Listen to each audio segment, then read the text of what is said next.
of Orthokeratology and Myopia Control, and our president, Nitesh Barot, president of British Indo-Pacific Orthokeratology Myopia Control Academy. Thank you. First is Dr. Carrie Hirschberg. I thank Dr. Professor Chow for can I have the sheets? Yep.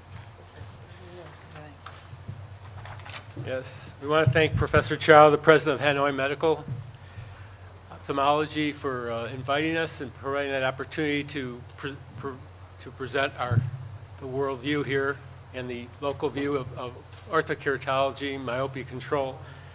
It's such an important moment for us because the mission around the world, which is a vast world I might add, has been to gather our brothers and sisters from all over the planet for this cause, because myopia doesn't have borders.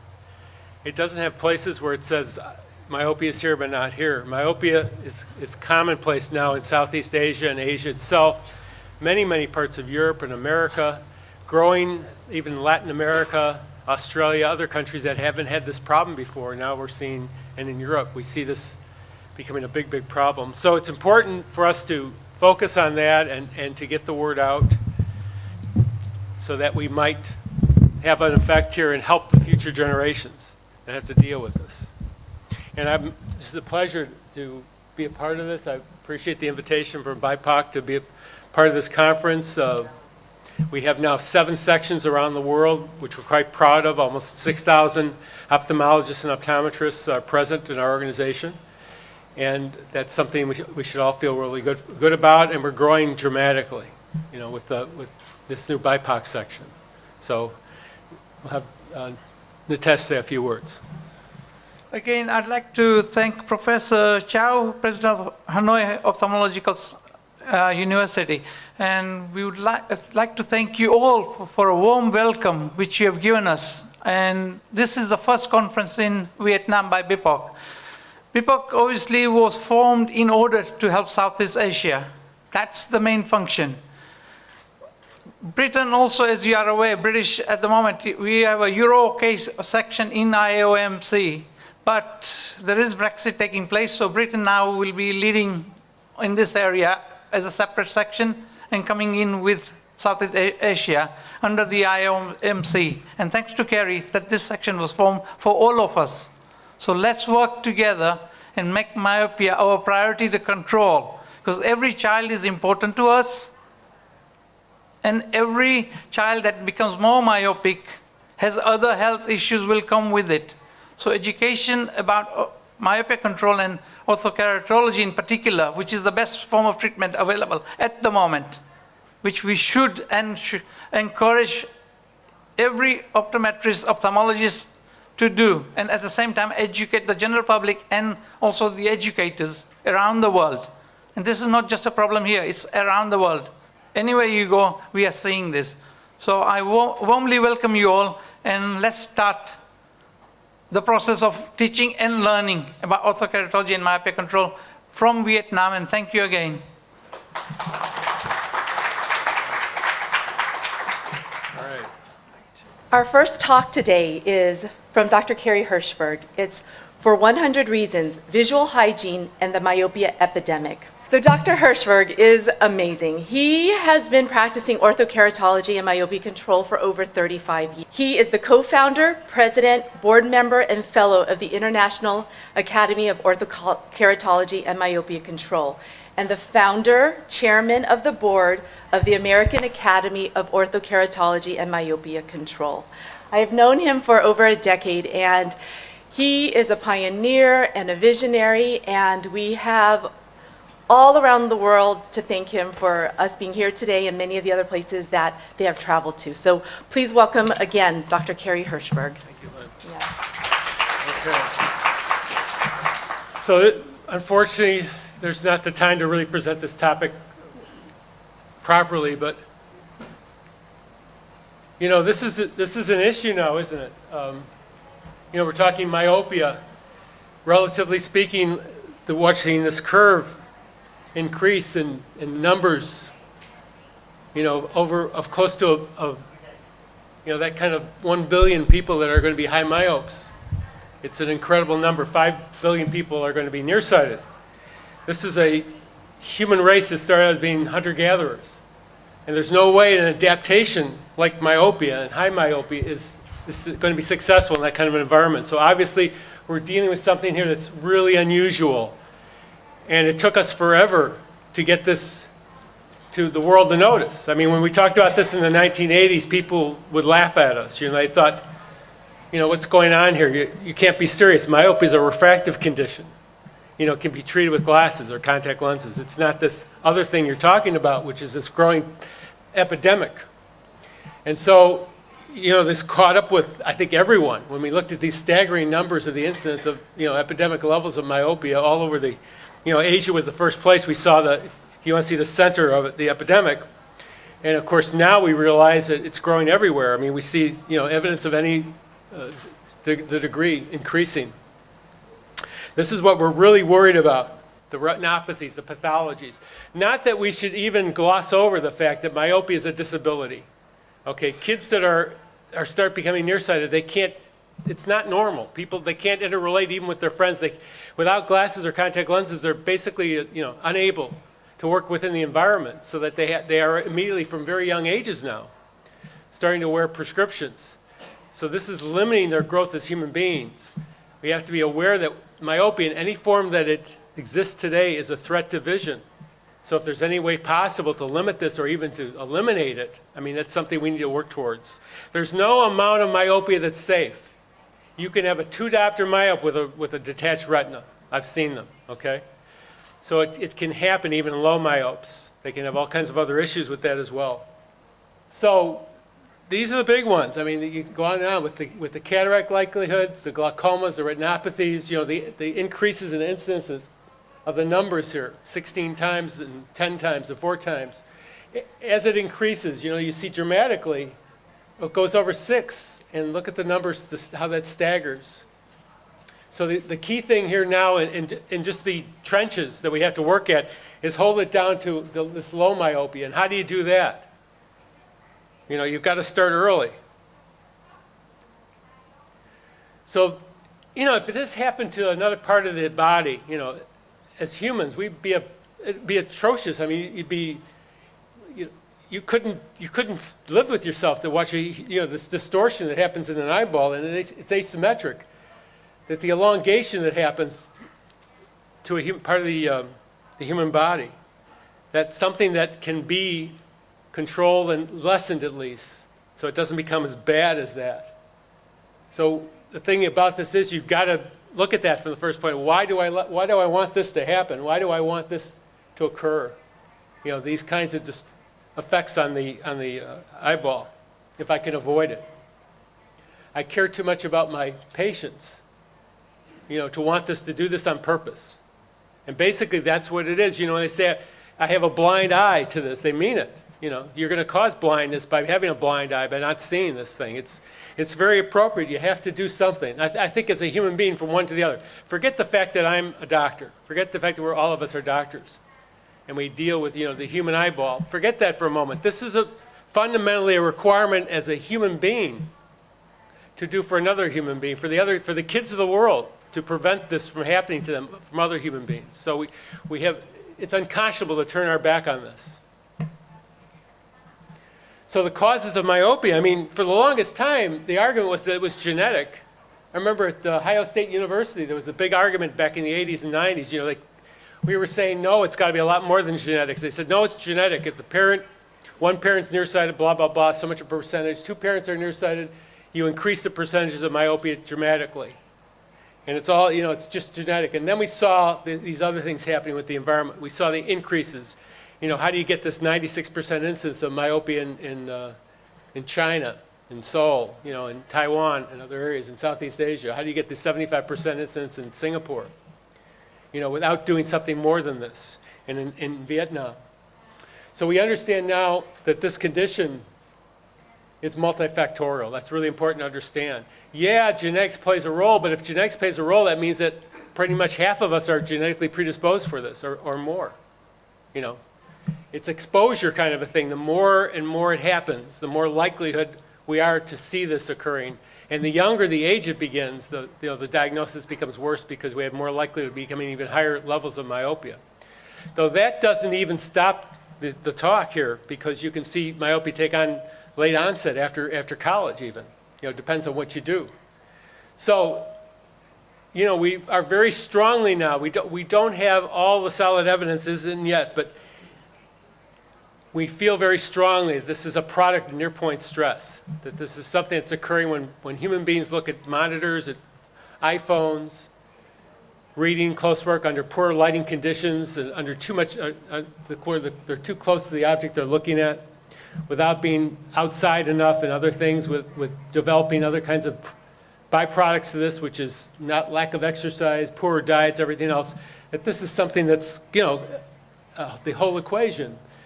Indoor life again.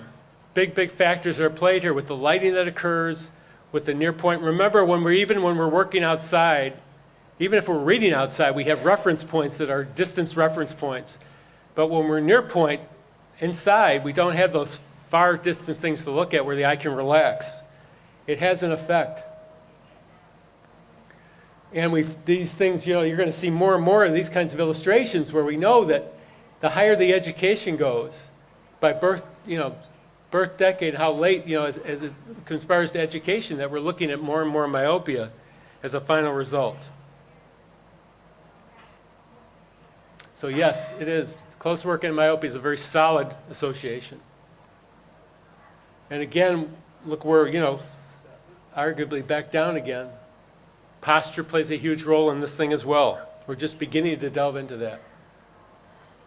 What I like to focus on for a moment my patients know how to take care of their teeth, okay? They know all the things about tooth decay. They've been thoroughly educated on this. They know to brush and floss. They know to stay away from sugar. So they know how to avoid tooth decaying. But do they know how to take care of their eyes? Do they know how to take care of their vision? And the answer is categorically they don't. They don't have a clue. Who's going to teach this for them? Is the educational system going to teach this? Are teachers going to teach this? I don't think so. From my practical experience, that isn't the way it works. You guys and gals are going to teach them. That's the eye doctors are going to begin this process of educating the population, because the teachers don't have a clue what they're doing. More and more in the U.S. schools now, they're using Chromebooks and instead of textbooks, which makes this even harder for close work viewing and raises the stakes for myopia. So I'd like to, I've broken this down a little bit when you think about it into, some areas that I think are really important. They go with, and we're going to cover a little bit of this. But again, they have a lot to do with what's happening now. And, you talk to your young patients. I remember back in the year 2000 when I launched the first educational program to teach doctors about dealing with adolescents and computer viewing. And I got questions from the audience. My doctor attendees were saying, kids and computers? In the year 2000, they were questioning that. I said, do you talk to your patients? We were having instances where mothers were actually taking their toddlers, their infants, on their knee and exposing them to computers because they thought that was going to improve their ability to get through school, when it doesn't. All it does is add to the stress that human visual system has to deal with. So posture, does that play a role here? There's a lot of thought now process that it definitely does. And when we talk about the close work viewing here, and many of us look at these types of activities that are being done here, this is abnormal. This isn't normal kinds of even good posture for being relaxed reading. So how do you do that for long periods of time? And many of them are just not aware. We're not advancing. Oh, wait a minute. Catching up here. So we know that looking like, how do you suppose the one eye looks there at this, look at that distance. What do you think that is? 6 or 8 centimeters. And here you're look at this distance. So, what you're going to develop there, an asymmetric response to the eyeball. You're going to get one eye that's very nearsighted compared to the other. Plus, the close work in general is not good. That close. And here in China, I've been many times, they're trying all kinds of things where they try to increase the distances of viewing. And look at this. Do you see this little one right there? She's kind of beating the system a little bit, isn't she? So, you know, when I go back to the U.S. and they ask us about this, and they hear some crazy things that are going on in China right now with what they're coming out with, products to try to deal with this. But I tell them, I said, well, a lot of these probably won't work, but I applaud them for making an effort, for thinking about this, for addressing it, for trying to find a solution to this, because this is a threat, is it not? This is a threat for the health of our generations that are following us. So again, there's studies, lots of studies that say reading behavior, close work, will have a big effect as far as myopia, increases in myopia. These were done in China again. Near work behaviors associated with myopic shifts. And near posture, again, it's Chinese school children dealing with increases in myopia. Now, this is truly really important, because when my patients come into my office, they're my kids. My kids are all grown. My boys, all three of the boys are into their late 30s and 40s, and they have families, and some of them have families of their own. But my children, they're all my patients that I take care of. I have primarily a pediatric practice in the Chicago area that's like 90% Chinese, and the other percent is Indian.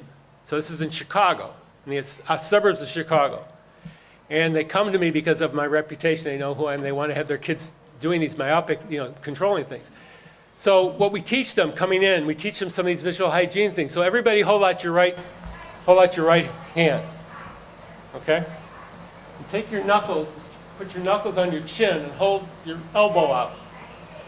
Okay, then mark that distance. Okay, right there. That's as close as it gets with your kids. That's called the Harmon distance. Outside that range,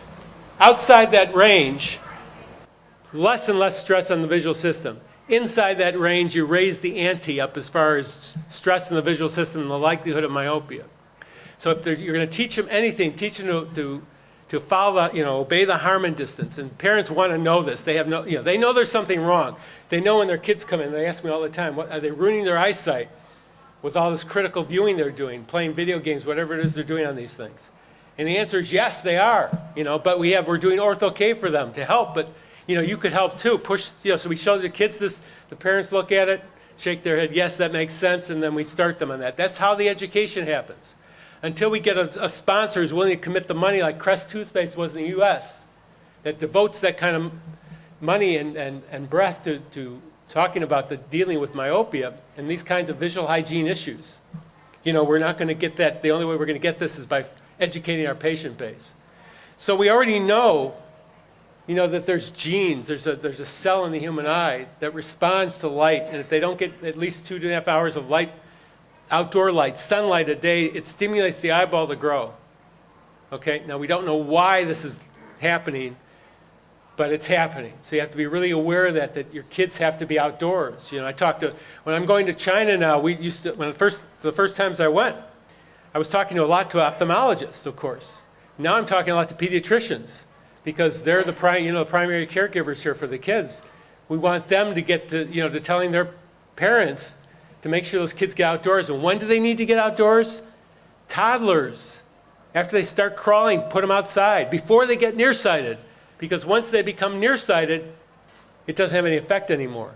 So this has to happen early. And how does it happen early? Those parents have to come to someone who's going to do that. Pediatrician's a great starting point here. So we're trying to teach these goals, to get these kids outdoors, to limit it. This is inexpensive ways of reducing myopia. You're not even asking anybody to take a drop or wear special contact lenses. You're talking early on. You could do a meaningful effect of limiting myopia. If we look at what happens with indoor lighting, we realize in a lux basis, the sunlight has this much lighting in full daylight, then overcast and dark days. And then you look at what's available indoors, and a lot of our kids are working at home or lower. There's not a lot of, it's very dark. They need light levels up here like sunlight. They need it bright indoors, as much light as they can get. And they're not getting that. They're working under dark conditions. A lot of them are doing that late at night, while their parents think they're supposed to be sleeping. And they're doing all these other things with very low lighting. This is a problem. because there's been studies done, and look at them. Look what they show differences of lighting. When you don't have enough lighting, you see all these effects as far as the increases in myopia compared to when there's higher ambient levels of light. This is done with monkeys and with chickens, and again, illustrating, do you want to do this to a human being? We already know that this has a big effect. So the sun's important. We've also found out different things about sunlight, that violet light now, there's a Japanese study that came out that's talking about the fact that violet light could be critical in helping control myopia, and yet a lot of our glasses that we make with the prescription lenses that have these UV blocks and other kinds of blockers in them block this light out. Because there's good reasons why they do that, because they're worried about macular degeneration, other kinds of problems, cataracts later on. But maybe we're now making them more nearsighted. Pick your poison, right? Choose your poison. So we have to be very aware of what's going on here. There are reasons why we want them outdoors. Again, vitamin D, we're just seeing again, are these relationships with sunlight and vitamin D synthesis in the retina. Dopamine, having control of myopia, better control of myopia. So these are all, spending more time outdoors, indications are that this can improve the likelihood of them becoming nearsighted. So you want to stress to your parents, get your kids outdoors. Even when they become nearsighted, get them outside. We try to stress athletics because in athletes, there's less myopia. For obvious reasons, they can't, it's really tough to be a good athlete when you can't see, right? You have to have glasses or other aids to see with. It really is a damper on your athletic abilities. Sleep deprivation, hello, right? They're not sleeping anymore. Kids, we do ortho K and we're asking them to do 6 to 8 hours a night of ortho K wear. Well, some of these kids, they don't get anything close to that. They might get a couple hours. And I have a huge college practice. Excuse me now, that's ultimately, they don't sleep at all, do they? So this is a problem. We know that sleep helps heal the human body. Can you imagine? It's a process we need to go through to repair the body that happens overnight at sleep. Not doing this or not getting enough sleep is not helping totally in that process. So you've got to then get it, into their mind's eye that, the parents, the kids, that they've got to put that time in. This is good and healthy for them. Nutrition, sugar. In the U.S., they're finally doing something about the sugar, decreasing the sugar intake. But we know, for a fact that there's too much sugar that's being consumed. And like with diabetes and obesity and other problems, this is something that's ongoing as far as what effect it's having on the human body. It's a stimulant, but it also is causing overreaction. So the diet, the fast food diets, especially in the West that we're dealing with, very unhealthy ways of eating, this is becoming generational, where many families they go to McDonald's or whatever it is, they don't know how to, the consumption of a healthy diet is a problem. So this will have an effect. You have to go through the whole thing. Diabetes worldwide, it's interesting numbers because everywhere you see this, and the 3 countries that have the highest incidence and growth of diabetes is India, China, and the U.S. Those are all countries that out of control myopia. Now, what's the question and answer here? What question should we be asking? The good news here is that for all of you getting into this thing, there isn't a wrong question to ask, and there isn't a wrong answer to this. This is something where you need to keep your eyes and ears and brain open to, figuring this thing out, talking to your patients. The stuff you'll be educating them on is common sense stuff that's going to make them healthier human beings. So, myopia and nutrition studies again do they've been finding positive effects here, with better dieting, with getting less, eliminating some of the processed food. This is a pet peeve of mine. You watch these kids with smartphone abuse. These things are just, I think they ought to be outlawed till maybe 10 years of age. I'm a little bit more liberal, I think, in this survey, but honestly, this is not normal. First off, you're wrecking the Harmon distance, aren't you?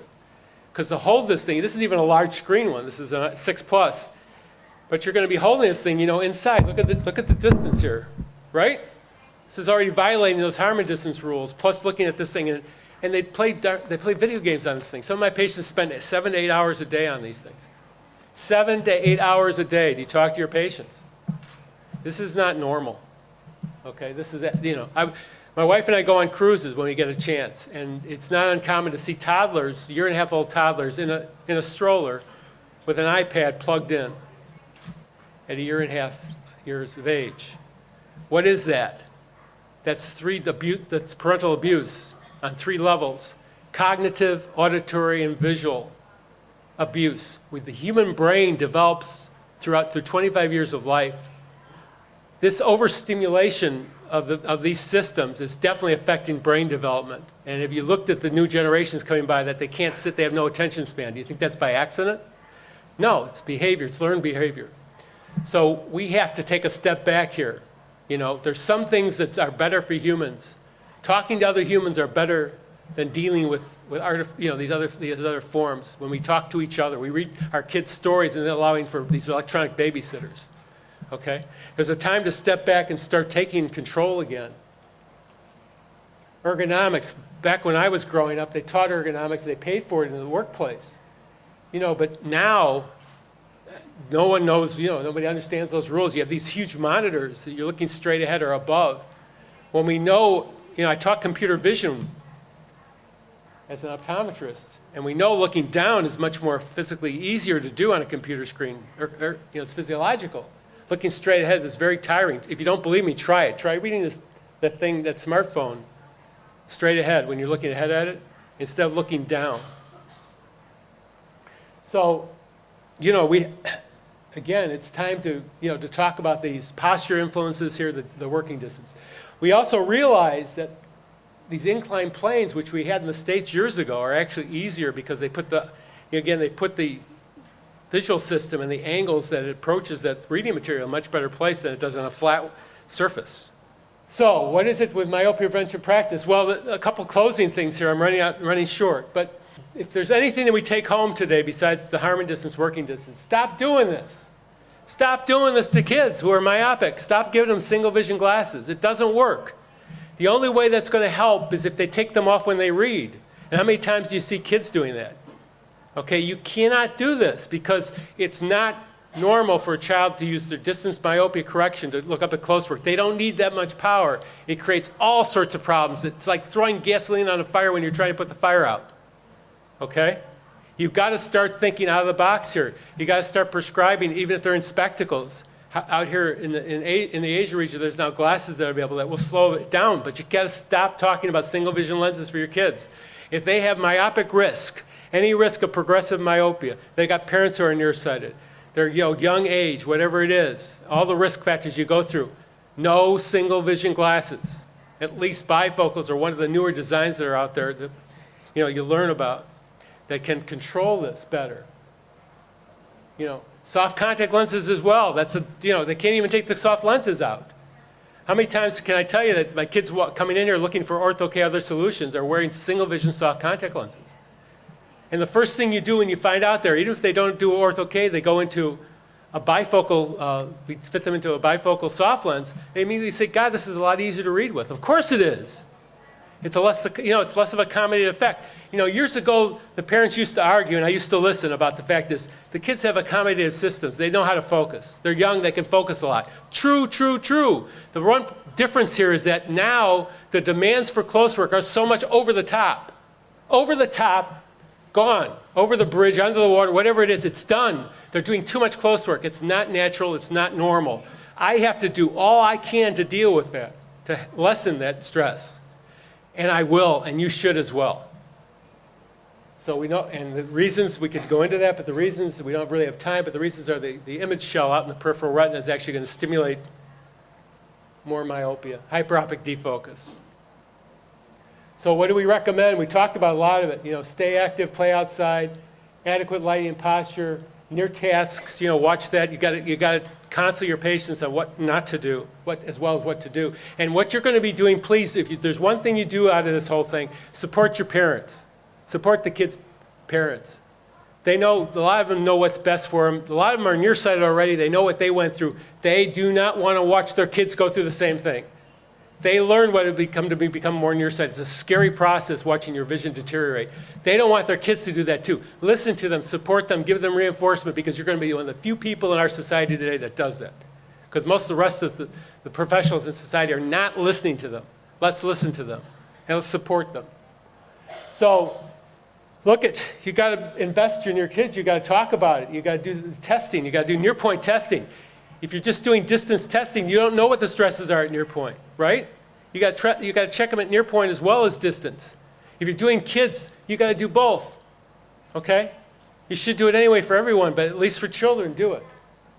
So again, get involved and educate yourself on all these new technologies coming out that are becoming available. And then, look at these high profiles. We don't have time, but there are profiles we could, do it next time I come back. So I'd like to thank everyone for inviting me. It's a pleasure to come and watch this section grow. And here in Vietnam, it's always been one of my great dreams to come to Vietnam. So thank you all for the support here. Thank you, Dr. Hirschberg. We will be thanking each speaker after their first presentation with a certificate of appreciation for their time and passion. The certificate of appreciation reads, "Given with sincere appreciation for your outstanding contribution for BIPOC Vision by Design Conference, Vietnam, in association with Hanoi Medical University, 20th to 21st September 2018. So the first one is to thank Dr. Hirschberg. Thank you, Dr. Hirschberg. Next, we're going to be hearing from Dr. Nitesh Barot and Dr. Matthew Martin. It's going to be a two-part series on fitting the Ortho-K lens. Part one is getting started. Dr. Barot lives in England. He is president of the British Indo-Pacific Orthokeratology Myopia Control Academy. Dr. Matthew Martin is from the US. He is a graduate of the Michigan College of Optometry. Dr. Martin is a fellow of the American Academy of the Orthokeratology and Myopia Control and regularly attends the conferences throughout the year. He helps educate the doctors in the US yearly on how to fit this orthokeratology lens. We have a 2-day conference called Boot Camp where doctors who are beginning to try to learn the specialty lens come and listen to him. You guys are going to really, really enjoy him. So thank you very much. I'd like to ask if you can put your hands up. How many of you are actually fitting Ortho-K lenses? Right, quite a few. So it's going to be a good talk, but also we want to make sure that all the newbies who are here also want to do it. So we're going to try and encourage. And we are the 2 newbies. So all the newbies, we start. We have some low power issues we're dealing with apparently here, so I'm pretty sure we'll get headed in the right direction. Thank you for bearing with us. Okay, we are back on. Fitting Ortho-K lenses, part 1. Hope you guys learn a bit. We are still learning. I've been fitting it for about 30 odd years, but still every time I'm anywhere in a meeting, I still get something, somebody will tell me. I still learn. So even when you're starting to fit your experience, you will find somebody will give you some extra info. And for me, one of my favorite parts about going to these educationals is where someone will tell me something I didn't know, some little fact or some little hint. So as you see our lecture today, you'll notice that we have some pro tips, which are little things that might benefit you. So be sure and look for those. So this is our disclosures, sort of stating where we're coming from lecture-wise. Next slide. Yep. What makes an Ortho-K candidate, the first candidate you want to choose? So really, there's 3 things we need to keep in mind when we're talking about candidates for Ortho-K. So the first thing that we need to keep in mind is what is the refractive status of the patient, and then what is the behavioral status of the patient, and then of course they have to clear the topography hurdle. Does the cornea look like it would be appropriate for what we want to do? How many of you have any topographers? Can you put your hands up? Again, quite a few. It is essential if you have a topographer to fit Ortho-K. So it's a good idea at some point, a good investment. Do not fit Ortho-K because Ortho-K fitting is easy without, but to see what happens to your lens afterwards is much easier with a topographer. You have to have a topographer in order to fit Ortho-K safely.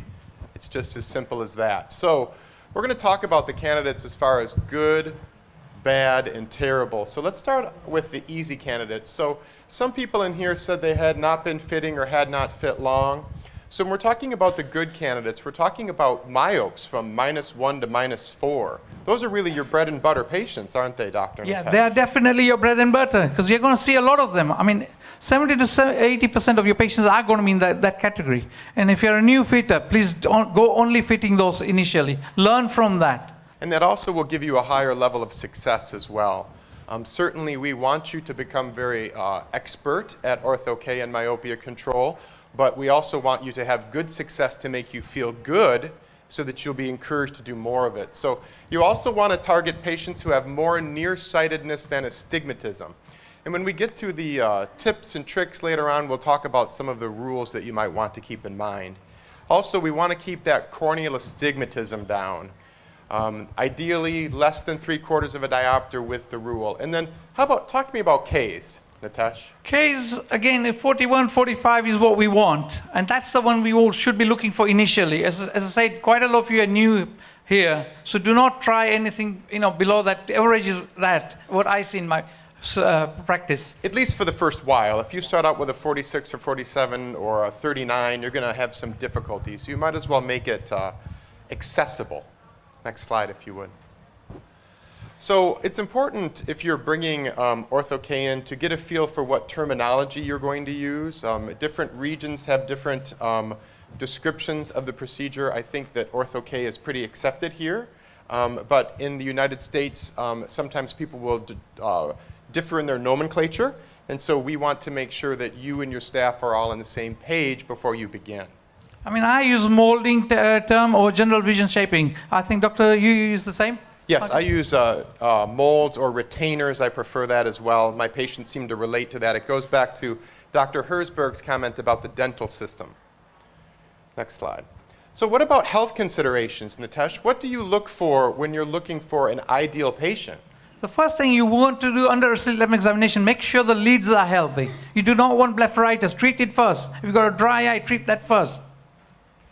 Corneal Absolutely. pathology, I'll leave it to you. Absolutely, and corneal pathology factors into it as well. We've had a number of patients who we were ready to fit, excited about, and we found keratoconus that maybe changed how we wanted to approach the situation.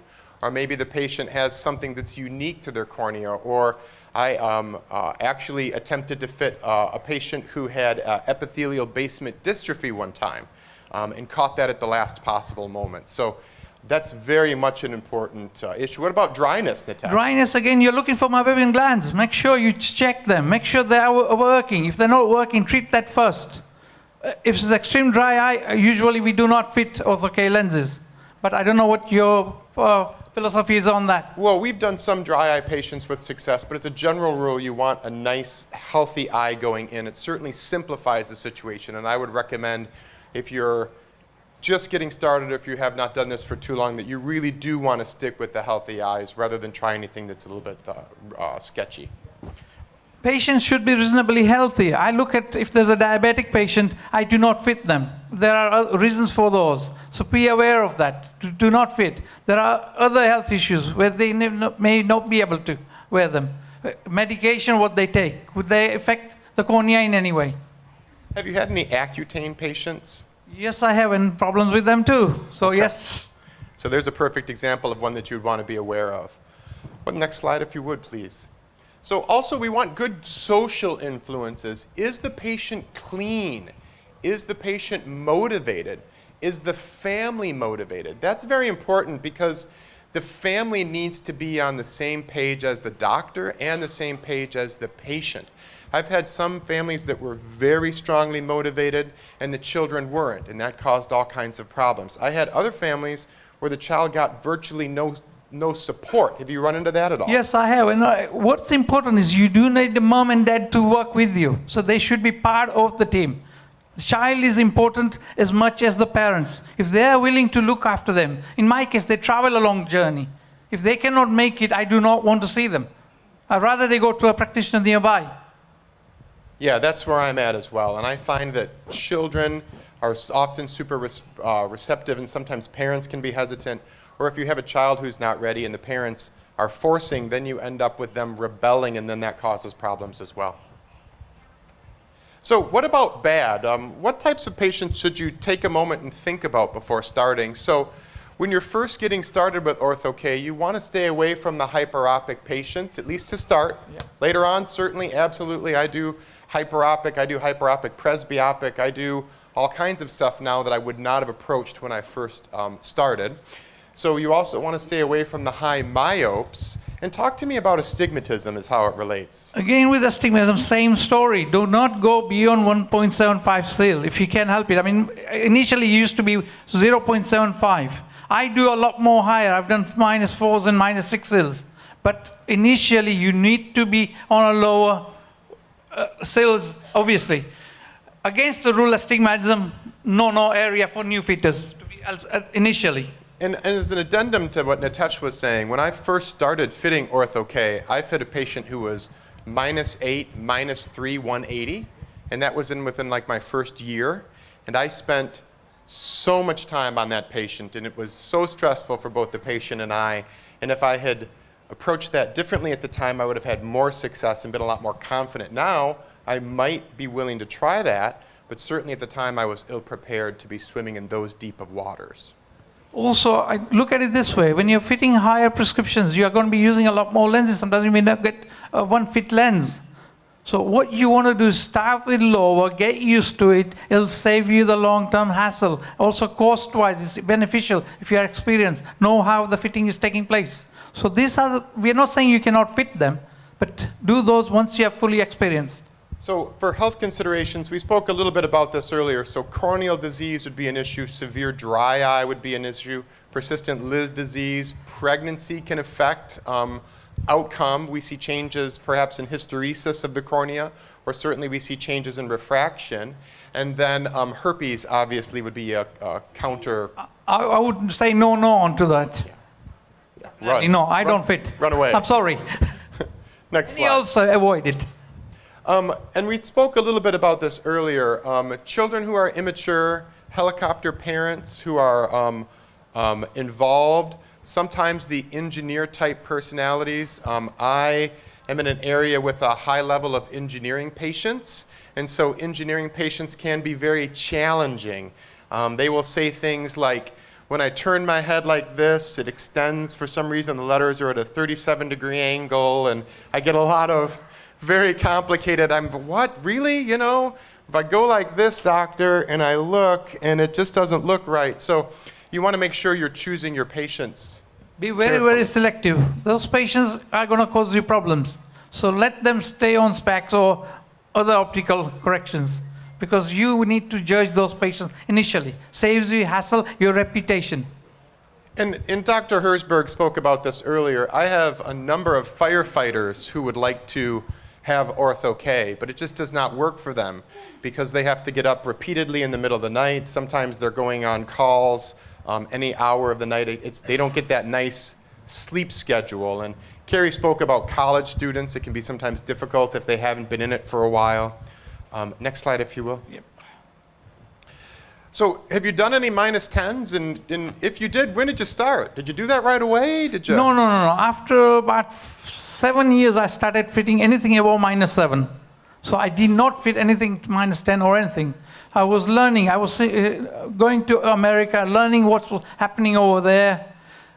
This was taught to me what we are just talking today. Stay away from those things until you are experienced. I then met my guru who was sitting here also, Arthur Tung, and obviously he taught me a few things, and we moved on. So yes, I do fit a lot more higher than -10 even now today. But that took a long journey. And then you need to rely on your colleagues in the field. Sometimes picking up the phone and contacting someone like Dr. Tung or Dr. Nitesh or Dr. Herzberg and saying, can you help me out here? Do you have a suggestion? You know, where am I going wrong?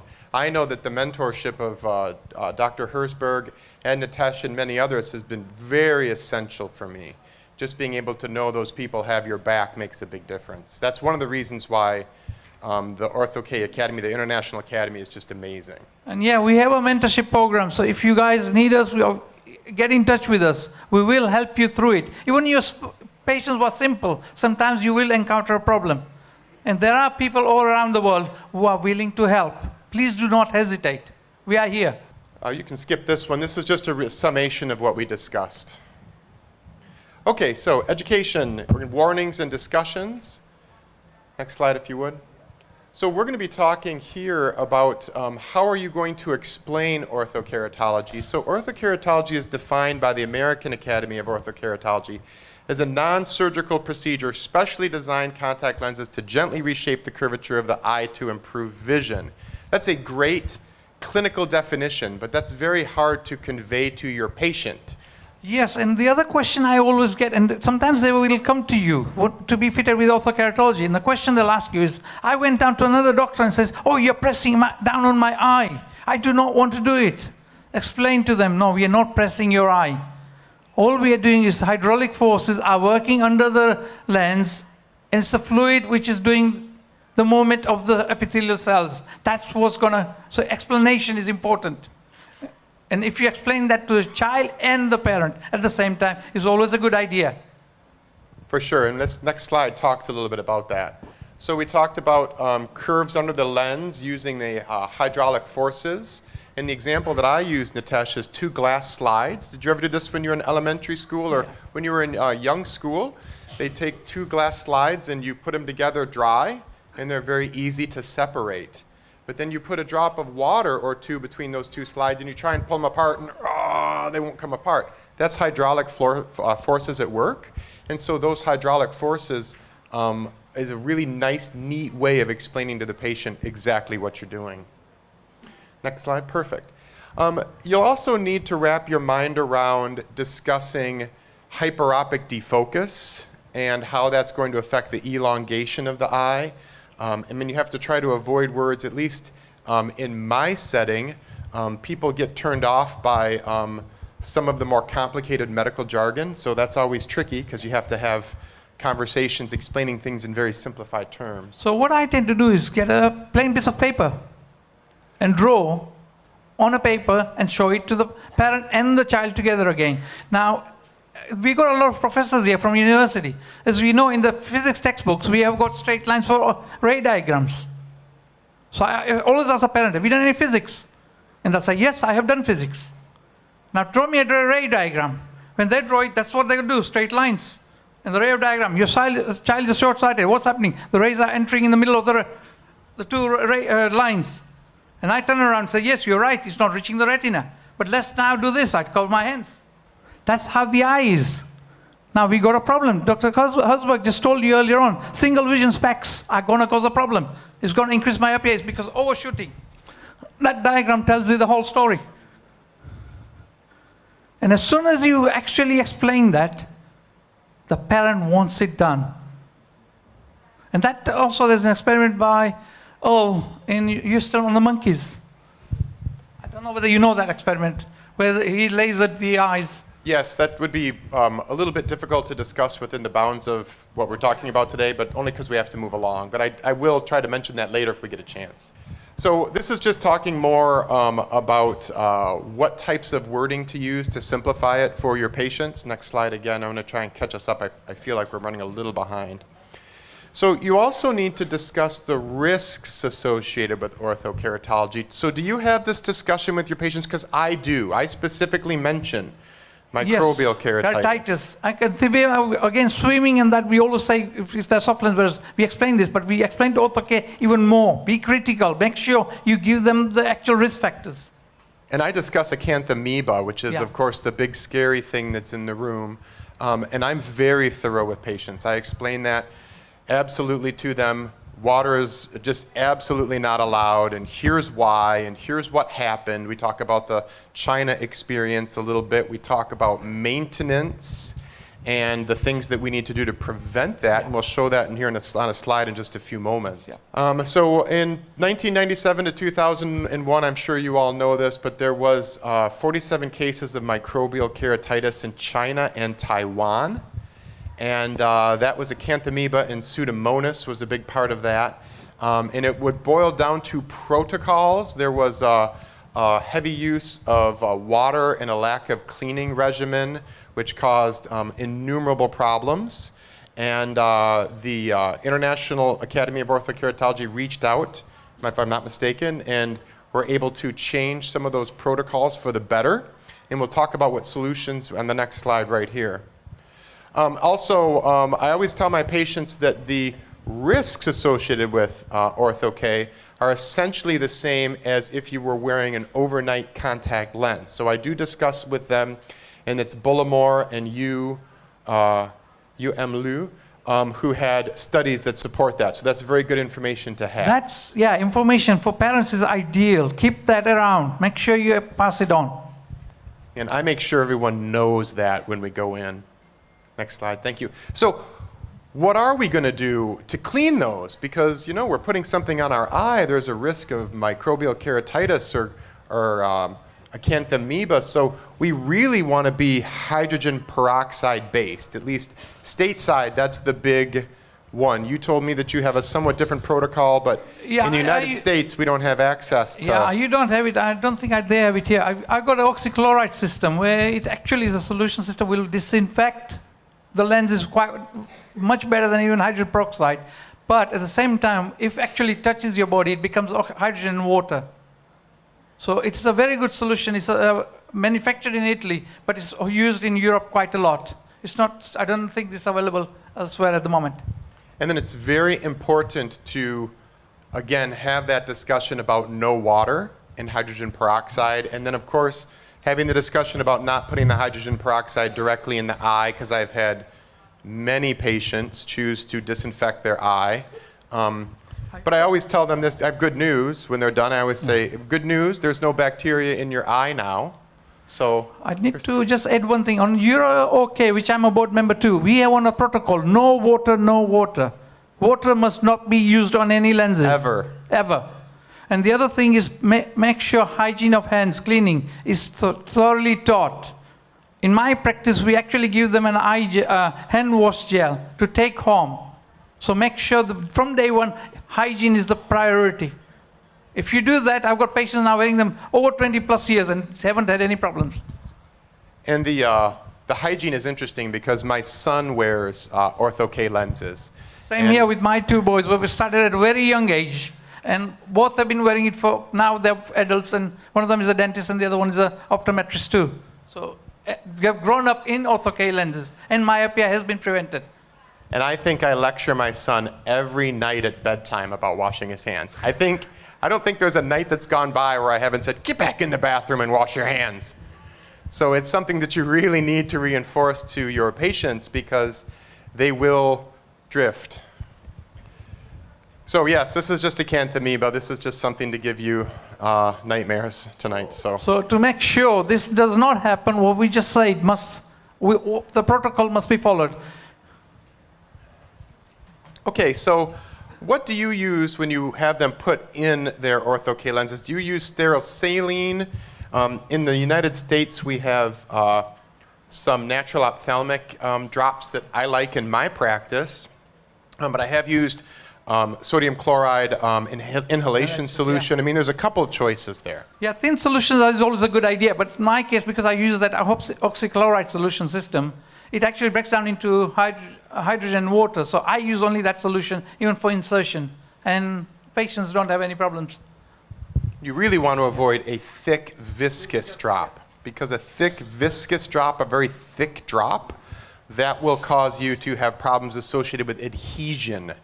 So you really want to be aware of that, because I've had patients that I started that I used a thicker drop, and they would wake up in the morning with superficial punctate keratopathy, and they would have issues associated with that, and that's why I went away from that on the advice of the famous Dr. Carrie Hirschberg right here. So do you use fingers or plunger or both? I have actually avoided plungers. Okay. Okay. The reason again I've avoided plungers, I always make sure my patients learn how to insert them and take them out. Plungers can be lost. Plungers have got other problems with infection because they can be contaminated and they're not cleaned properly. If a patient himself or herself, the child cannot remove it, I will teach the patient. We've had our staff go to their houses to train them if need be.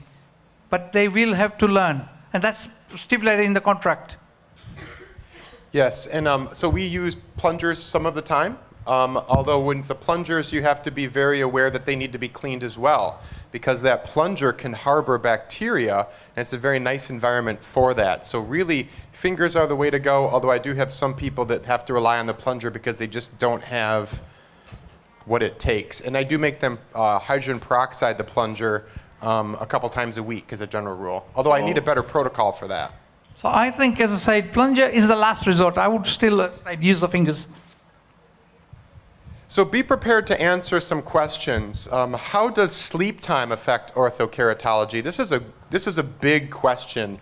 And I get asked this by patients all the time, Nitesh. And I tell them, you need to be getting 6 to 8 hours of sleep. Now, one of the classic cases I had was I fit about a -4 diopter myope, young lady, very busy with school, and she was 20/20 in the office but never happy. And then I found out eventually she was getting about 3 hours of sleep per night. So 3 hours of sleep per night was never going to be adequate. She would come in the morning, she'd be good, but 6 o'clock in the afternoon, she'd start to have problems. So you do need to be getting that time. Another thing I add on to the parents is do not give your child a mobile phone at night, because I have noticed that, like Dr. Hersberg told you earlier, they may be using the phone at night also. It's not good for the health, but it's not good for ortho care either. So please take it away from them. And we actually tell every parent that the phone must not be with the child at night. Okay, and then you need to manage expectations. What's it going to be like at day 1? What's it going to be like at week 1 for the patient? What's going to happen at 1 month? Can I skip days? I think is a question that I would love to hear your answer to. Initially, I said none of them should skip a day. Ever. Because I want a full correction, and that regression does not take place. So it's very, very important that they wear them every day. Stick to the schedule. At some time in near future, you may decide to do otherwise, but that's on your advice, not because they wanted to do it. Yeah, and I'm kind of in the same boat. I really don't want them to skip days, although they do run into occasions where it's necessary.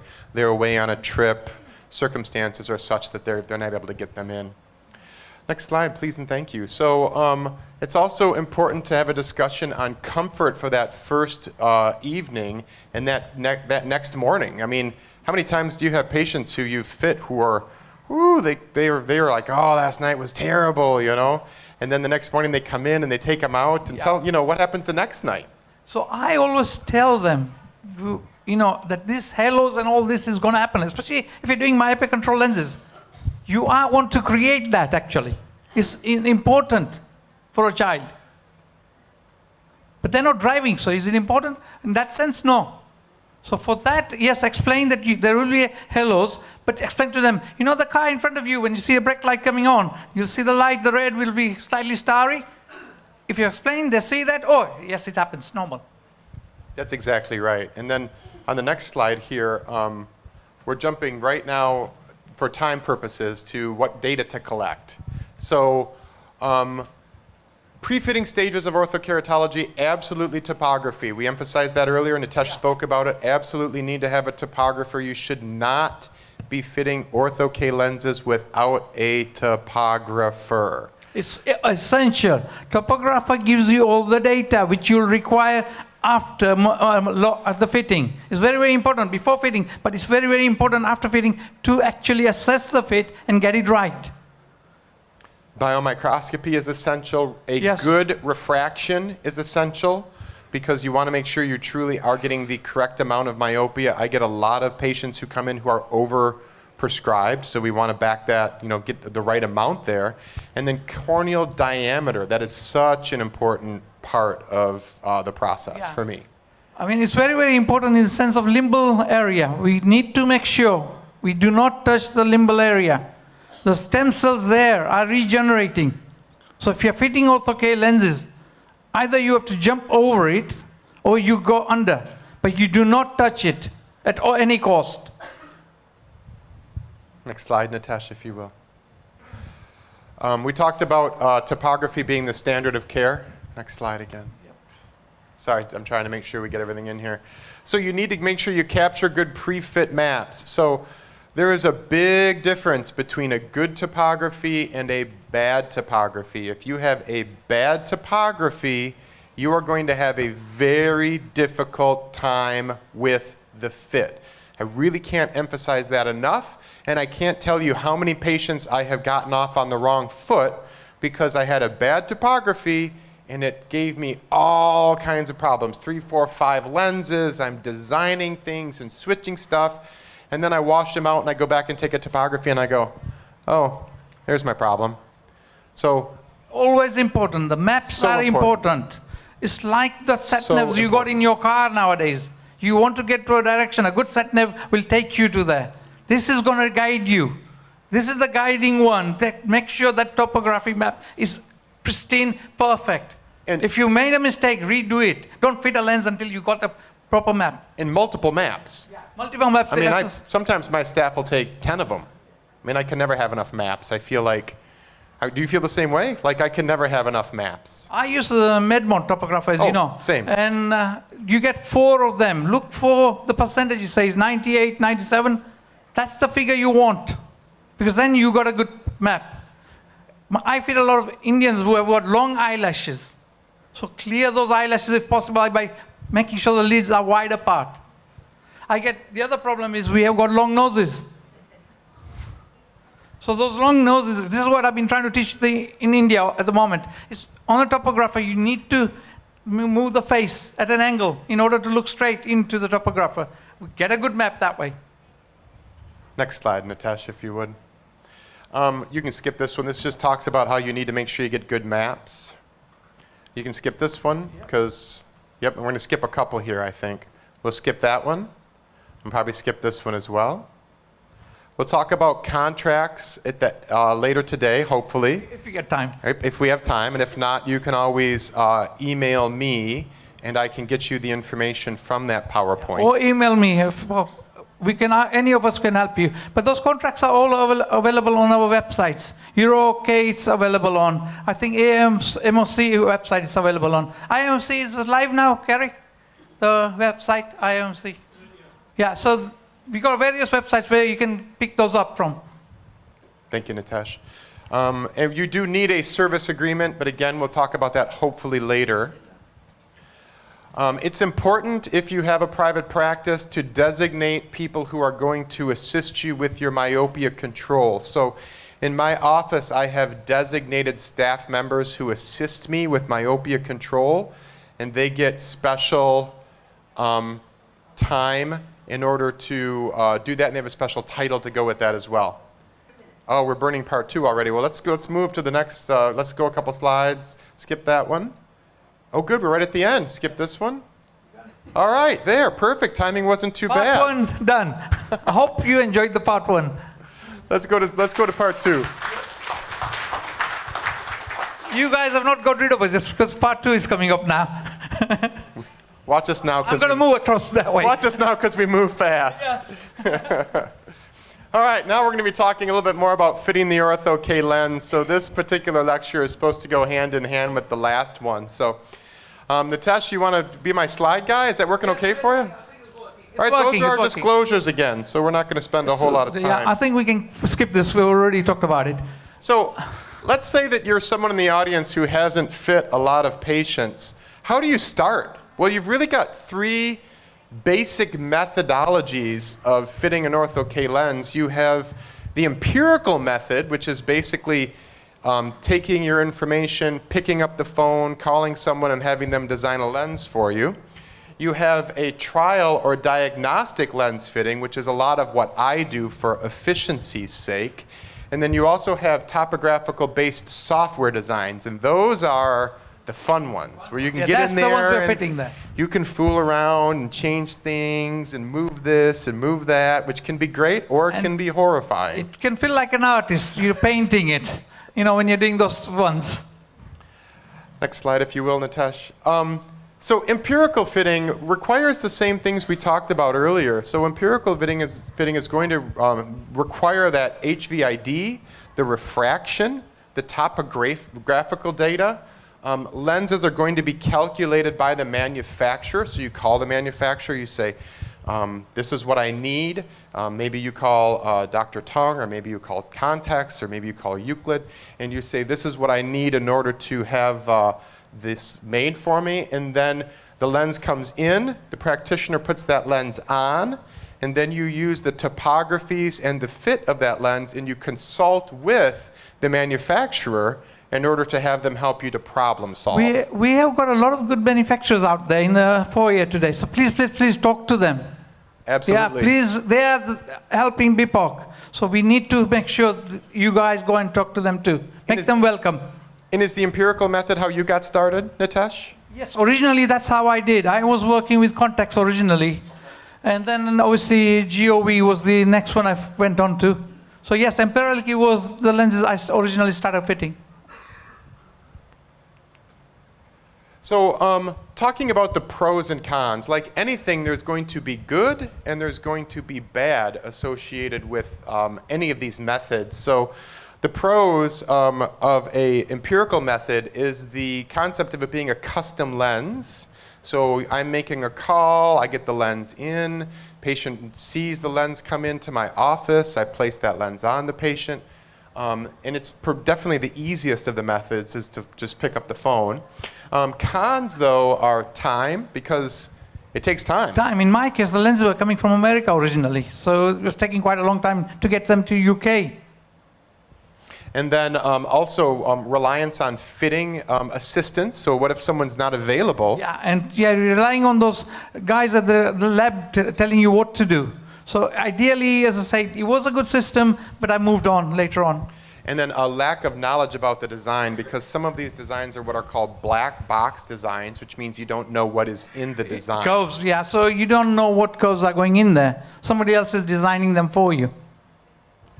And that next slide, if you will, Nitesh. Excellent.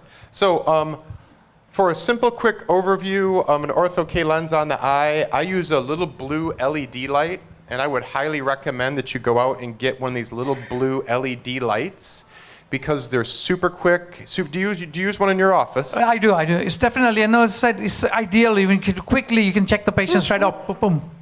Yeah, and then what I'll do is I'll often place the lens in, quick little blue light, it's good enough. Let's let them sit for a few minutes, see what it's going to look like. But it saves me a lot of chair time because I get that quick and dirty appreciation for it. And you're looking for that ring in here, in the green ring. That's what's important, how centrally the lens is. Yeah, and we have a slide later. We'll talk about that more thoroughly. Next slide, please. So I started out as a trial and diagnostic fitter, and I still am.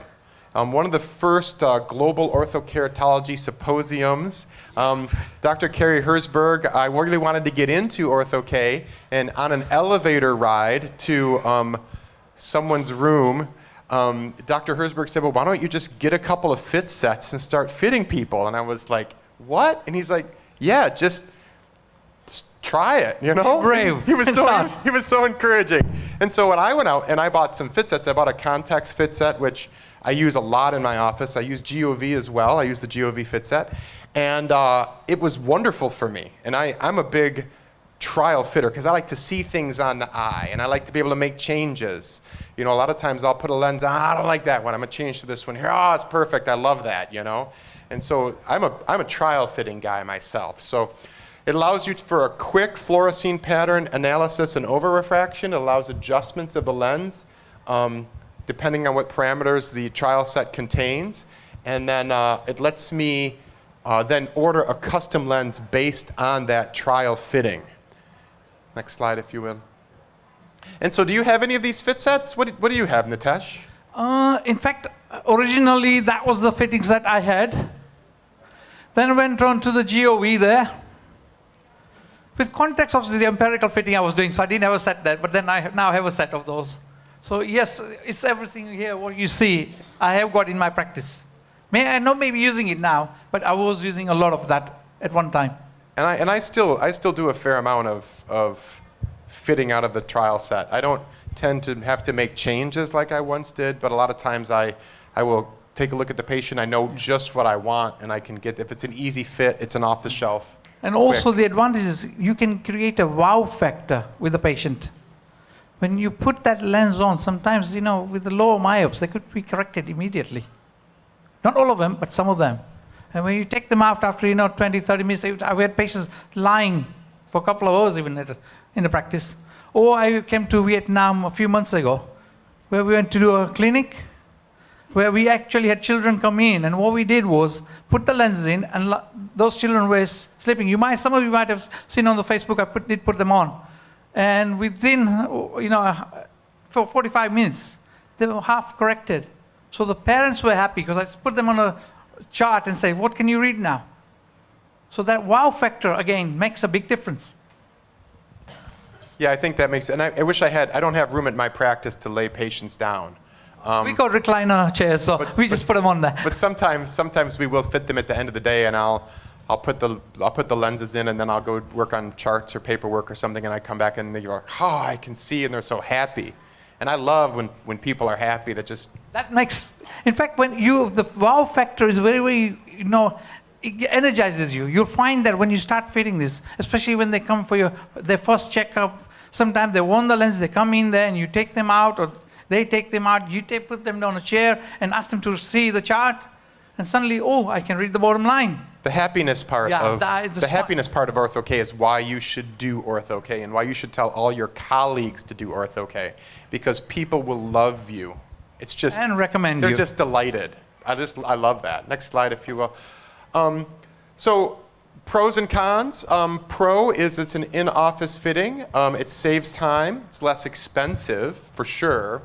The cons can be the cost of the trial set, although some places will give them away or do them at a very steeply discounted rate for a trial set.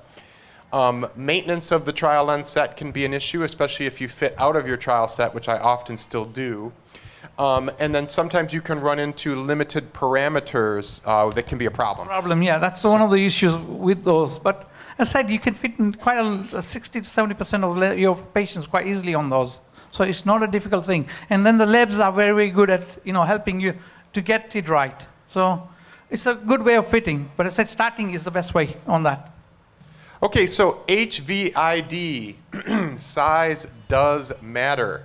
There's a lot. Very important to have the diameter of that cornea.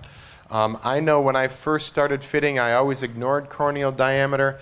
And if you get a big cornea, a 12.2 or something along those lines, then if you don't have a lens that's large enough, it can cause all kinds of fit problems with temporal displacement. Sometimes it'll show up as something that looks like something else fit-wise. It can be very difficult. So size does matter. It's very important to keep HVID in mind. Especially if you're going to go later on to do higher myopia lenses. Be aware of the size. Size matters, and I think Dr. Tung will verify that. Dr. Tung, Arthur, isn't it true that size matters? Next slide, if you will, Nitesh. Oops, sorry, I get away. You're doing wonderfully. So let's talk about topography-based designs. So we talked about empirical, and then we talked about fitting sets, right? Talk to me about a topography-based design. Talk to me about that. The topography designs are where the software is incorporated into the topographers, or you can then put the data from the topographer into the software. Now, there are a lot of softwares available on the market now to do that. The three main ones which are now on the market are Wave, which I use a lot of. Then there's obviously the iSpace one, which is another one, which is Forge one, which I think they're here as far as I know. And then there is another one which is the European-based one, rgpdesigner.com. Now, if you are BPOC members, rgpdesigner.com have actually told us that they will issue a voucher with that, where you can actually trial it and use it and see how you feel about it. So we are not actually associated with them in any way, but it's a software where you can play with for any lenses. But it's a good software again to use. So what the topography base does is allow you to really do a couple of things. One of the things that it does is it allows you to become more knowledgeable about how that lens is doing its job and what parameters are doing what within the bounds of that lens. And it does allow you to do adjustments that can make really impactful changes in the fit on an orthokeratology patient. The problem with some of that is that if you're just beginning, this learning curve can be quite steep. I guess we'll look at that on the next slide here. Okay, so there's Forge and Wave. We talked about those two. We don't have RGP Designer, but we don't have RGP Designer slide on here. But if anybody wants to know about those, please get in touch with BPOC or email me personally, and I'll let you know. Yeah, I'm not sure why that didn't get included. I'm sorry about that. Don't worry. So very custom appearance to the patient when you can tell the patient, I'm going to be designing the lens for you after your visit. That's very impactful for people. Yeah, actually, when you talk about you're going to be designing it, how you're going to be designing it, the patients now feel that this guy knows what he's doing. Or obviously, the doctor knows what they're actually going to do for my child. So it's a very good way of also telling them, look, I'm like an artist. I'll do this for your child. So sometimes it makes an impact. Sometimes it's very impactful. And you can do things like dual axis designs, there's more parameters. The downside to designing yourself is the amount of time that you can spend sitting at your practice after everyone else has gone home and your spouse has dinner on the table and your kids want attention and you're sitting at the practice designing lenses. So you really have to balance The balanced lifestyle. designing lenses lenses. versus time, and I think a lot of that is as you become a better fitter, or if you're looking to do those more complicated cases, that opens the door for that. Oh yeah, so when you're going higher and higher, doing something complicated, they're ideal because you can play with them. Next slide, please. So I use the DMV Classic. We talked about maybe not using plungers earlier, but if you are going to use a plunger, this is the one that's closest to my heart. This is where me and him go apart, but it's no problem, we're friends. There's also some that use a combination of fitting methods. So there are fitting software and diagnostic trial sets like the Paragon CRT and Ortho Tools. Those kind of carry a spot between topographical design and fitting sets. So I'm just kind of putting them here as a catch-all. Mixtures, yeah. Hybrids, if you will. They're called hybrids, as we call them. So you're using software at the same time as fitting sets to fit them. So what makes a successful fit? So much of what makes a successful fit with Ortho-K is dependent on the relationship between the shape of the lens and the shape of the cornea. I guess that's obvious, but I think it's good to restate that because you're going to find that sometimes you're not having a good fit and you're scratching your head and why is this? And it really just comes back down to this incredibly important thing that we can sometimes look over. Yeah, so it's like fitting a glove on your hand. Think of it that way. Those fingers all have to go in one place. On the hand itself, the glove has to fit. So again, that's more important. So all lenses need to be seen on the eye at dispense. I'm going to say that twice because it is really essential. All lenses need to be seen on the eye at dispense. This is not a corner you should ever cut, okay? You need a slit lamp assessment of the fluorescein pattern, and if the fluorescein pattern is not visible on the eye, then the thickness is less than 20 microns, which is essential because you really don't want to be hurting that cornea. That is very, very essential. Remember that figure. And we would not want to touch the cornea, so that's very, very important. And also, I need to mention that this is in the protocol of Euro OK. So hopefully it'll be in the protocol for BPOC and all other associates. Because there are some doctors that will put lenses on eyes without seeing them, and it just makes me cringe because who knows? Even the lens itself may be contaminated. Manufacturing, Yeah. I mean, I would tell you that our manufacturers, GOV, Context, I would tell you that they're very, very accurate, but you still need to see the lens I on will the eye. also add on to this. When we get lenses, sometimes they're wax polished. And you put that lens on the eye, and you see the tear fluids, there's like a mistiness. So that lens the wax has not come off after polishing. So it's better get it cleaned again, make sure that the patient goes with the lens which will be correcting them that overnight. So yes, on eye lens is important. Removing that wax. Simple thing is the wax.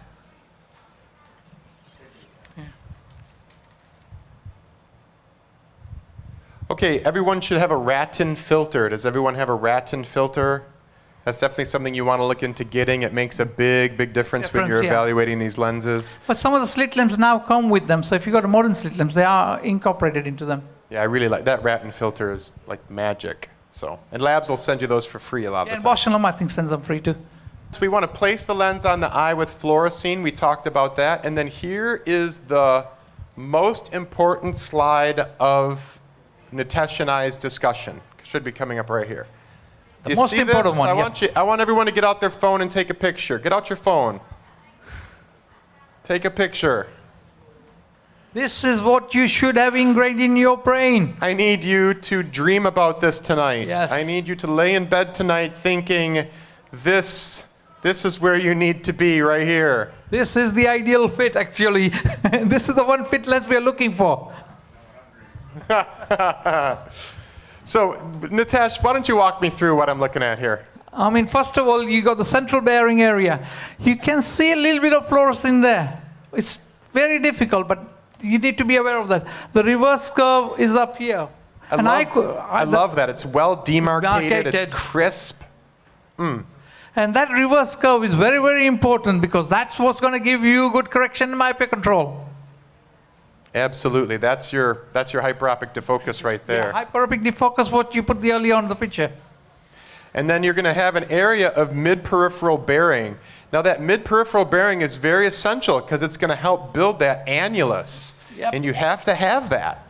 And this will also help to tell you whether your cornea is too toric, because if you put this on and you're seeing an area at 3 o'clock and 9 o'clock where you have extra fluorescein, that is not going to be a good fit because it's going to rock on there and slide up or slide down or some otherwise displace itself. It is essential to have this really nice area of bearing all the way around with that central annulus. And then, of course, edge lift is important. Now, notice this lens actually could be a little bigger. Bigger. Just a little bit. It's a great fit. I'm not saying it's not. Not too far from the limbal. But Not far from the limbal Yeah, zone. but it could be another millimeter, or not a millimeter. I mean, it could be a I tenth. would go a little bit. Maybe just a little bit. Yeah, yeah. You know. But it's a good fit. It's a very good fit. Oh, delightful. Thank you so much. Next slide.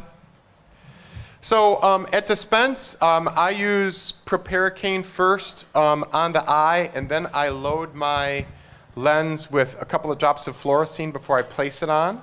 Some people will put fluorescein and then sort of milk it under the lens. I tend to do the milking method. I do a bit of both, but I like to put that. I like to have that eye numb, Yep. and then I like to put the fluorescein on in the lens and then put it on. That's my preferred method. Both are good methods. Yeah, proparacaine sometimes irritates the eye, so be aware of that. So sometimes I tend to wait, 30 seconds before I actually start to do the lens fit. So I don't know how you do it. Well, I usually put proparacaine in, and then I give them a few moments while I prep, and then by the time I put the lens in, they're numb. Good enough. I find if I put the fluorescein in with the anesthetic, and then their eye waters, and I'm not sure of my fit, and they're doing this whole business, so I prefer that surface to be mildly numb. The other thing, I get lignocaine with fluorescein in UK, which we tend to put it on as a drop method. Okay. So that's fluorescein with lignocaine. So it anesthetizes the eye. But the advantage with that is, I'm telling the patient it's going to sting. It's not the lens. It's the solution I'm putting in your eye, and it will go away within a few seconds. And the beauty of that is that when it stings and when the lens goes in, and they think the lens is the most comfortable thing they put on. Absolutely. Yeah. We'll talk about. I got a slide on that here in a second too. Yeah. So it's a fantastic way of getting that lens to be used by the child. But take permission from the parent, by the way, before you put those things in. Next slide, Nitesh. So let's talk about this lens. So let's pretend that you just place this lens on the eye. What are your thoughts here, Nitesh? What am I looking at? This lens is not going to correct anything, is it? No. Look at all that fluorescein pooling in the center. Center. Where's the annulus? Do you see it? No. I have no idea. Yeah. And then look, that's not mid-peripheral bearing. That's just too much vaulting. So this lens is what could cause vaulting, Nitesh? Toric cornea, first of all. Very good. A little large, maybe. Large. And also, sometimes the lenses, in the old days, we used to have thin lenses, and the lids would actually squeeze it. I used to Really? find, yeah. This is from the old days, I remember this. You're older, a lot older than I am. I'm giving my Nitesh, age away so now. There's that. You see your first one now overseas. Get that one in there. Go ahead and let's look a couple more of these. So here's one that, let's see, does that lens look like it's well centered? No. No. So we have a lens that's riding very low here. So what we've got is we have excessive sagittal height. So, and to use simplified terminology, that lens is riding too steep, if you will. And so that excessive sagittal height is pulling that down. Is that going to make for a good outcome?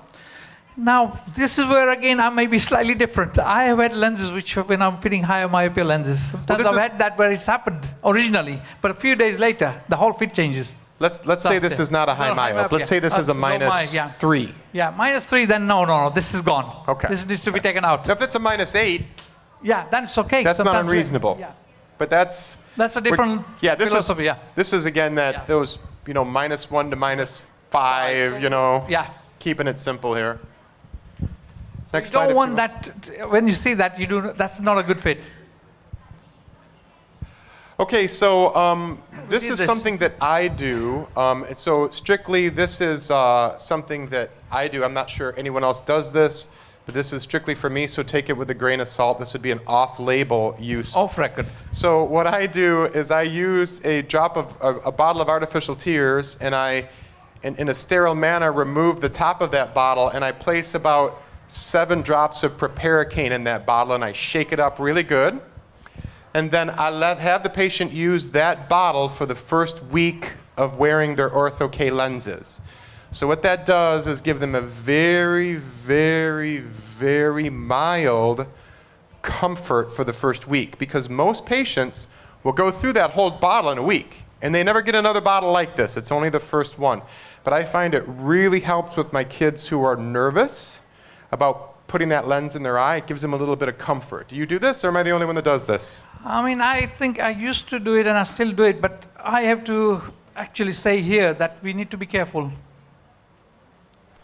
This, you need authorization again from parents. Do not do it if the parents have not been informed.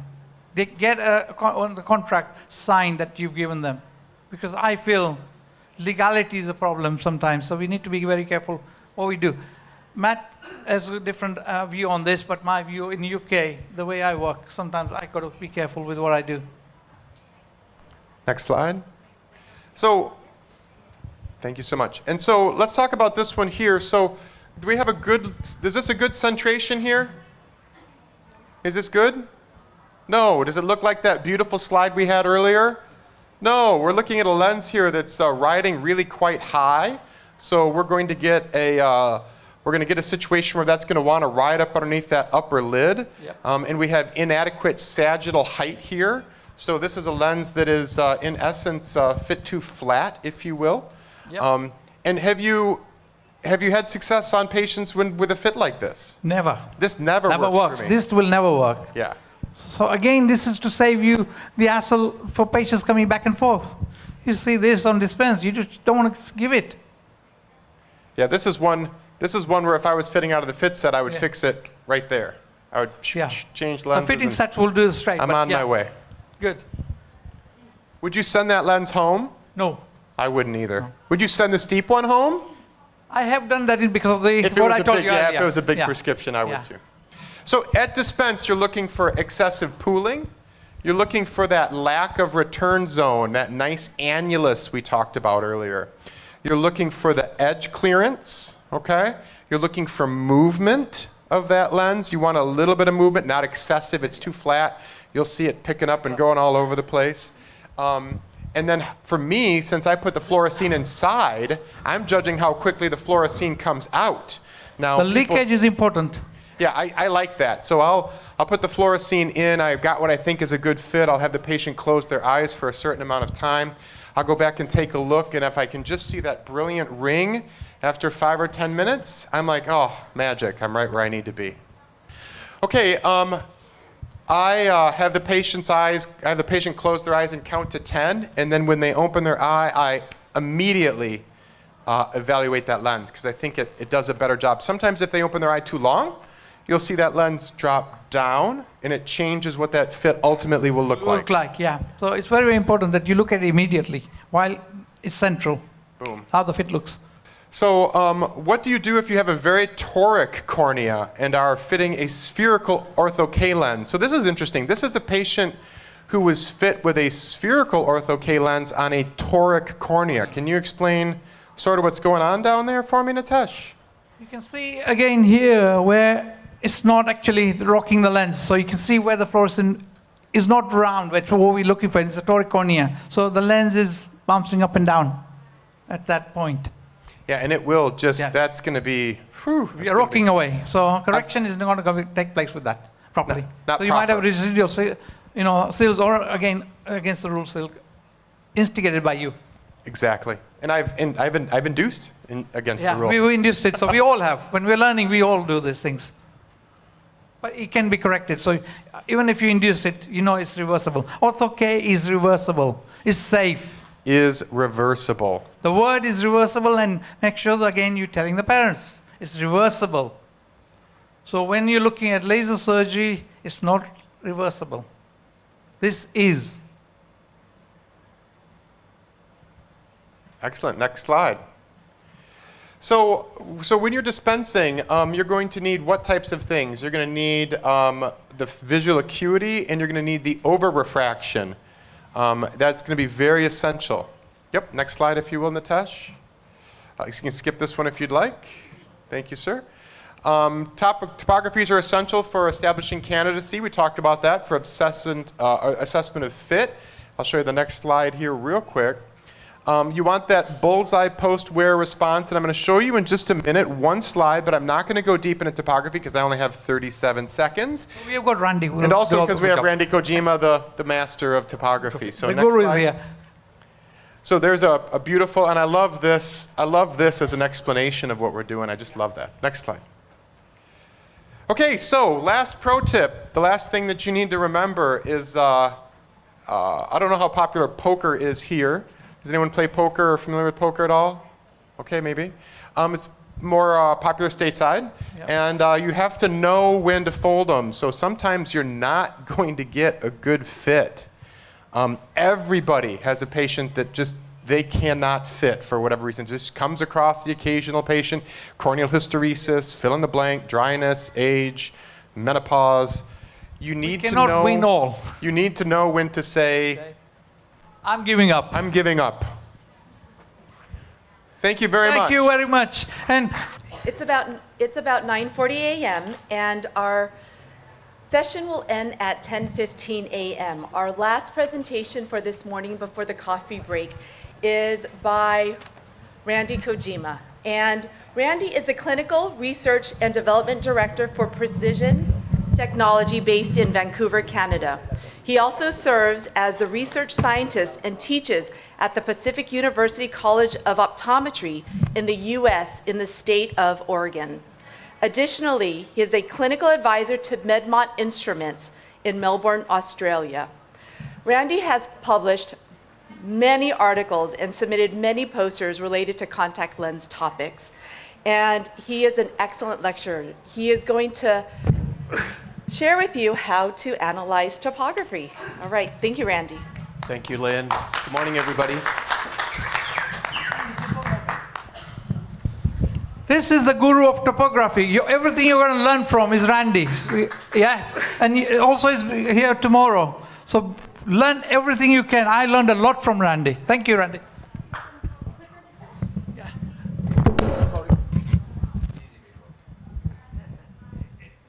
Good morning, everybody.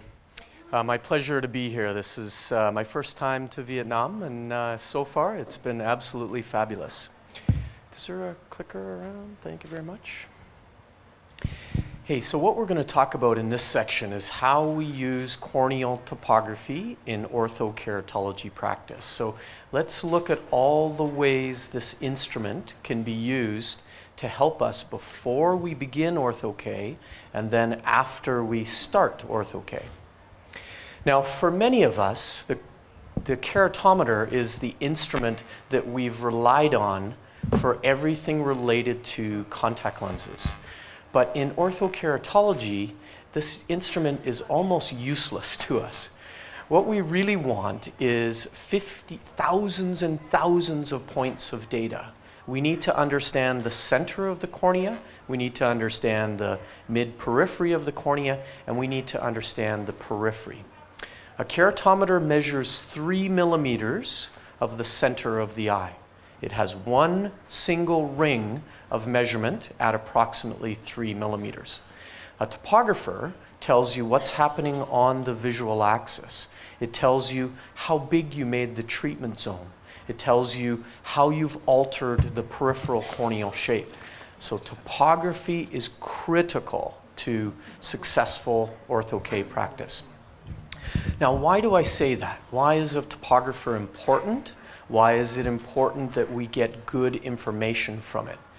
Number one is if we take a good corneal topography, our first lens is more likely to be accurate.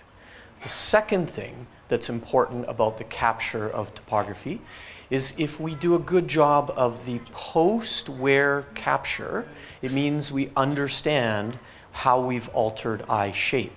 So you need good topography before you start ortho-K. You need good topography after you begin ortho-K. Now have a look at these two images. The one on the left is a very bad capture.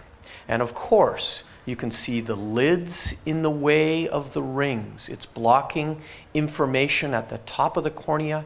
It's blocking information at the bottom of the cornea. But the second thing you see in that image is a big tear wedge right on the inferior lid.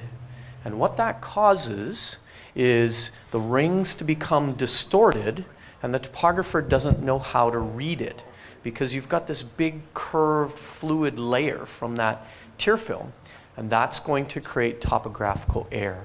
So what you want to approach is the image you see on the right.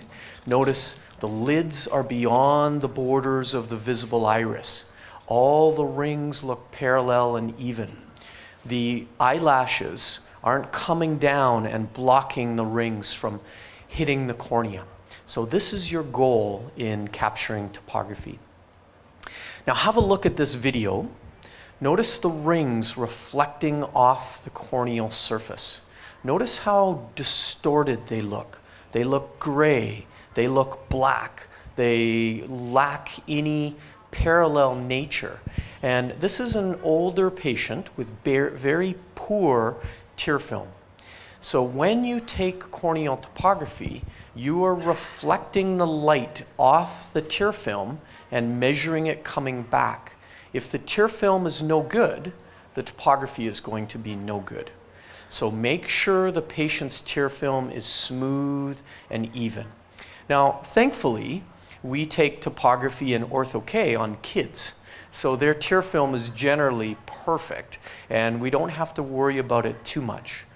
But if you capture your image right after the blink, the tear film may not have smoothed itself out.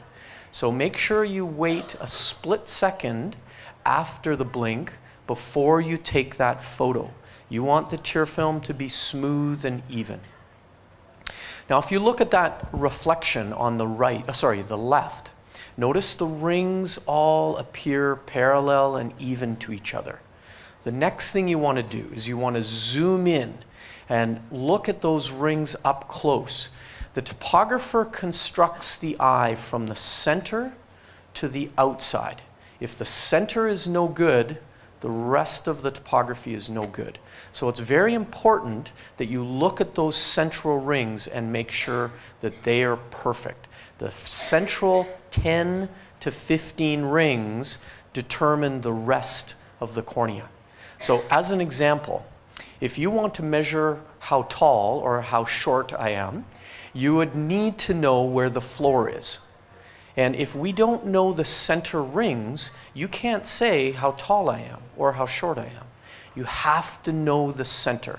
So be very, very, very, very, very, very, very, very critical of those central rings.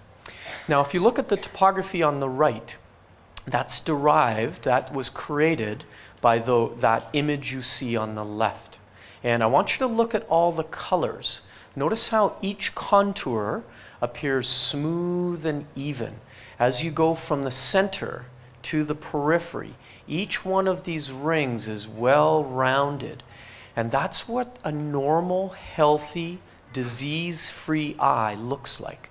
So if your topography shows a hot spot next to a cold spot, then you know there's something wrong, because the eye should flatten gradually. The eye should flatten at a very smooth rate. Now, when you begin ortho-K and you take your topography to construct your first lens, Do you take one map? Is one topography enough? And the answer is no. This particular topography is terrible. If you look at that map, what's wrong with the image you see there? And we have a hole right in the center of the cornea. It looks like we began orthokeratology. But what happened was the tear film wasn't so ideal in the center, and the topography didn't know how to interpret it. Or the tear film was thinning out in the center. So the topographer thinks the cornea is flatter right here, but really that should be the steepest point of the eye in a normal cornea. So never trust one topography. Always take multiple maps and look for reproducibility. Look for the maps to be the same. Do you see 4 similar appearing topographies? I don't. I see 4 different maps each time. So if we use that analogy of measuring my height, if you measure my height right now, you should come up with 1.77 meters. If you measure me again, you should come up with 1.77 meters. If you measure me again, you should come up with 1.77 meters. That's reproducibility, isn't it? So if we don't see reproducibility in the topographies, we don't know if we can trust the information. So it's important that you have consistent, even images. Now look at this particular set of 4. Is this reproducible? And it absolutely is reproducible. This is what we want to have as baseline topography. If you're going to send your maps to the lens designer to send you a lens overseas, then you want that first lens to be right. You don't want to have to order a second, a third lens. So make sure you get good baseline topography. As you can tell, I'm spending a lot of time talking about capturing topography. But as the guys said before me, it is so important to have good information to begin. If you don't have good information to start, then we send the patient home with the wrong lens. Then we have to bring the patient back, we have to refit. It's a second, third, fourth appointment that you don't want to have. Now, when you look at these topographies, which one of these eyes is ideal for ortho-K? Which one of these eyes is not so ideal for orthokeratology? What makes for a good candidate? Is a spherical cornea the only candidate that's ideal? Is against the rule astigmatism? Is that a bad candidate or a good candidate for orthokeratology? Let's talk about which are good eyes and which are bad eyes. Now, when we begin to construct our initial lens, one of the things that we see in the pattern is how it looks in the open eye environment. But that's not necessarily what it's going to do in the closed eye. When the patient goes to sleep with their relaxed lid over the lens for 6 hours, 8 hours, 10 hours. So can we look at the topography and predict where a lens will center? And the answer is you can. But you don't look at the center. This is the same eye, and we're using an axial interpretation and a tangential interpretation. Do you think an ortho-K lens should want to center very well on this eye? Now, what you might look at is the periphery, where this green is out here. Does that look symmetric to the apex of the eye? If you notice, the peripheral cornea appears pulled one direction or the other. If you see hot colors pulling down in the inferior cornea, that's where the ortho-K lens is going to want to go. So I'm always focused on that periphery before I start. It tells me where an ortho-K lens will center. And in this case, you get this beautiful centration. The bullseye is perfectly centered. And the reason is that I can't screw that up. I can't mess that ortho-K fit up because the cornea is promoting good centration of the lens. Now, by comparison, I want you to look at this case. Would you expect an ortho-K lens to perfectly center on this eye? And one is an axial map, one is a tangential map. Ignore the center. Ignore all this in the middle. I want you to look out here at this green. Where is that in relationship to the apex, to the visual axis? And you might notice there's a bit of decentration of that eye. So when we do orthokeratology on that patient, you'll notice the lens wants to follow the eye shape. This is a left eye. The lens wants to go down and it wants to go out because the color contours, the way the eye flattens, is similarly displaced in that direction. So don't assume that every time you can create a beautiful, perfectly centered bullseye. It's just not realistic. The eye shape is generally not symmetric. So having your treatment zones slightly temporal, slightly inferior, this may be normal. Now, when you look at these two topographies, which one of these eyes would you assume should need a toric lens, or which one should need a symmetric lens? Now, they're both the same flat K, they're both the same corneal astigmatism.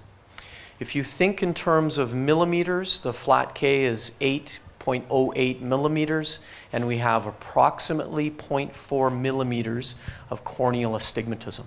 So this is a higher corneal astigmat, so both patients should need a toric lens. Well, let's focus in on this first case. And I want you to look at the figure 8, or hourglass astigmatism.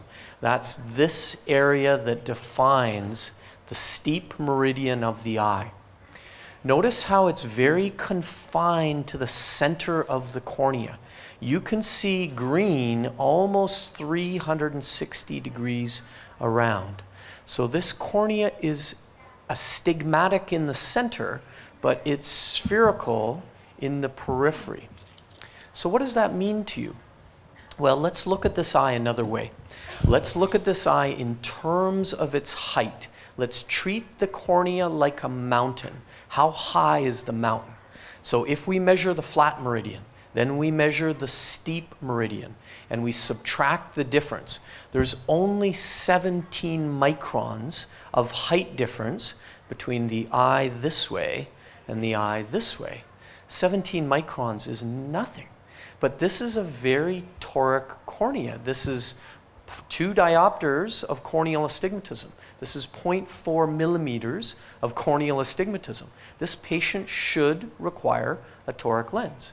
But because the peripheral cornea is symmetric, you don't need a toric lens. Now let's compare this to this patient. The same central corneal astigmatism. But now look at this periphery. You don't see green all the way around. The hot meridian runs from one side of the eye to the other side of the eye. So the central cornea is astigmatic, but the peripheral cornea is also astigmatic. And when we measure the flat, measure the steep, measure the difference between those two, this patient has 87 microns of difference between the height of the eye this way and the height of the eye this way. Now, what does 87 microns mean to you? When you design an ortho-K lens, it should have 5 microns of fluid under the center, a tiny amount of fluid. If we build a lens with so much gap, so much fluid underneath, more than 90 microns, we get a bubble. So 90 microns is a lot of fluid, and we have 87 microns potentially of fluid up here and down here when we place a lens on. So these two eyes are very similar centrally, but very different in the periphery. The one on the left is a very good candidate for orthokeratology. The one on the right is a tougher candidate for ortho-K. We need a toric lens. We need to push that astigmatism out of the way, and it's much harder in the toric eye. Now, to understand the alignment of these lenses on the patient, let's take an easy cornea. Let's take a spherical cornea. If I place a theoretical lens on and we observe how it lands across the flat meridian, you see the landing here at 3 o'clock, the landing here at 9 o'clock. So this is your optimal pattern across the horizontal meridian. Just as Nitesh and Matt explained to us, we want edge lift, a healthy edge lift at the tip. Then we want landing. Then we want the reservoir. Then we want the lens close to the central cornea. Reservoir, landing, edge lift. So that is your optimal pattern. Now let's look at the lens in the vertical meridian, in the steep meridian of the eye. And notice, once we take our cross section to the vertical, we see the fluid layer. And that lens is very close to the cornea at, this point, and it's only 10 or 15 microns at that point. So this is good. As the guys said, you want that lens to align 360 degrees around. That promotes centration, that promotes stability, that promotes comfort, that promotes good hydraulic force. So this is what we want. Now let's take another patient, slightly tougher. This is a patient with 2.5 diopters of corneal astigmatism, or if you think in millimeters, that's 0.5 millimeters of corneal astigmatism.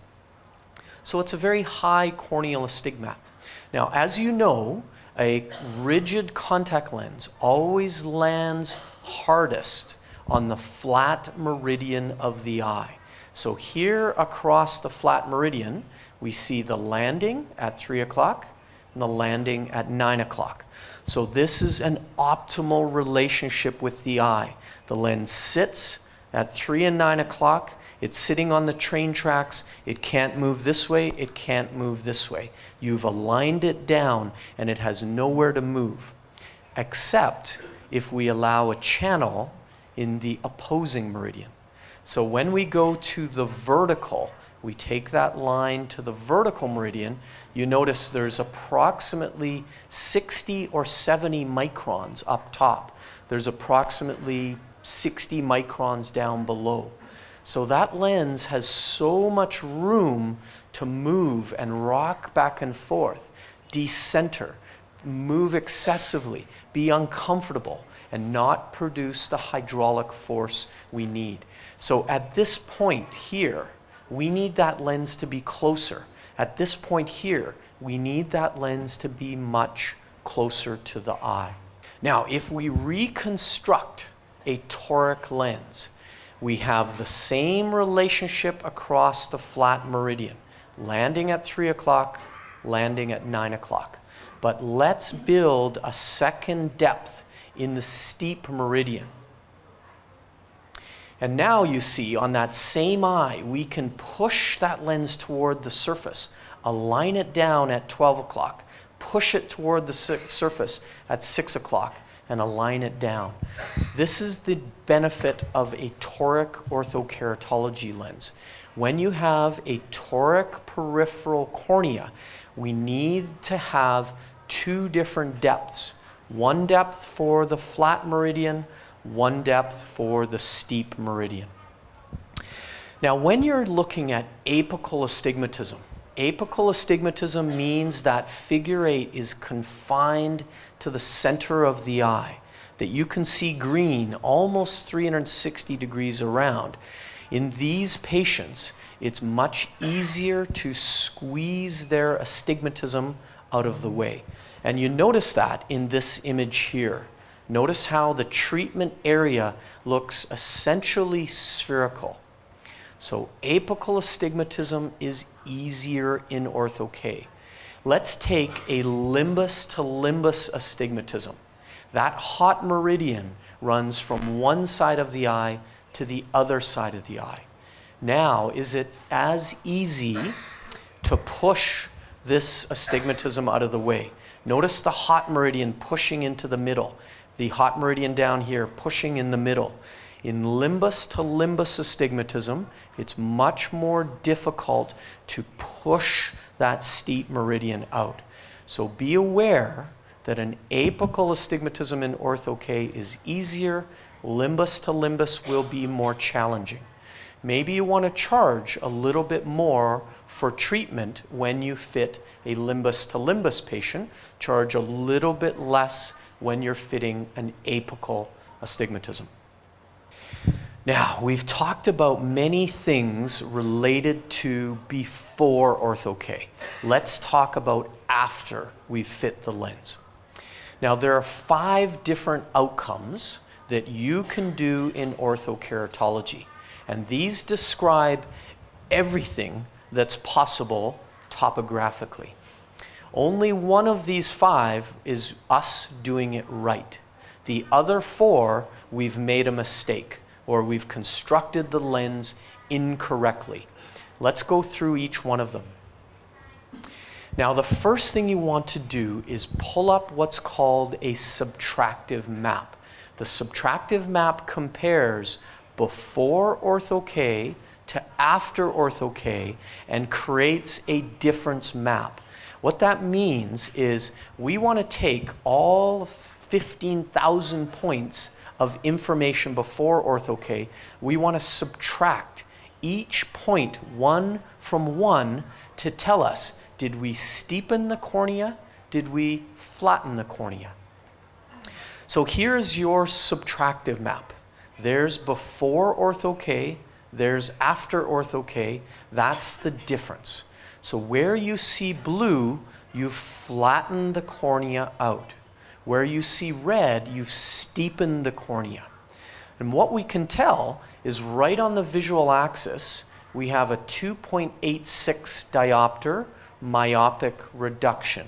You have eliminated 2.86 diopters of myopia. Look at the blue treatment zone. Is it centered to the pupil?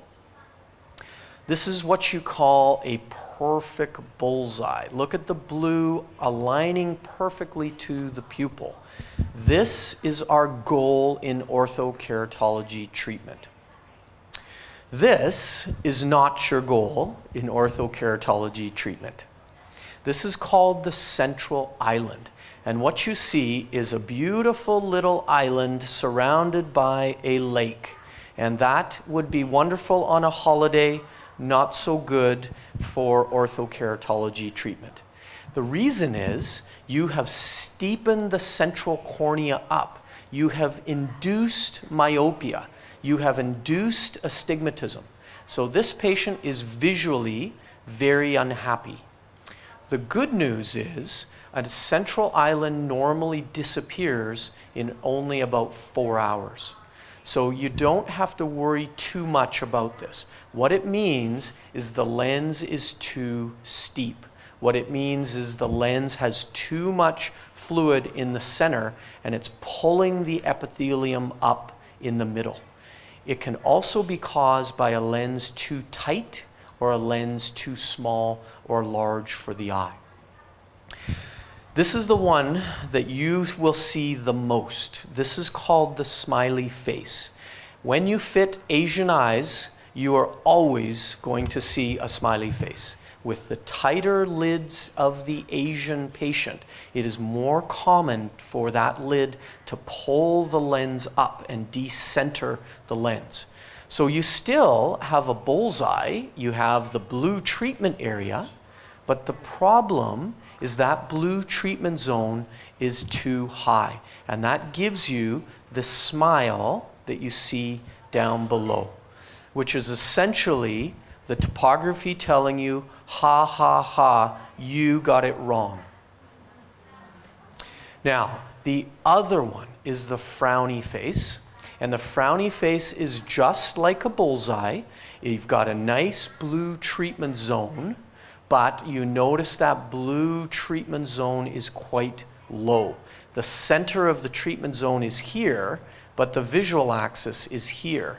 And that black is the pupil. So my entire blue treatment zone is riding low, and that gives you the upside down smile, or what you might call the frown. So this is an unhappy outcome. We want to better center this effect. When you have a frowny face, that means the lens is too tight. And I'm sorry, I need to go back. The smiley face is caused by a lens too flat. We have too loose an alignment that allows the lens to ride up. The frowny face is the opposite. We have too steep a periphery. The lens wants to ride low. In RGP lenses, the rules are the same as they are in orthokeratology lenses. Flat lenses ride high. Steep lenses ride low. Now the last outcome is your lateral displacement, and that's where the treatment zone may be going nasal, it may be going temporal. And this one is generally resolved by going larger. Often, lateral displacement is due to the displacement of the visual axis in relationship to the geometric axis. But if you see the lens grossly or severely decentered, nasal or temporal, that's probably a lens too loose, too small. Become an expert at these topographies. All these people in the front row are experts at corneal topography because they know how to read these outcomes. When you become good at recognizing what's the difference between a bullseye and a smiley face, what's the difference between a central island and a frowny face, you will always know what to do next. The good news is most companies understand these outcomes very well. So when you're beginning, rely on their expertise. But as you get more and more comfortable, if you can understand the subtractive map, compare before ortho-K to after ortho-K, pull up the difference. And that will tell you, did I get a bullseye? Did I get a smiley face? Did I get a central island? Did I get a frowny face? Or is it laterally descending? I'll end it there. If you guys have any questions, I'll be around all day. Please come up and ask me. I'm happy to help. And thank you to the organization for having me. These amazing doctors, and thank you. Thank you so much for attending today. We really, really, really want to help you learn how to fit orthokeratology, to educate you about the myopia epidemic. And Dr. Vu Thi Thuy Can has many publications in the Vietnam Journal of Medicine, Research, and Ophthalmology. She has also presented the papers at international, Asian, and Vietnamese conferences. She has lots of experience in the medical management of conjunctivitis, corneal ulcerative keratitis, dry eye, and surgical skills in corneal transplants. She also specializes in myopia control. With her experience and knowledge in cornea, she is going to contribute greatly to the orthokeratology success. Baxi. Thank you. Hi, everyone. I would like to thank the people give me a chance to give talk today.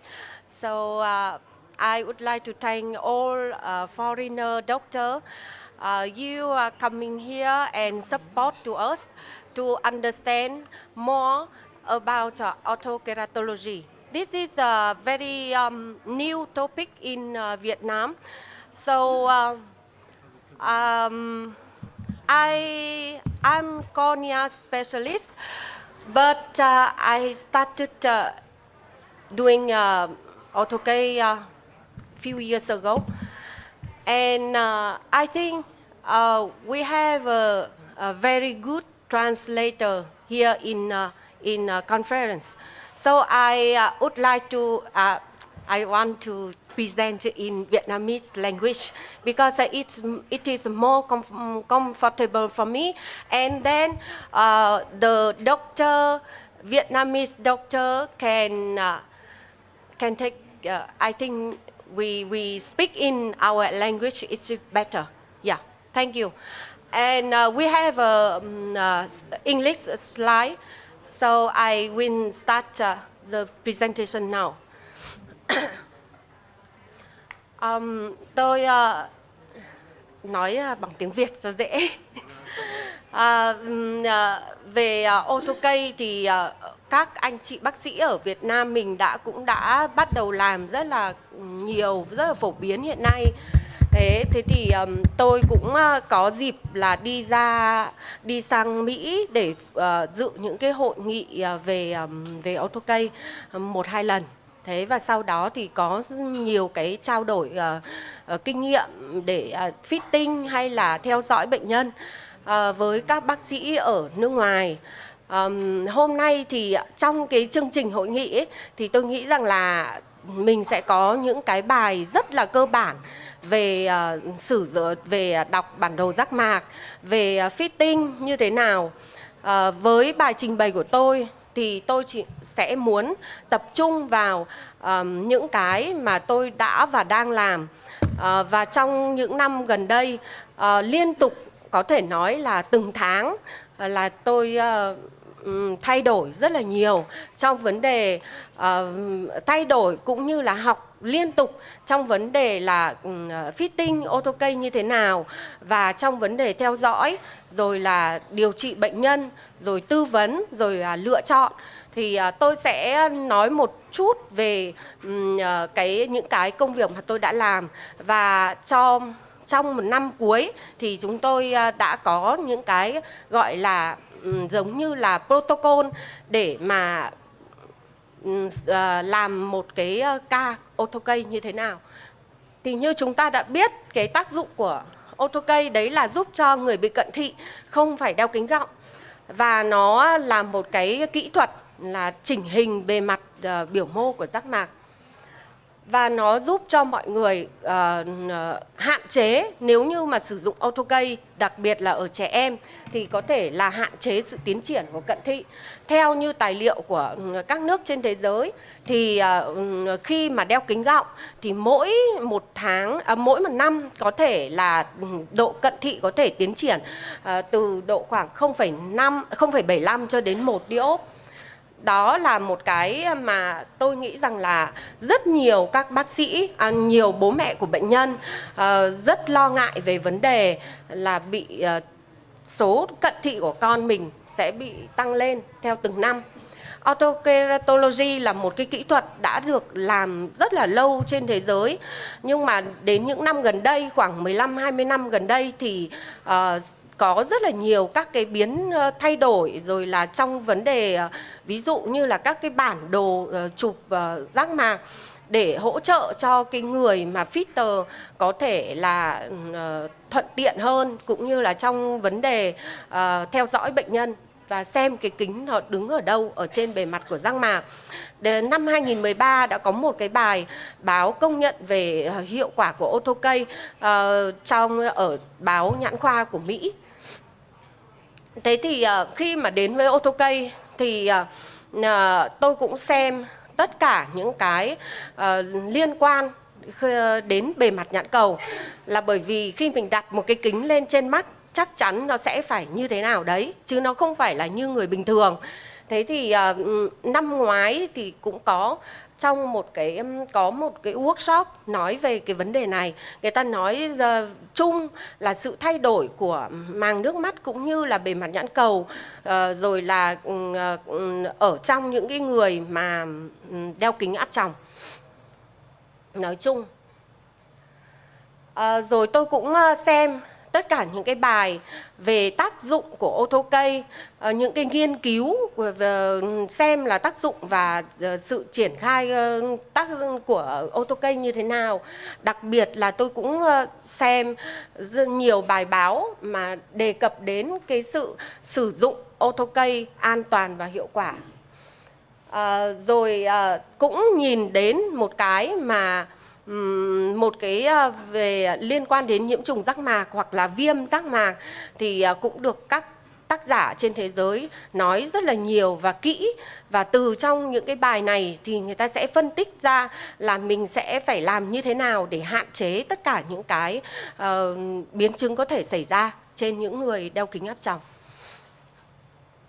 Thế thì với ô tô cây hoặc là nói về kính áp tròng nói chung ở Việt Nam thì chúng tôi cũng không được đào tạo một cách bài bản, và chúng tôi cũng thiếu hiểu biết về những cái như là chăm sóc mắt hoặc là vệ sinh kính hay là bảo quản cái kính đấy như thế nào. Và chúng tôi cũng vì là tôi làm ở trong ngành giác mạc và kết giác mạc, cho nên là tôi cũng có biết được đến những cái mà có thể gây ra khi mà con người sử dụng kính áp tròng. Và ở Việt Nam vì chúng tôi chưa có những người optometrist để mà hỗ trợ hoặc là làm chuyên về chỉnh quang, cho nên là tất cả những cái này là bác sĩ mắt sẽ làm. Do đó mà sẽ làm tăng lên gấp mấy lần công việc của bác sĩ ở tại clinic của họ. Thế và đặc biệt, một cái điều đặc biệt nữa, tôi cũng rất là muốn sau này các bác sĩ ở nước ngoài, ví dụ như là ở Mỹ hoặc là ở Anh hoặc là Úc, những cái nơi mà cái khí hậu là nó khác. Ở Việt Nam chúng ta là cái khí hậu nóng, ẩm và độ ẩm rất là cao. Đó nó cũng là một cái mà tôi nghĩ rằng là nó đóng góp rất là nhiều. Đây là một cái yếu tố thực sự, vì tôi đã từng nhìn thấy rất là nhiều ca sử dụng kính áp tròng ở bên Ấn Độ. Ấn Độ thì lại cũng sử dụng kính áp tròng cả ban ngày lẫn là ban đêm, và cũng có rất nhiều các cái biến chứng mà người ta hay đến để khám. Trong 5 năm vừa rồi thì chúng tôi có làm độ khoảng hơn 1.000 mắt, và thời gian theo dõi thấp nhất là 3 tháng và dài nhất là 5 năm. Thì đa phần là sẽ độ cận thị, đa phần tập trung vào độ cận từ 5,25 cho đến 7 dioptre. Còn lại những cái độ cận thấp hơn và cao hơn thì nó ít hơn. Thế thì trong quá trình làm vừa rồi thì tôi thấy rằng là có những cái vấn đề rất nổi cộm. Đấy là đối với người sử dụng kính áp tròng thì cái việc mà thao tác đặt kính vào, lấy kính ra là rất có vấn đề. Đấy, vì không ai có thể, ngay kể cả là những cháu nhỏ mà bố mẹ để phải đặt kính cho các cháu thì đây cũng là một vấn đề cần phải đào tạo và cần phải động viên để cho bố mẹ kiên trì và bố mẹ làm như thế nào để cho nó đúng, nó không ảnh hưởng đến mắt của các cháu. Và một vấn đề nữa đấy là vệ sinh cái kính đấy, bảo quản cái kính đấy như thế nào. Ví dụ như là các trẻ 14-15 tuổi, các cháu tự đặt kính, tự làm các thứ, nhưng mà sáng ngày ra là vội chạy đến trường, là lấy kính ra là để đấy luôn, không có ngâm nước ở trong cái dung dịch bảo quản ban ngày. Và cái thứ hai nữa là rửa kính hàng tuần, là để làm sạch kính thì các cháu rửa, nhưng mà các cháu không rửa đủ thời gian. Ví dụ như là rửa độ khoảng mấy giây thôi, xong bảo là con rửa rồi. Thế nhưng mà hỏi ra ấy thì là các cháu nên là về sau mình sẽ tư vấn là các cháu phải nên là nhìn đồng hồ, rửa mỗi một cái kính là ít nhất trong vòng khoảng 3 phút cho đến 5 phút. Đó thì mới đảm bảo được vệ sinh. Thế rồi một cái điều đặc biệt đấy là các con cũng như là bố mẹ không có đưa các con đi khám đầy đủ theo một cái lịch trình của bác sĩ đã đề ra. Bởi vì hầu hết tất cả các gia đình hiện nay nói chung thì tôi nghĩ rằng kể cả như bản thân tôi cũng thế, là bố mẹ rất là bận bịu. Thế rồi là ngay bản thân con tôi sử dụng AutoCAD nhưng mà có khi tôi cũng không tư vấn rõ, và tôi cũng không hướng dẫn kỹ lắm đâu. Đấy, thì vì mình cứ nghĩ là mình ôi rồi bận cái này bận cái kia. Thế cho nên là cái việc đó cũng rất là quan trọng, để làm sao để mình giúp đỡ, mình làm như thế nào để mình giúp đỡ cho các gia đình này có thể là tuân thủ theo những cái mà mình đã tư vấn. Thế rồi cũng rất nhiều gia đình là có low income. Cái này thì cũng rất là khó mà để mình tức là phân loại ra. Thế nhưng mà bằng cái việc là nói chuyện với cả gia đình khi mà gia đình đến để tư vấn, thế thì mình phải hỏi xem là tình hình làm việc ở đâu, bố mẹ làm việc ở đâu, rồi nói chuyện như là những cái bình thường thôi, nhưng mà thực tế là mình đang lấy thông tin đó. Thế thì hoặc rồi đến một cái nữa là tôi thấy rằng là tất cả các bố mẹ cũng như là các con đến phòng khám thì đều không biết gì về AutoCAD. Đấy, và cũng cứ hỏi rằng là tại sao mà nó lại có tác dụng như thế, tại sao không đeo kính gọng ban ngày mà lại nhìn được, thế thì mắt con tôi có bị làm sao không?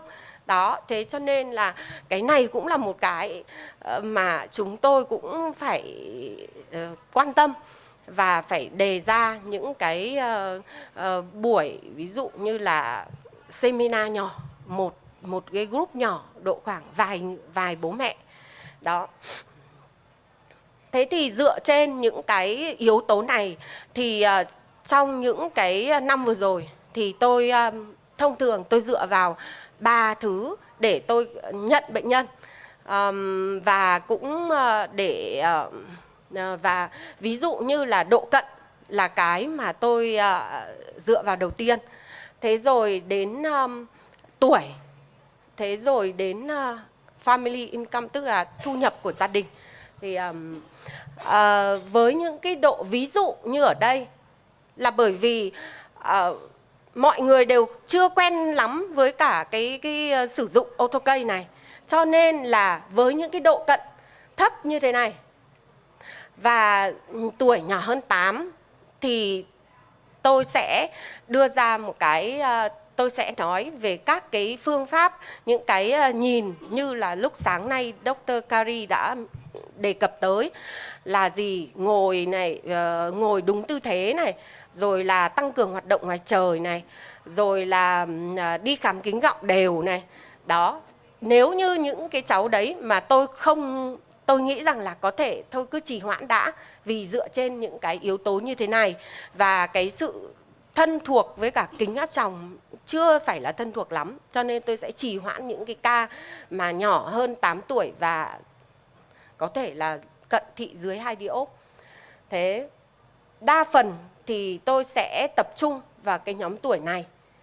Và với những người mà có good income thì mình sẽ tư vấn kỹ và mình sẽ hướng người ta tới để người ta có thể sử dụng AutoCAD cho các cháu.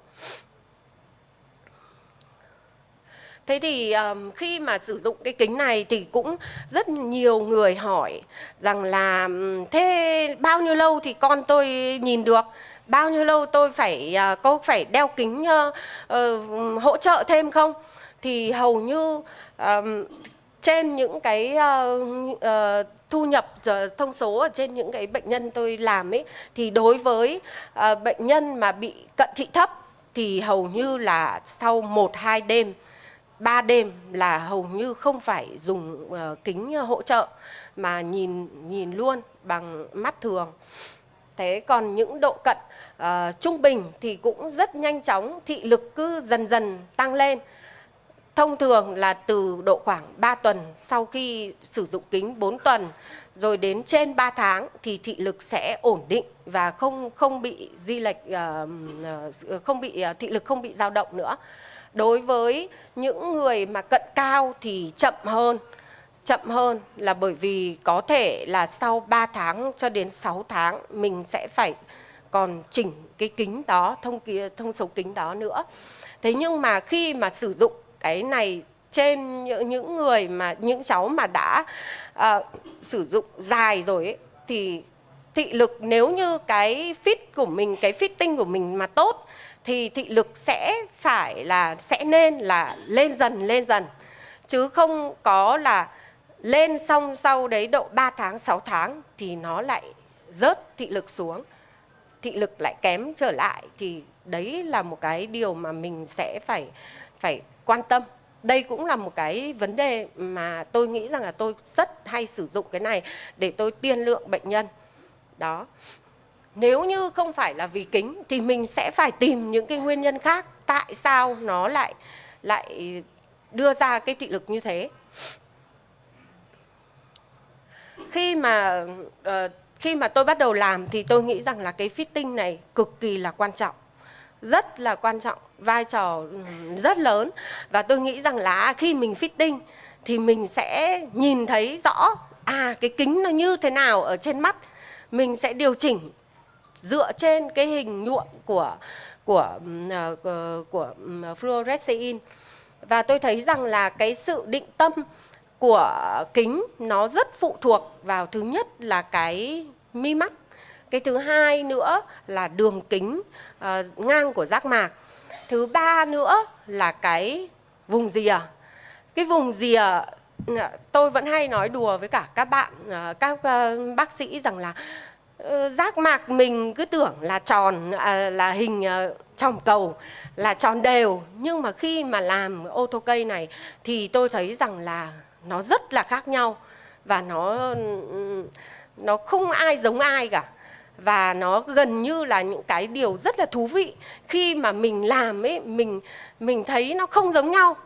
Ca nào, mắt phải, mắt trái nó cũng khác nhau về cái độ cong, và đặc biệt cái cấu trúc vùng rìa.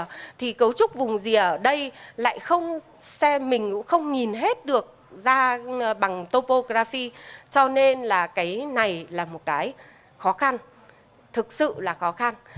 Và từ những cái này mình sẽ phải quyết định ra cái kích thước của kính. Cái đó là cái quan trọng để làm sao nó vừa với giác mạc, nó lại có tác dụng để khử độ cận. Ví dụ như đây một số các cái hình fitting mà tôi đã có. Ví dụ như là ở trong bệnh nhân này, các bạn thấy không?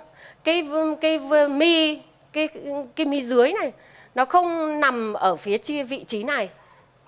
Thông thường mi dưới của mình sẽ che lên trên này, nhưng mà ở cháu này thì cái khe mi, cái vùng củng mạc này nó lại hở ra như thế này. Nó cũng là một cái điều kiện mà nó không support tốt cho cái kính khi mà nằm ở trên mắt. Thế rồi những cái mắt này thì rất là hay thấy ở những người cận thị cao, cho nên nó lại càng làm cho cái ca fitting cận thị cao này nó khó khăn hơn nữa. Đó. Thế rồi khi mình quan sát như thế này thì mình phải quan tâm đến cái sự chuyển động của cái kính nó như thế nào. Nếu mà nó chuyển động quá dễ dàng thì cái đó cũng phải xem xét lại. Và khi đây cũng là những cái mà các bạn sẽ thấy ở trong những cái bài tiếp tới đây về fitting của các speaker. Thế thì tôi sẽ sau khi mà mình fitting này, Dr. Trung đã đưa ra một cái hình ví dụ là giống như mình đội cái mũ. Thế thì cái chiều cao của kính thì là cái ca cốt, tức là cái ca trung bình của mắt. Thế rồi là cái size kính thì giống như là cái size kính là chỗ này. Đó. Thế thì mình đi chọn mũ thì làm sao mũ phải đội ở giữa và nó phải cân. Cho nên là theo tôi trong khi mà tôi fitting cái kính thì tôi thấy là hai cái yếu tố này rất là quan trọng. Đặc biệt là cái size của kính này là mình sẽ phải quyết định như thế nào. Và tất cả những cái này nó đều dựa trên những cái hình nhuộm fluorescein. Trước và sau khi và trong quá trình theo dõi bệnh nhân autocay thì tôi cũng sử dụng bản đồ máy chụp bản đồ giác mạc Medmon. Thế thì trong những năm vừa rồi và với số lượng mấy trăm bệnh nhân đó thì hầu hết là các bạn ấy rất là hài lòng, bố mẹ cũng như là các cháu rất hài lòng vì là không phải đeo kính gọng và các con có thể hoạt động thể chất thoải mái. Thế và có một số ít độ khoảng 2% là không hài lòng. Đấy là bảo là bác ơi, bác có cái kính nào chỉ đeo 1 tuần 1 lần không? Chứ bây giờ ngày nào cháu cũng phải đeo này, cháu mệt lắm. Đó, thế thì đó là những cái. Thế rồi có những khi mà bố mẹ bận quá, không chăm sóc được, không nhắc nhở con thì con sẽ bị đỏ mắt, viêm mắt thì sẽ cho dừng kính. Và bố mẹ nói rằng là đeo cái kính này làm gì mà cứ suốt ngày đỏ mắt thế này. Thế thì mình cũng tư vấn giải thích, thế nhưng mà cũng đôi khi là mình không thể nào làm hết được. Và để đảm bảo an toàn, dừng, không dùng nữa. Đó, thế thì có một vài cái ý kiến phản hồi từ bố mẹ là như vậy. Thế rồi trong hơn 1.000 mắt thì có 54 mắt, tức là 5% là các cháu không sử dụng kính tiếp bởi vì thấy là nó quá phức tạp. Thế rồi là cũng có những người thì lúc đầu đến với autocay thì bố mẹ rất là thích. Thế nhưng mà vì cái chi phí nói chung ở Việt Nam so với người ở Việt Nam là vẫn là cao. Vẫn là cao, cho nên là có những người ta không chịu được cái chi phí và người ta rút lui. Thế rồi có những cháu mà đeo kính mà tôi thấy rằng là có vấn đề thì tôi sẽ dừng. Tôi không khuyên là không nên đeo nữa. Nếu mà tiếp tục đeo thì sẽ sinh ra những cái biến chứng nặng nề. Trong quá trình đấy chúng tôi cũng gặp những cái mắt mà có biểu hiện về khô mắt, rồi làm không mất sự bền vững của màng nước mắt. Thế rồi là đó thì như ta nhuộm ở đây. Đấy, thế rồi có một vài trường hợp là bị nhiễm khuẩn, cho nên là sẽ mất rất là nhiều công sức để mà theo dõi rồi là điều trị. Và có thể có những cái là ảnh hưởng đến thị lực vĩnh viễn. Rồi có ca thì sẽ phải ghép giác mạc. Thế thì từ tất cả những cái đó chúng tôi có đưa ra những cái giải pháp là ví dụ về giải pháp thì có 3 phần là mình phải take care, mình phải lưu ý. Đấy là phần kê kính ra làm sao, chăm sóc kính như thế nào, theo dõi như thế nào. Và cái phương pháp mà chúng tôi làm là tôi muốn rằng là đưa ra một cái protocol cụ thể, làm như thế này. Và để cho những người mà tham gia cùng với chúng tôi, ví dụ như là điều dưỡng, ví dụ như là những người làm về chăm sóc bệnh nhân, chăm sóc khách hàng, thì người ta biết và người ta involve vào đó, tham gia vào cái quá trình này. Và một cái điều đặc biệt nữa đấy là phải phát hiện được sớm tất cả những cái biểu hiện mà liên quan đến việc dùng kính autocay, dùng kính áp tròng nói chung. Ví dụ như là viêm kết mạc, giác mạc hay là viêm loét giác mạc. Đó. Thế rồi mục tiêu của chúng tôi là cải thiện những cái và làm cho tăng lên, cải thiện cái hiệu quả của kính autocay, sử dụng làm sao cho an toàn hơn, rồi là giảm những cái công việc của bác sĩ. Đấy. Và giảm cái tỷ lệ biến chứng. Cái đấy là những cái mà chúng tôi muốn đạt tới. Thế từ cái protocol này thì tôi đã cùng với cả các bạn học ở lớp của tôi đưa ra. Thứ nhất là bước 1 là kê kính thì ta sẽ phải ghi cam kết này, khám này, rồi là thực hiện fitting. Rồi đến bước thứ 2 là chúng tôi sẽ hướng dẫn bệnh nhân tháo lắp kính, rồi là hướng dẫn bệnh nhân chăm sóc kính như thế nào, và kèm theo là sử dụng nước mắt nhân tạo. Tất cả những cái này đều cần phải có người hỗ trợ và những cái tài liệu, những cái giới thiệu về các cái phương pháp này rất là cụ thể. Những cái này do có thể là điều dưỡng hoặc là các bạn làm về chăm sóc khách hàng ở phòng khám của tôi, các bạn ấy sẽ làm những cái chuyện này. Thế và nhắc nhở đi khám định kỳ sau 1 tuần, 1 tháng, 2 tháng, đây là 3 tháng đầu tiên chúng tôi sẽ nhắc bệnh nhân đi khám đúng 3 lần trong 3 tháng. Thế và mỗi một lần khám thì chúng tôi sẽ kiểm tra về thị lực, kiểm tra về bề mặt nhãn cầu, rồi kiểm tra kính. Thế rồi có thể là yêu cầu các cháu thực hiện lại cái đặt tháo lắp kính trước mặt để mình xem là thao tác của các con có đúng chưa. Thế rồi khi mà có những cái biến chứng hoặc là viêm kết giác mạc thì ngay lập tức là người chăm sóc khách hàng hoặc là điều dưỡng sẽ thông báo cho những người bác sĩ để xử lý. Nếu như mà tất cả những người sử dụng kính autocay có dấu hiệu mà đến ngay lập tức trong vòng 1 ngày thì mọi thứ đều được kiểm soát và trở về bình thường hết.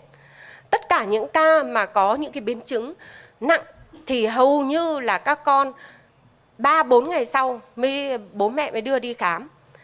Đó, cho nên là nó làm cho tôi cũng không hiểu lý do vì sao mà cái tiến triển này nó rất là nhanh.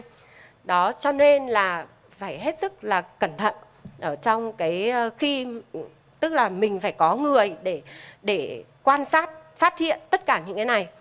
Thế thì sau khi 3 tháng đầu sử dụng kính thì chúng tôi sẽ có người nhắc nhở vệ sinh kính làm sao, thỉnh thoảng hỏi. Đó, đây là những cái mà chúng tôi muốn làm. Đây là những cái tờ để theo dõi những cháu mà đến khám, và để cho những người tham gia vào quá trình này người ta biết được. Và chúng tôi muốn đạt được rằng là tăng cái tỷ lệ tuân thủ hơn, giảm cái công việc cho bác sĩ mắt, thế rồi là giảm cái tỷ lệ nhiễm trùng hoặc là những viêm kết giác mạc, và tiết kiệm hơn cho các cháu. Chúng tôi sẽ sử dụng thêm những cái app. Please take the video, please.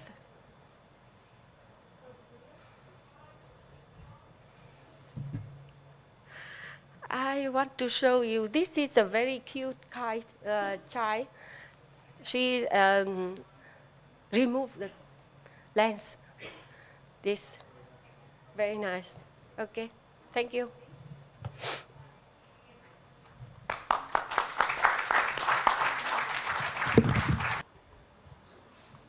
Thank you, bác sĩ Vũ.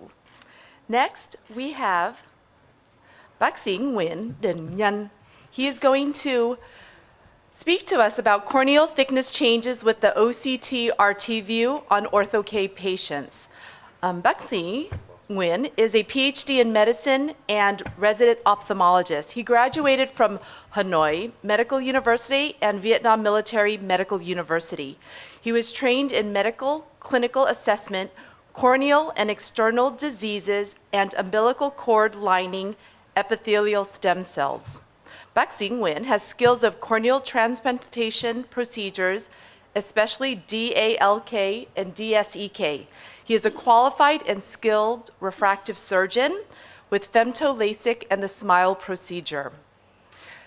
He has been awarded the best free paper presentation of corneal and external diseases section of Vietnam Ophthalmology Society Conference in 2011. Also, he has the best presentation of corneal and external diseases section in Vietnam Ophthalmology Society Conference in 2016. Please welcome Bác sĩ Nguyen.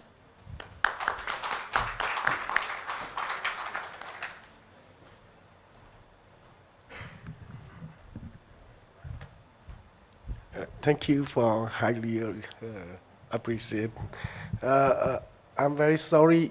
I'm honored to be here, but because of missing information from organizer, so I write my presentation in Vietnamese.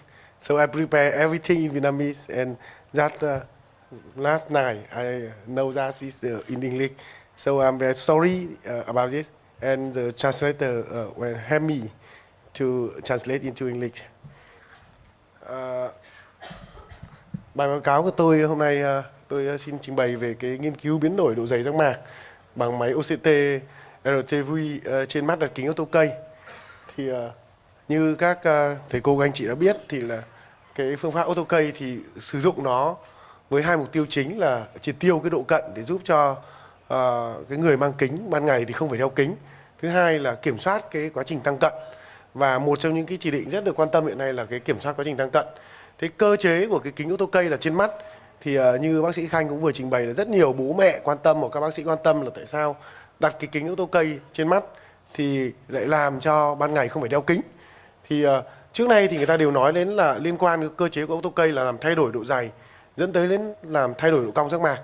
Nhưng thay đổi độ dày giác mạc như thế nào thì rất nhiều nghiên cứu khác nhau để chỉ ra các cái biến đổi, và nó đa số là chưa thống nhất. Thì chụp OCT là một cái phương pháp đánh giá cái độ dày giác mạc tương đối chính xác, và các cái máy OCT hiện nay thì có thể đánh giá cái sai số độ dày giác mạc ở các vị trí khác nhau, chênh nhau chỉ khoảng 5 micromet.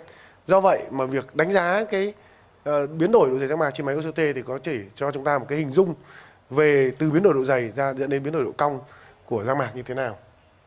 Thế vì vậy chúng tôi tiến hành đề tài này với hai mục tiêu. Thứ nhất là đánh giá kết quả thị lực và độ dày giác mạc trên mắt đặt kính ô tô cây trong điều trị cận thị, và nhận xét một số yếu tố liên quan giữa biến đổi độ dày giác mạc với kết quả thị lực sau khi đặt kính. Thì chúng tôi thì cũng đặt kính từ những năm 2014. Thế nhưng nghiên cứu này thì cũng là một cái nghiên cứu nhỏ, và chúng tôi tiến hành hoàn toàn trong năm 2016 và tổng kết năm 2017. Thế thì cũng như các cái trình bày từ sáng nay đến giờ thì chúng ta đều biết là cái cấu trúc của cái kính ô tô cây thì có vùng điều trị là vùng trung tâm là base curve. Sau đó thì đến cái vùng quy hồi hay còn gọi là vùng trung gian, và tiếp đến là cái vùng định tâm hay vùng alignment curve, và đến vùng chu biên. Thế thì mục tiêu của cái kính ô tô cây là đặt lúc ngủ để giúp cho ban ngày nhìn rõ và hạn chế tăng cận. Thế điều chỉnh của kính ô tô cây ấy, thì trước nay người ta đều phân tích rõ là nó giảm cái độ dày giác mạc trung tâm, sau đó thì dẫn đến là giảm độ cong của cái giác mạc và dẫn đến làm giảm độ hội tụ. Và nếu mà không đeo kính này thì giác mạc dần dần lại trở về độ cong bình thường. Có nghĩa là chúng ta phải đặt kính hàng ngày vào buổi đêm để giúp cho buổi sáng hôm sau thì cái giác mạc nó giữ nguyên được cái độ cong. Và đấy cũng là lý do mà tại sao những trường hợp đầu tiên khi mà đặt kính những ngày đầu tiên thì đứa trẻ là đến buổi sáng nhìn rõ, nhưng buổi trưa hoặc buổi chiều bắt đầu nhìn mờ. Và đấy cũng là cái khó khăn khi mà các bác sĩ trong vòng 1-2 tuần đầu tiên mà đứa trẻ buổi tối nó nhìn không rõ ấy, thì là nó không đeo được cái kính của nó nữa, bởi vì nó không còn cái độ cận như nó ban đầu nữa. Thì là sáng thì nhìn rõ nhưng đến tối bắt đầu nhìn mờ, nhưng đeo kính cũ là nhức, là khó chịu. Thế thì các cái phương tiện khác nhau để đánh giá cái biến đổi độ dày giác mạc thì đến nay có rất nhiều nghiên cứu, có thể dùng siêu âm, dùng OCT. Và cái kết quả trung bình hiện nay chúng tôi thấy rằng là giác mạc trung tâm của các cái nghiên cứu thì đều thấy là giảm từ 10 đến 20 micromet, và tăng cái độ dày của giác mạc cạnh tâm từ 5 đến 15 km. Thế thì với cái sự biến đổi như thế này thì giải thích như thế nào đến cái triệt tiêu những độ cận cao? Chúng ta biết là hiện nay cái kính đặt kính ô tô cây thì có thể triệt tiêu độ cận đối với FDA công nhận là dưới 6,5 diop, nhưng chúng ta đã bản thân tôi cũng như các bác sĩ mà đặt kính ô tô cây đây đã đặt những cái trường hợp mà đến 8 đến 10 diop, có một số trường hợp còn trên 10 diop mà vẫn có thể triệt tiêu được cái độ cận của bệnh nhân. Thế thì đây là một cái nghiên cứu trên động vật, người ta thấy rằng là khi đặt kính ô tô cây thì cái vùng trung tâm mà chủ yếu là vùng biểu mô thì nó giảm cái độ dày đi, nhưng mà vùng cạnh tâm thì nó lại tăng độ dày lên. Và vì vậy thì tôi muốn sử dụng OCT để đánh giá cái biến đổi độ dày này một cách chính xác nhất. Thì một số nghiên cứu hiện nay thì ví dụ như là Ahabi năm 2003 đánh giá một phương pháp quang học thì thấy rằng giác mạc trung tâm là giảm khoảng 19 micromet và giác mạc cạnh tâm thì tăng khoảng 14 micromet, thì là cái nguyên nhân gây giảm cận. Tuy nhiên là đo bằng các cái phương pháp khác nhau thì ra kết quả khác nhau. Thế còn ví dụ như là Isan Quia năm 2013 thì cũng dùng OCT Autopsy thì thấy rằng là giác mạc trung tâm giảm, nhưng mà giác mạc ở cái vùng 3, nghĩa là vùng cách trung tâm giác mạc từ 5 đến 6 micromet thì tăng. Tuy nhiên là không tương xứng với độ cận giảm. Với các tác giả thấy rằng là đo bằng các phương pháp chính xác thì thấy rằng giác mạc trung tâm giảm rất ít và vùng cạnh tâm tăng rất ít, thế thì nó không tương xứng với cái mức độ giảm thị lực. Thế hoặc là Kang năm 2015 thì thấy là giác mạc trung tâm giảm và tác giả đo được cái vùng biểu mô giảm là chủ yếu là khoảng 19 micromet, nhưng nhu mô lại hơi tăng nhẹ, nhu mô ở trung tâm lại hơi tăng nhẹ. Và giác mạc cạnh tâm thì biểu mô tăng và nhu mô cũng tăng. Như vậy là tính tổng ra thì vùng cạnh tâm đều tăng. Thế vì vậy chúng tôi tiến hành cái đề tài này từ tháng 4 năm 2016 đến tháng 4 2017. Và đa số là lựa chọn đứa trẻ trên 8 tuổi. Và cận thị thì dưới 6,5 diop và loạn thị dưới 1,5 diop. Những cái bệnh lý của giác mạc hoặc bệnh lý về nhồi nháng cầu thì được loại trừ. Về thiết kế nghiên cứu là mô tả nghiên cứu, chúng tôi chọn 33 mắt trên 17 bệnh nhân và sử dụng cái máy OCT RTV để đo cái độ dày giác mạc. Thế cách thức tiến hành thì chúng tôi đo thị lực và sau đó thì đo độ dày giác mạc trên OCT ở 3 lần ở các thời điểm là trước khi đặt, 1 tháng, 3 tháng, 6 tháng và 12 tháng sau khi đặt. Và đo ở đây là phải đo 3 lần ở cái thời điểm khác nhau để lấy số trung bình. Và cái kết quả đo được ấy thì trên cái máy OCT Autopsy thì nó có sẵn cái thông số đánh giá trung bình là cái vùng trung tâm là 20 m ở trung tâm. Và thứ hai là vùng cạnh tâm 1, chúng tôi gọi là vùng cạnh tâm 1 ấy, thì là từ 2 đến 50 m ở trung tâm. Và vùng cạnh tâm 2 là từ 5 đến 60 m ở cạnh tâm. Thì chúng tôi sẽ đánh giá trung bình các vùng này. Và chúng tôi thấy rằng là một số tác giả khác khi nghiên cứu thì thấy rằng rõ ràng là vùng cạnh tâm thì nó tăng lên, vùng trung tâm nó dẹt đi. Nhưng mà để đánh giá cái biến đổi của độ cong thì ta thấy rằng là nếu mà cạnh tâm tăng lên và trung tâm dẹt đi thì độ cong nó biến đổi rất là nhiều, hơn nhiều so với chỉ một trong hai yếu tố. Do vậy mà chúng tôi đưa ra cái khái niệm là độ chênh, tức là sự khác biệt giữa cái độ dày của vùng cạnh tâm 1 và trung tâm và vùng cạnh tâm 2 ở trung tâm, và xem cái độ chênh này nó có tương quan gì với thị lực không. Thì xử lý kết quả thì bằng phần mềm R và được tiến hành tại Học viện Quân y. Thì chúng tôi tiến hành trên 33 mắt của 17 bệnh nhân từ 9 đến 31 tuổi, trong đó thì đa số là từ 8 đến 15 tuổi, đó là có 11 bệnh nhân. Thứ hai là với độ cận thì đa số các trường hợp là cận từ 4 đến 6,5 diop, nghĩa là có 19 trường hợp. Về thị lực trước khi đặt kính thì rõ ràng là với cái độ cận cao như thế thì đa số những trường hợp thị lực trước khi đặt kính mà với thị lực không kính là đều nhỏ hơn 20/200. Và độ dày giác mạc trung tâm của các trường hợp này thì chúng tôi đo được là trung tâm là 540 cộng trừ 23,8 micromet, cạnh tâm là 560 micromet và cạnh tâm 2 là 586 micromet. Thì so với cái độ dày trung bình của người bình thường thì các cái kết quả này là cũng tương xứng với cái độ dày trung bình của người bình thường. Thế kết quả thị lực sau khi đặt kính tính theo thị lực lúc mắc thì chúng tôi thấy rằng là cái thị lực nó tăng dần và có xu hướng ổn định ở thời điểm 3 tháng ở trong nhóm nghiên cứu. Nghĩa là tăng rõ nhất ở trong tháng thứ nhất, nhưng mà để ổn định được và không khác biệt so với các tháng còn lại là ở thời điểm 3 tháng. Và nếu mà so sánh cái giá trị tuyệt đối của độ cận thì thấy rằng là với độ cận thấp thì trong vòng 1 tháng đầu thì tất cả mắt là đều thị lực trên 20/25. Nhưng mà độ cận từ 2 đến 4 diop thì trong 1 tháng đầu vẫn còn 1 mắt là thị lực từ 20/60 đến 20/25. Và nếu độ cận từ 4 đến 6,5 diop thì có khá nhiều mắt là trong vòng 1 đến 3 tháng đầu là thị lực vẫn còn dưới 20/25, nhưng sau đó thì thị lực đều ổn định là trên 20/25. Và kết quả độ dày giác mạc sau khi đặt kính thì chúng tôi thấy rằng là cái vùng trung tâm thì nó giảm thị lực và giảm dần thị lực và rõ nhất là ở tháng thứ 3. Sau đó thì nó có xu hướng ổn định và sự khác biệt là không có ý nghĩa thống kê. Còn vùng cạnh tâm 1 thì hầu như không thay đổi. Đây là số trung bình của toàn bộ vùng đó chứ không phải theo một vị trí nhất định. Còn vùng cạnh tâm 2 thì thấy lại tăng lên so với trước khi đặt kính và rõ nhất là tháng thứ nhất, sau đó thì sự khác biệt là không có ý nghĩa thống kê. So sánh ở các cái vị trí khác nhau vì như các anh chị cũng biết thì trên máy OCT có thể đo được các vị trí khác nhau, thì thấy là đối với cái vùng cạnh tâm 1 thì cái vùng thái dương và vùng dưới thì thay đổi rất là ít và hầu như không khác biệt có ý nghĩa thống kê. Tuy nhiên là cái vùng mũi và vùng phía trên ấy, thì thay đổi rất là rõ và khác biệt có ý nghĩa thống kê. Rõ nhất là ở vùng phía mũi và sau đó là vùng phía trên. Thế còn đối với vùng cạnh tâm 2 là vùng mà cách trung tâm giác mạc từ 5 đến 6 micromet thì thấy rằng là nó cũng có thay đổi xu hướng từ 1 tuần đến 1 tháng. Tuy nhiên là rõ nhất là ở thì 1 tháng thì nó tăng hơn so với trước khi điều trị, nhưng mà khác biệt thì không có ý nghĩa thống kê. Thế để đánh giá cái biến đổi này với nó ảnh hưởng đến thị lực ra sao thì chúng tôi đánh giá cái mối tương quan giữa cái độ dày giác mạc và thị lực. Thì nếu là so cụ thể từng yếu tố, ví dụ biến đổi của độ dày giác mạc trung tâm so với thị lực ở thời điểm 1 tháng thì không có sự khác biệt gì cả. Khác biệt không ý nghĩa thống kê, và các điểm sau cũng vậy. Thế còn đánh giá ở vùng cạnh tâm 2 thì cũng không có hề có sự khác biệt, mặc dù nó tăng lên nhưng không có thể khác biệt. Như vậy là chúng ta nếu lấy từng yếu tố một thì để so sánh thì thấy là không hề tương quan với cái biến đổi của thị lực. Tuy nhiên là nếu so sánh độ chênh, nghĩa là sự khác biệt của vùng cạnh tâm 2 hoặc vùng cạnh tâm 1 với trung tâm và so sánh ở các thời điểm khác nhau thì thấy rằng là độ chênh của vùng cạnh tâm 1 và trung tâm thì ở thời điểm 1 tháng thì khác biệt không có nghĩa thống kê, và các thời điểm sau cũng vậy. Nhưng mà ở vùng cạnh tâm 2 thì lại khác biệt, cái sự tương quan này là khá rõ và khác biệt có nghĩa thống kê.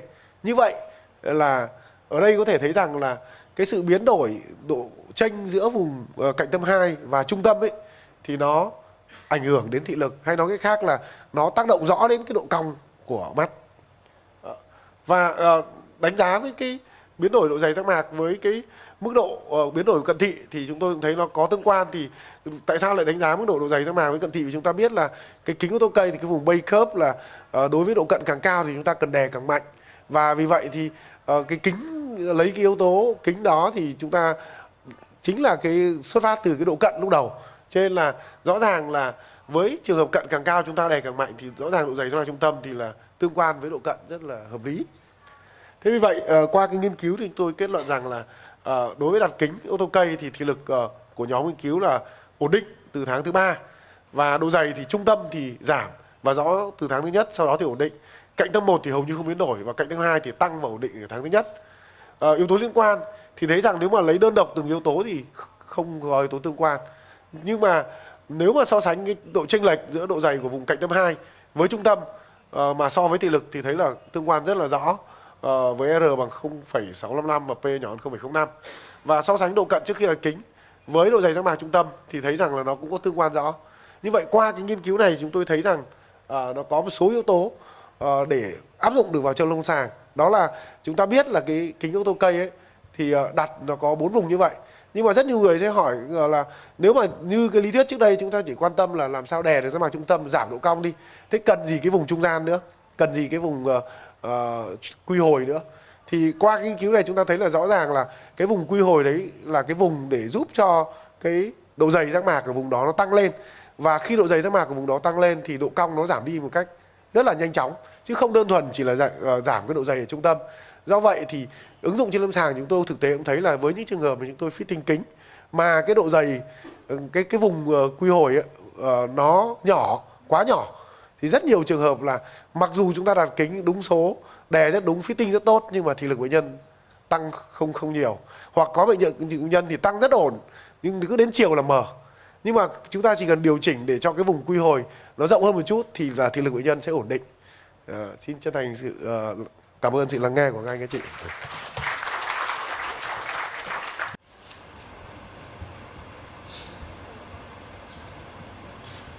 Thank you, bác sĩ Nguyễn Đình Nhân. Next, we have Dr. Matthew Martin back. He is going to be the last lecture before, yeah, okay. And then Dr. Nitesh Barot is also joining him. And we are going to talk about how to start Ortho-K, fitting tips and fluorescein interpretation. This is our final lecture for the morning, and then we will break for lunch. Hopefully, we should finish early so you can have a good lunch break. Thank you, Nitesh. So we're going to be doing a little bit of Ortho-K IQ. So we're going to talk about some cases. We're going to kind of ask you guys some questions so that you can help us do a better job up here today. So I'll need a lot of help, so please help me. And we can use all the help we can get. So do you have the slide advancer? Or it looks like it's here. I've got the power now. No, I better give this back. You don't want me to have the power.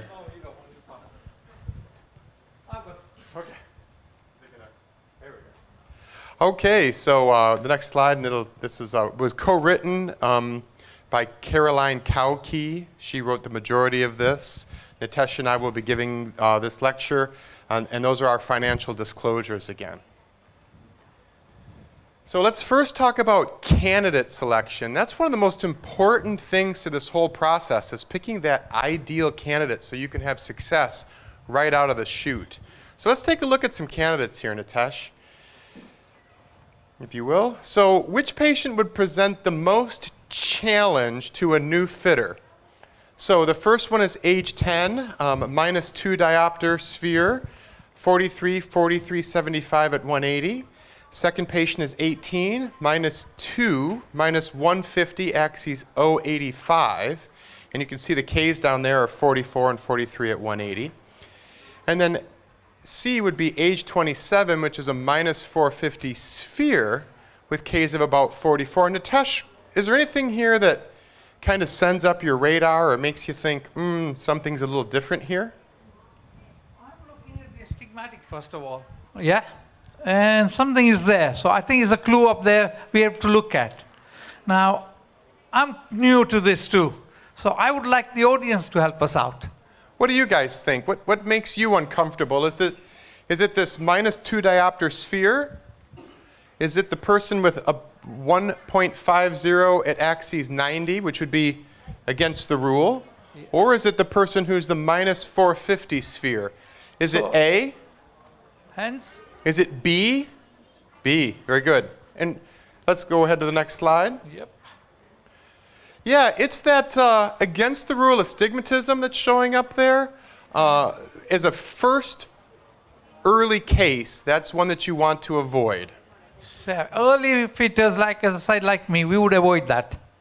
So thank you for helping me. Later on, certainly that's something that you would be willing to explore, correct? Yes, I would do it later on when you have full experience. But as an apprentice, let's not do it. So which patient would present the most challenge to a new fitter? So the first one is -3, -1, axes 180 with Ks of 3,900 and 4,000.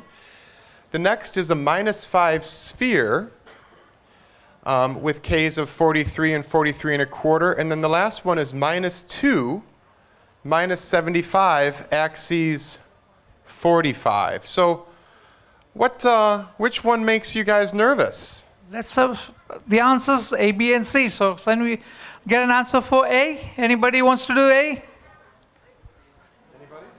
Okay. Anybody wants to do B? So Ooh. B is a little high for a new fitter. Fit. Okay, -5, but it's not terribly high. Terribly high, yeah. I would feel comfortable even with a new person going up to I think, -5. yeah, we could do it. What about C? Anybody want C? That is some oblique. There's some oblique astigmatism, but that's not a Like whole lot. A lot, yeah. 075. We could get rid of it. So let's take a look at what's going on here. So with this one, you got to look at those Ks. 3,900 or 39 and 40. Those are some flat Ks to start with. Okay. You've got too much flatness. Yes, you're already very You can't flat. be able to push it down anymore.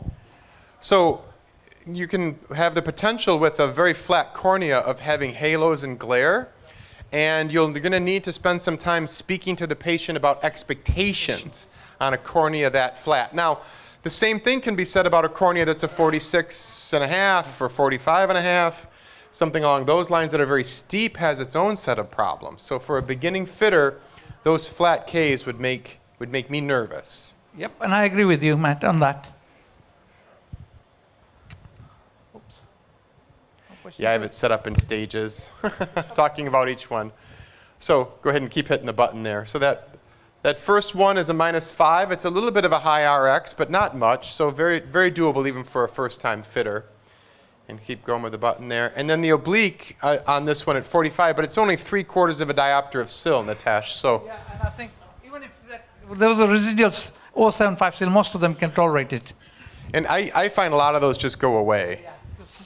99% they go. Okay, so here we're looking at a -2, axes 90. And the Ks are 45 and 45. Well, What's got you bothered here, Nitesh? Talk to me. I'm looking at the corneal K readings. There's an astigmatism here and the spherical cornea. Well, right out of the chute, it's a -2 axis 90. Yeah, 90. Woo! For a first-time fitter, that's going to be nothing but trouble. And then there's a dichotomy between 45 Ks and that cylinder. Where to go? Yeah. So where do we get it? So again, for a new fitter, a difficult case. For sure. It can be done, but later on. That's going to be a challenge for anybody, Yeah. I think. Well, maybe not for Nitesh, but And for me. And Dr. Arthur Tung, Yeah, well, come on, you help me.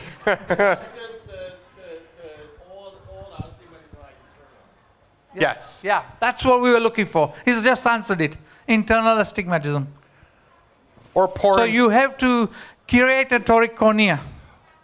or poor information. Yes, that's So the other that's thing something Randy to realize Kojima too. told us, yeah. Sometimes if the information doesn't look right, it's because the information isn't right. So Randy Kojima who actually told you, topo map measurements, get them right. Okay, so this just talks about the What we spherical just- cornea and a lot of refractive cylinder, indicating that we're going to have residual sill here, without question. Yeah. What about this map? What are you guys thinking with this map? In the audience, Can we have some people want to just shout out what they think? what bothers you here? What makes you uncomfortable? Is it this area up here? Is it this area down here? Steeper inferiorly, yes. That's Yeah. significantly steeper. Significantly, yeah.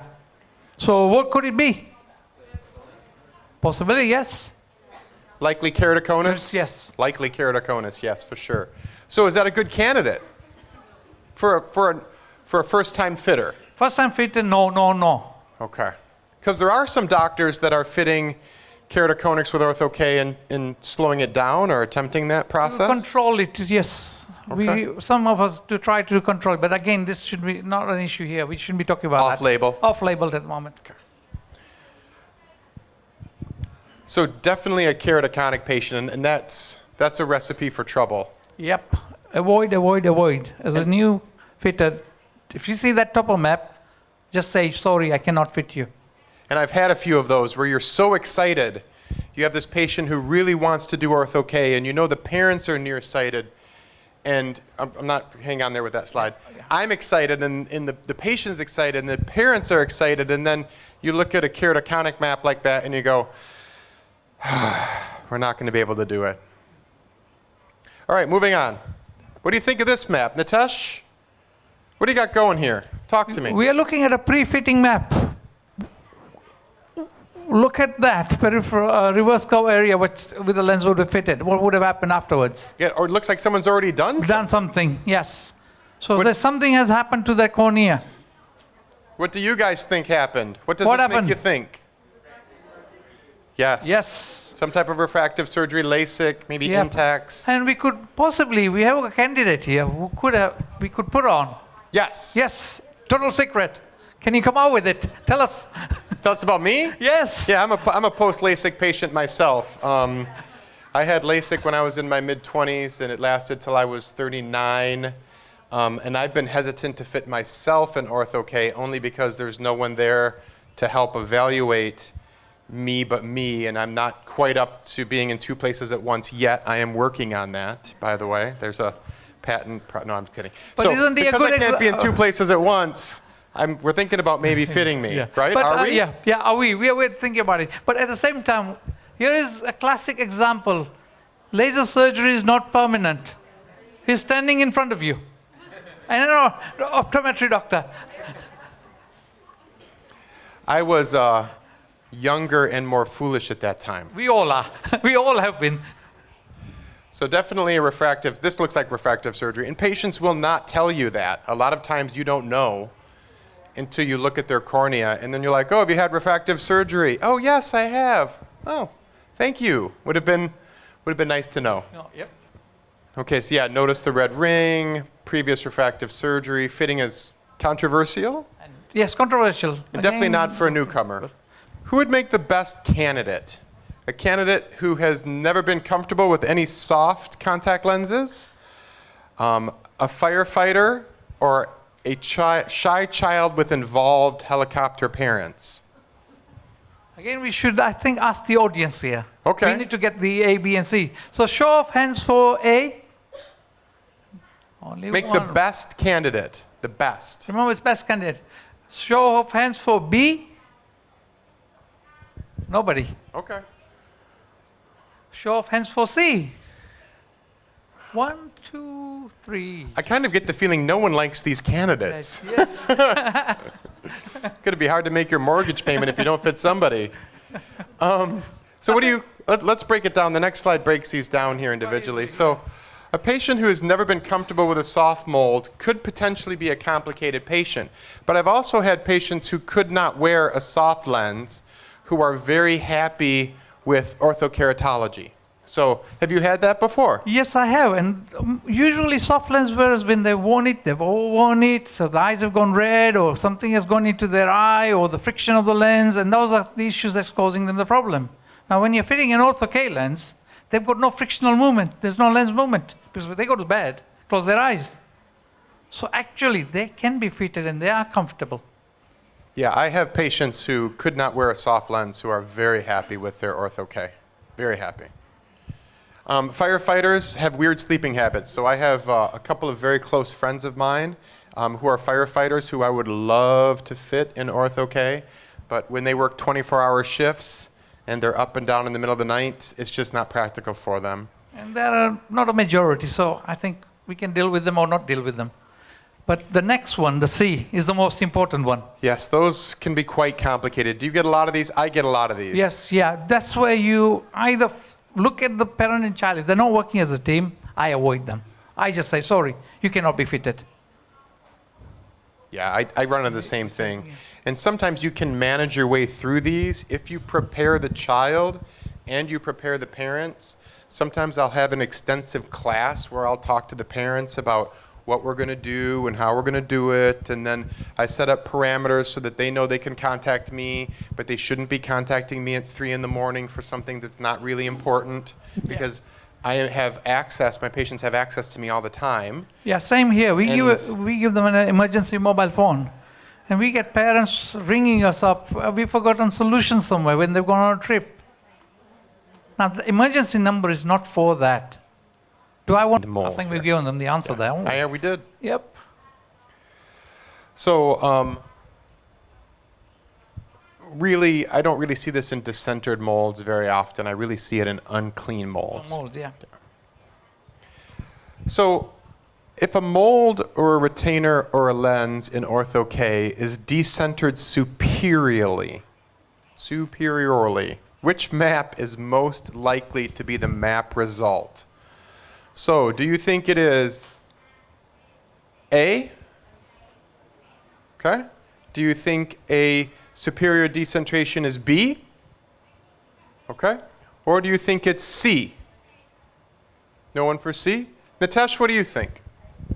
Which one looks like it's decentered Lens is superior? going up. What was Randy Kojima teaching us? Well, I was giving a test, so I missed So it. yeah. It's going to be the opposite way, I presume. Okay. Yeah. So you can now tell them the answer. So go ahead and hit the next slide and we'll just show them. So if that lens is going superior, you will get this appearance where you can see that lens is displaced. So, and you'll get this really unique, I can't come close to it, I'll go over here, I guess. You'll get this really unique little bit of astigmatism here that you can see, that little shape right there. And that, for some reason, really is unique to the superior decentration like this, because I'll sometimes get people who are decentered like this who still have good vision. But the longer they wear it like this, The problem comes in. oh yeah. So what happens is there'll be, if you're not getting maps, or if you're getting maps and you're tolerating this, you think, oh, it's just a little off. But what happens is over time, that will steadily move up and tend to really give them a lot of glare and a lot of problems. So you really want to, You might be inducing astigmatism there again. yeah, you really want to get on that while the yeah. opportunity is there. Okay, what's wrong with this fit? Anybody want to answer those questions? Anyone want to chip in? Come What are on, we looking at veteran- here? Veteran fitters, can we have some answers?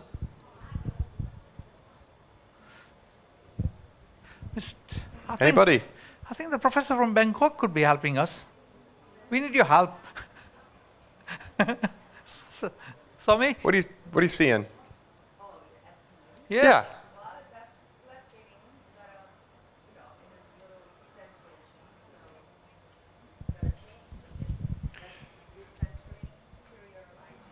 If you look So at the- let's look. Look. Let's go ahead and look at that mid-peripheral bearing. What do you make of that mid-peripheral bearing along the top, Nitesh? Does it look pretty good? this is what's happening, isn't it? Really. But along the sides, it's pretty good. What's going on inferior down here? That's where the problem is, the flatness. Yeah, The we've got lifting up. some leaking or Leaking. some. Can you see how? I'm gonna have to pop down here because I just So the can't lens is stand not to be close to the tilting. screen. So if you look, The lens is tilting. this is not terrible, right? Not great, I'll grant you. But can you see how we're getting the lift up down here? Okay, so we're getting that raise. We're not getting a good seal down here. So we might get some potential molding up in here, but what's going to happen down in this area? What's going to happen down there? Dr. Herzberg? Not much. No. Nothing will happen because it's lifting off. Because it's lifting off, and you have to look for that. So what causes this? Let's go to the next slide and we'll talk about it. So inferior pooling down here, an incomplete seal, we talked about that. You can see that. Decentered temporally, okay? Slightly and- superiorly. Yep. And then what's causing it is there's a number of things. So one of the things that you could be seeing is toricity Yeah. in that cornea. So if you're trying to fit a toric cornea with a flat lens and you've got a lot of limbal to limbal astigmatism, it's going to want to ride on that nasal and temporal axis. And when it rides on that nasal and temporal axis, it's going to tend to lift up Lift because up. the top lid's going to hold it, right? Top lid's Yeah. going to give So- some pressure. But the other side is just lifting off. That bottom part will lift off and then everything goes out the door. Does that make sense to everybody? Did I explain that well, Dr. Herzberg? Perfect. Perfect. So Right. let's talk about microbial keratitis. Which of the following is false? Okay? Again, which of the following is not true? Answer A. How many of you would say? Hands up. Ortho-K microbial keratitis happens in 15%. Who thinks that? Okay, we got a couple people. Ooh. What about, is it uncommon? Who thinks it's uncommon? Okay. Okay. Who thinks it's dependent on patient education and compliance? Well, let's go. Let's talk about the Yeah. next slide. So, microbial keratitis occurs at about the same rate as with extended soft lenses. Now, we talked about this earlier. There's two studies, Bullimore and Liu, Blue, yeah. that support this. So we know research-wise that microbial keratitis happens at the same rates as about extended wear soft lenses. So are 15% of the patients out there getting... It's impossible 15% unless what happened in China was even below that. But So even that, I mean, that wasn't that high either. in China, there was a very, very, very high number of people fit to Fit, cause yeah. those 47 cases. Yeah, So, but even that was 47 after how many million? yeah, I mean, crazy. So it's crazy. So 15%, no. So we know that microbial keratitis is very uncommon, and we know it is related to compliance and education on care. So that brings home the fact that we talked about earlier. What is something that we never, ever want our patients to use when they're doing Ortho-K? Tap water. Never Can I ever tap water. use tap water? Can we have every one of you say that? No tap water for No any contact lenses. Tap water. Can we have everybody say it? I want to hear No that. No tap water water. for any contact lenses. Ever. Ever. Please, please, Okay. please. I You want cannot clean your lenses with tap water. tap water and contact lenses to be a swear word in your household. If your child totters by and says, tap water, I want you to be like, no. No tap water. Never with contact lenses. Ever. Ever. Ever. I cannot emphasize that enough. And I think you should all have a sticker or badge made. No tap water in this place. For contact lenses. Were we too subtle? Trying to. Okay. Try to. If your patient does develop microbial keratitis, after you treat the infection, so the first priority is the infection, that absolutely has to be under control before you consider doing anything. And then what would you want to check after they had a situation with microbial keratitis? Nitesh, what would you want to look at? I want to look at this, obviously, the cornea and see how deep it is, first of all. And I want to know what they were doing. Yes. So compliance with the care of the mold, parameters, condition of the mold. I've had some patients who don't want to get new ones. The standard of care is to replace them every year. I have patients who do not want to do this, but we need to make sure that they're in good shape. I've had patients bring in their molds or their retainers or their lenses, whatever term you want to use, in cases that would make you cry. They bring them in and you're like, whoa, just terrible, dirty, not taking care of them, the whole 9 yards. This is where I differ from you because I don't see those things. No, I should say I used to, or I have. I guess I see that more with soft contact lens cases. Lenses more, cases.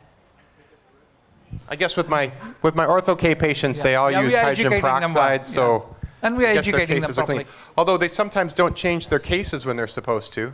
That's where I get them in every 3 months for an intensive clean in my practice. Same here, same here. So we inspect all cases, all lenses every 3 months.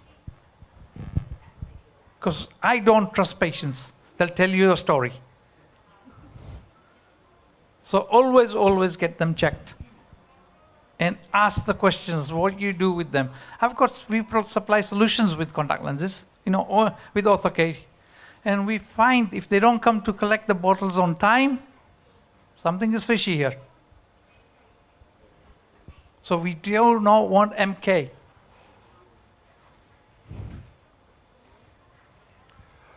Okay, talking about some pre-fitting data here. We have a 9-year-old Asian male. Prescription is -375, -1, 175, -3 1/4, -75.5. Biomicroscopy is unremarkable. Here are the maps. So we're going to be wrapping this up here. But what about these maps makes you uncomfortable, Nitesh?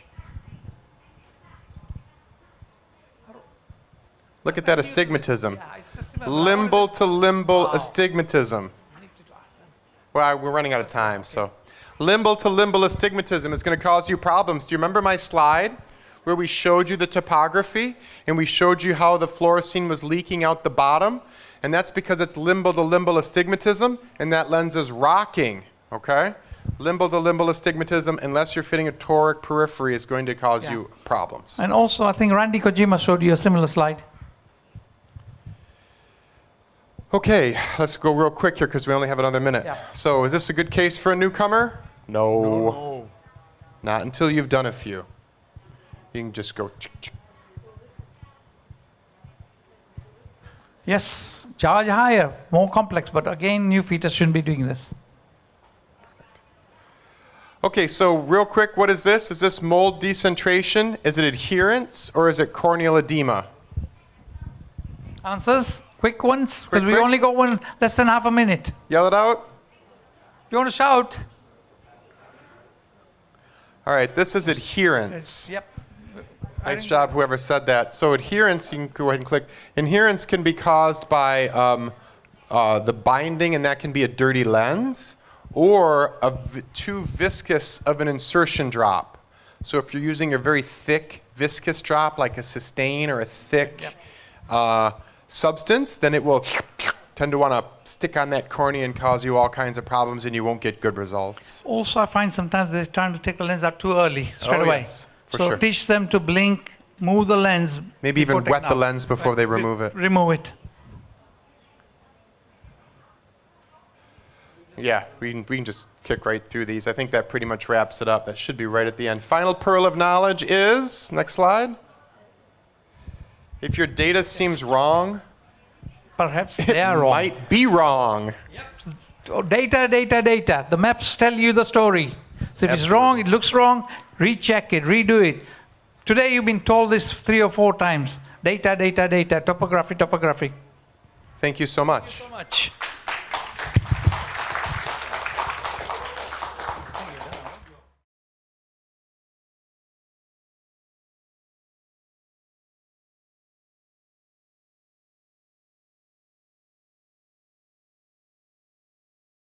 Good afternoon, everyone. We are going to start the second half of our day. And the topic that's going to happen now is advanced orthokeratology. Dr. Nitesh Barot will be joined with Dr. Bruce Williams, and they're going to speak about advanced ortho-K, hyperopia being one of the topics discussed. Dr. Bruce Williams is from the US. He practices in Seattle and is an adjunct assistant professor at the University of Missouri St. Louis. He graduated from the Portland State University and Pacific University College of Optometry. He travels extensively. Dr. Williams has been so wonderful in traveling to educate people around the world about orthokeratology and myopia control.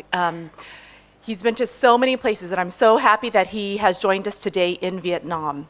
He was a board member of the American Academy of Orthokeratology and Myopia Control for over 15 years. He's been such a contributor to this cause. Please welcome him. Thank you. Dr. Williams. All right, so let's see that first slide. So initial considerations when we're looking at fitting hyperopic, we're kind of doing the reverse of myopia control here. We're trying to create more myopia with hyperopic ortho-K. We're going to significantly, instead of flatten the central cornea, we're going to steepen that central cornea. So we bring that focal point back up to the retina. Spherical aberration is going to be a problem, which is also with myopic ortho-K.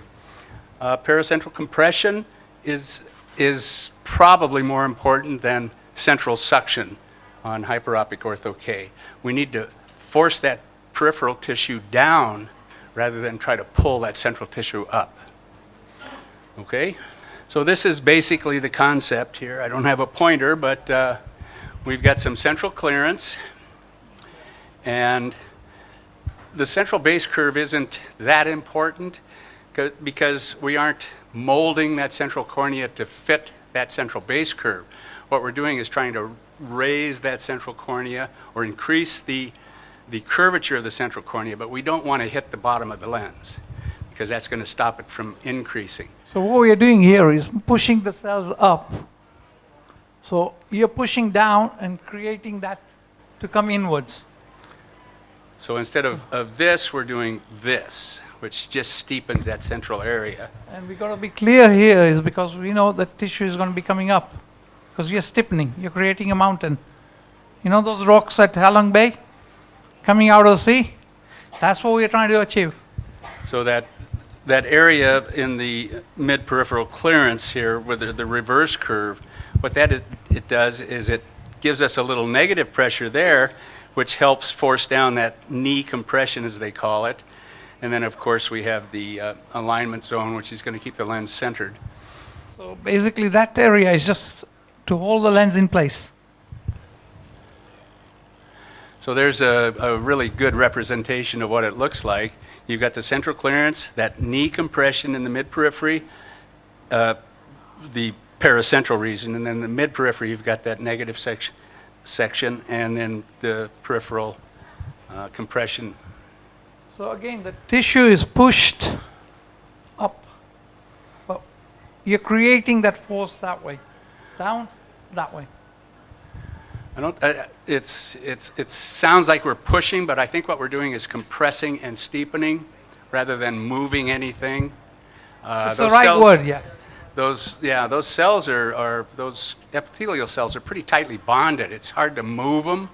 And I know back in the old days we thought there was cellular migration and all of this, but it appears to be more of a compression and relief which allows the fluids from the peripheral cells to kind of sneak over into those central cells and pull that central, or steepen that central area.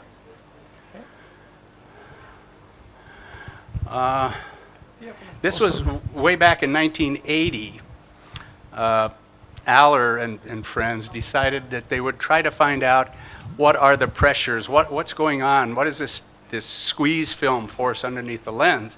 So they did a pretty interesting study, and the final conclusion was that if you reduce the tear film thickness by 1/2 in the periphery of what it is in the central area, you've got like 3 or 4 times as much pressure or squeeze film force in the periphery than you do in the center. So that's what happens with Ortho-K. We've used that this was pre-Ortho-K. So this was basically PMMA lenses where they were trying to find out what those squeeze film forces were. And then again, if we could accurately measure the corneal surface, which we can pretty well now with corneal topography the way it is. We've also got OCT where we can measure the clearance between the central and the peripheral or any part of the contact lens or mold. It's a very interesting point here. Bruce, what do you think we should call these Ortho-K lenses? Lenses? Molds? Retainers? Can we take a... Who's for molds? Who's for molds? Nobody. For retainers? You? That's good. You, good. What else can we... What else can we call gentle them? shaping lenses? Braces? Braces? Retainers? you Retainers, like? I think they're the one that's winning. Nobody. So I guess we'll Because just... an optical device actually corrects you. This one actually changes the shape of your eye to correct you. So it's an interesting topic where we need to work on. So if we can measure all of that, and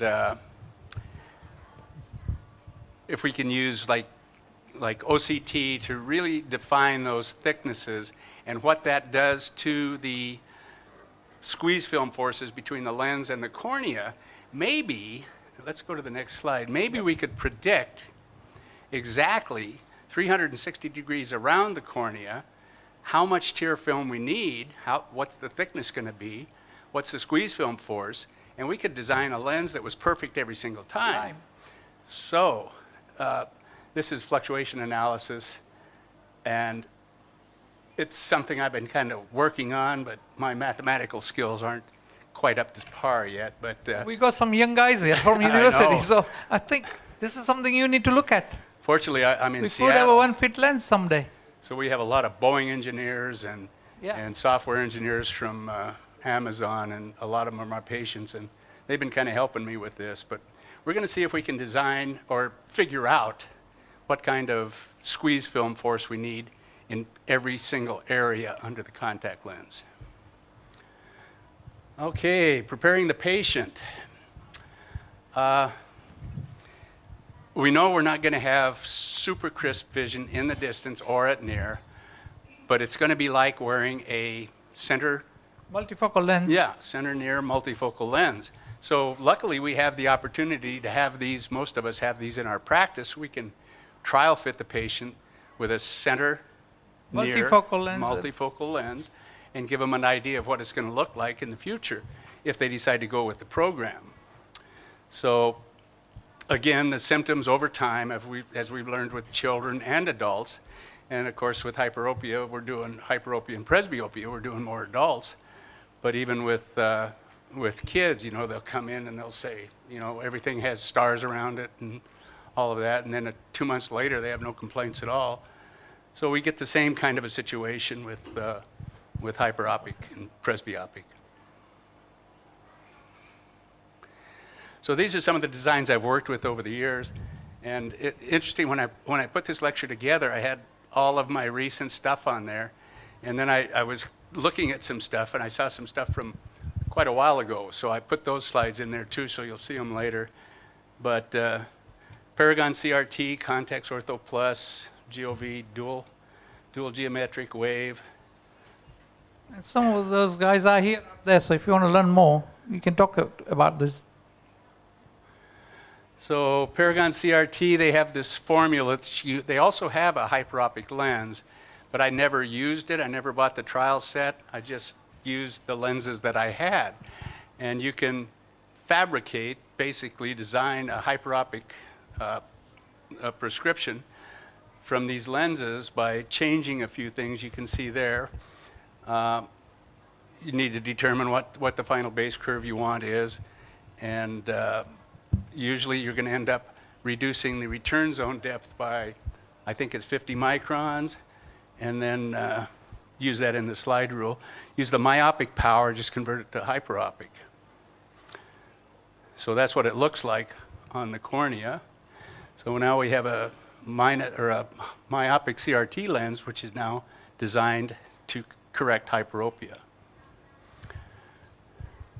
Central pooling, Central pooling, reverse zone, paracentral flattening, reverse zone, and peripheral alignment, or completely LZA. opposite to what we would do with the orthotic myopia control lens. Because here you're seeing the fluorescein quite nicely. Looks like a steep normal GP lens. And after you've had it on for a while, it kind of cleans itself up, and you get a little better pooling in the center. This isn't a lens you'd use for a presbyopic design, mostly just a hyperopic design. We've used this for some kids over the years who were +3, 4, 5, who we've especially Amblyopic eyes. also I anisos find, that we brought down one eye or the other. So there's a quick case study, +1 OU, +2 AD, uses progressive lenses, readers. Just wanted to see better in the distance, and wouldn't be too unhappy using readers for near. So we fit her with the next slide. And this is when I was talking about. Look at the date on that. This is February 1st, 2006. How long Bruce has been fitting lenses? So I stuck that in there, and that's my old Atlas 995 from 100 years ago. But that's pretty interesting. So we've got a total difference of about 1.2 in the center. We've got a little more, you'll see where the little cross is in the center of the subtraction map. So above and below that, we've got more. So that's what turned out to be the reading. So if we go to the next slide, we can see that after 9 months or so, we still had a pretty good looking central steepening. And this is another one from 2005 this time, where, let's go to the next one and see, yeah, Plano and 20/20 near unaided. So this one, You corrected nearly 2.1 yeah, diopters. 2.1 diopters in the center there.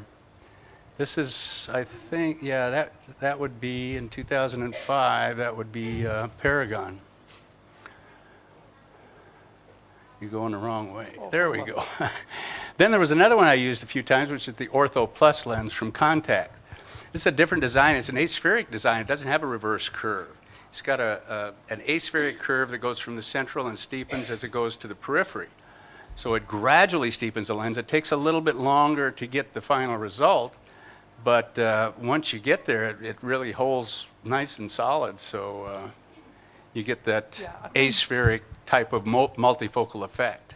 It takes about a couple of months sometimes to work this It one, takes doesn't a it? couple of months sometimes before it really gets to full. So here's the one of the patients that we did that on. Progressives and readers only. Are you going forward or backward? I'm just here. I'm gonna make sure Click the next slide. There we go. Now the next one. This is the Ortho Plus lens. You can see there's no reverse curve, but you can see that very steep central area, and then you can see that kind of compression alignment toward the periphery. And that's what the whole thing just kind of compresses that periphery, which causes the central lens to be steeper. It doesn't really steepen it, it just causes it to be steeper compared to the peripheral. And so you get the hyperopic correction. There's a 2 diopter shift right there. And that was from '05 as well. 2.3 diopters. And 1.5 years later, we got a really nice button in the center, a good reading button. Okay, now this was back then we called the HP, hyperopic presbyopic, dual geometric. Yes. So what's happened with this one is you have to combine both the near and the distance power in that central button. Then you flatten it out a little bit for the paracentral region, which corrects the hyperopia. So now you've got a steep reading ad in the center, correction for the hyperopia in the mid-periphery, and then the fitting and reverse curves do what they do. All right. And the other thing about that lens was that the actual hyperopic presbyopic prescription was put on the front of the lens. So when you put the lens on, you could read and you could see distance. When you take it off, the cornea was molded or reshaped so that you could see distance and near as well. Yep. So here's a couple of case studies, I guess. 45 years old, +1, 1.25 ad, just a kind of a pre-presbyope. Here's the lens we put on, and that was the final correction, 20/20 distance and near. Pretty good correction. And that's what that lens looks like. We've got a very steep central area. We've got nice compression in the paracentral region. Then we have, of course, the reverse curve and the alignment curves. But here you can see that This is the weight and then there. So it's like a 3 zone. and we'll go, yeah. So this was the final out. Oh, this was just 3 maps from June 3rd and June 23rd and where's that one? June 24th of 2004. Wow. Chicago meeting. That's great. But you can see that the difference is there, and we ended up with a central curvature, a steep curve of 45.50. We started out with 45.12. So we had that little plus sign down a little further or up a little higher. We see a higher change in deal. Did I do a difference map on this one? Yeah, there you go. Yeah, there again, we got 1.5. That's nicely centered. We've got a nice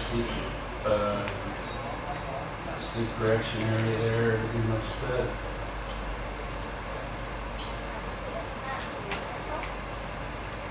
So,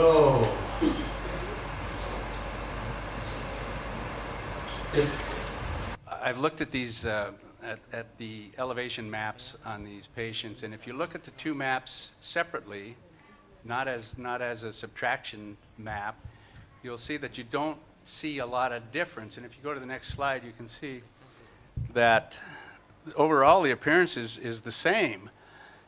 But keep going again. When you look at a difference map, you can see where the changes have really occurred. You get this very high steepening in the center, and then that paracentral flattening there. And flattening there. So there's the flattening, the steepening. And if you look at it, the power curve now has changed. The minus was, and this has gone up. So if you think of an elevation map, you think of the difference between the original plane and the change in basically the height of the treatment zone. But if you look at the elevation maps, it doesn't show that. Anything.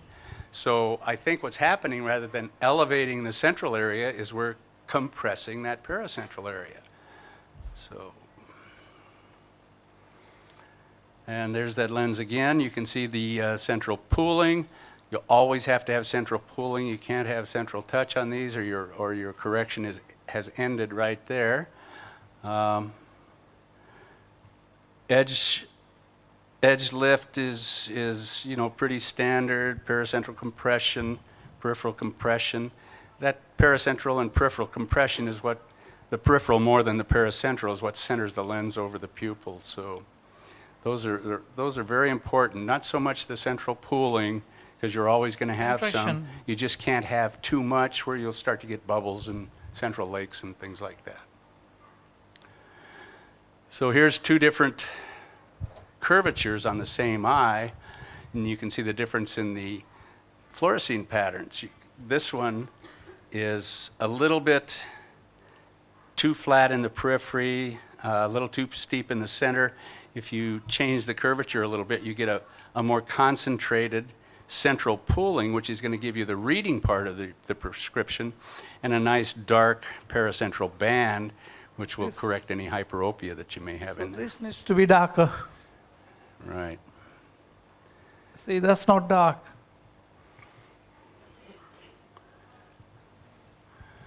So this is one where we got 1.2 diopters. I think we had that Yeah, before. Let's 1.2, skip yeah. that one. 2.1, I think we did too. Yeah. So, yeah, that's the other thing that has been kind of interesting over the years, is that trying to determine whether the paracentral flattening can be algebraically added to the central steepening to get the total correction. Is that really what happens? Are we correcting, in this case, 2.75 diopters, or are we correcting the original, 1.5 diopters? Dr. Tang should answer that question for us. Can we add the paracentral flattening to the central steepening to get the total refractive change?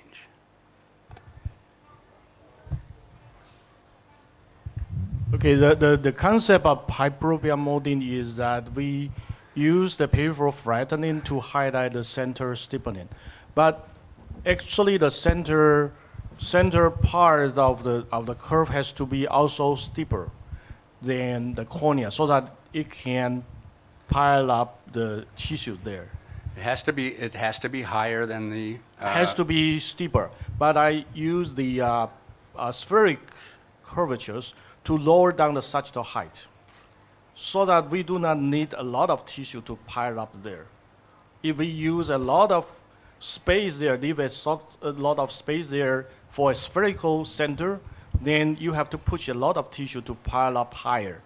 But I lower down it to make it a spherical center so that we do not need so much tissue, but still the center has to be steeper. The idea behind that is, I think, are you trying to make sure that the regression doesn't occur as quickly? What? Regression. That Yeah, it- because you're stiffening it and then you don't want it going down regression. quickly. Okay, the concept is that if we make it only spherical, not the plateau zone, because the most important of my design is that there should be a plateau zone in mid-peripheral. Right. That is a very flat portion. The function of the very flat portion is to inhibit the sunkening of the lens deeper and deeper, so that if you do not have that plateau zone and only a spheric zone as your second case, the treatment zone will become smaller and smaller with time after molding. So if we have the plateau zone, then it will keep on stable without making it smaller and smaller in treatment zone. Right. If we go to the next slide, I think, yeah, that one right there. So if we look at the summation of the changes on the corneal curvatures, if we look at that paracentral region, that in this case was -3. If we look at the central region, we were up to +2. Did we change the prescription 5 diopters? Or did we change the prescription 2 diopters? Actually, no. No. No. We still have to, if you want to change it 5 diopters, we still have to make the center 5 diopters steeper. Right. a little bit more. But So in- actually, for the regular cases, it won't really push up 5 diopters, not so much. Right. And if we look at high myopia correction, Yes. and we do a 6 diopter change, and if we look at the cross section through the difference map, we're going to see maybe the total flattening in the center at 4 diopters, and we're going to look at the reference plane, and above that we're going to have the reverse curve, which is like 2 diopters. So we got 6 diopters of correction, right? Yes. But only yes 4 or of no. it- The center has to be still 4 diopters correction. But when we build up the height of the periphery, we can highlight the center flattening because it's steepen up and pardon up. But the center, when you measure it, it still has to be 6 diopters flatter. But it won't be 6 diopters below the reference plane. And I'll show you. No, We'll yeah. s- That's your question, yes. Right. So when we cut the cornea like in LASIK, we have to cut it 6 diopters. Right. But in fitting contact lenses, we do not cut anything, but we build up the We can use the periphery. reverse curve Yes. to add to the total and correction. The also same cutting thing in, is the in between. and the So same that- thing in hyperopic ortho-K. We use Yes. that central area Yes. to enhance the overall correction. Yes. Can we go next slide? Sure. That's just another example of the same situation where we, So yeah, this is again similar. So that we have less tissue movement, but we can achieve the same effect as you in myopia as you cut off 6, but we only have the depth is only -4, and then peripheral -2, and in hyperopia also the same thing but opposite. and when you say tissue movement, you mean like tissue compression and Tissue tissue expansion. compression or tissue movement. We're not really We do moving not know. tissue. We do not know. Yeah. What's that? Okay. Yeah.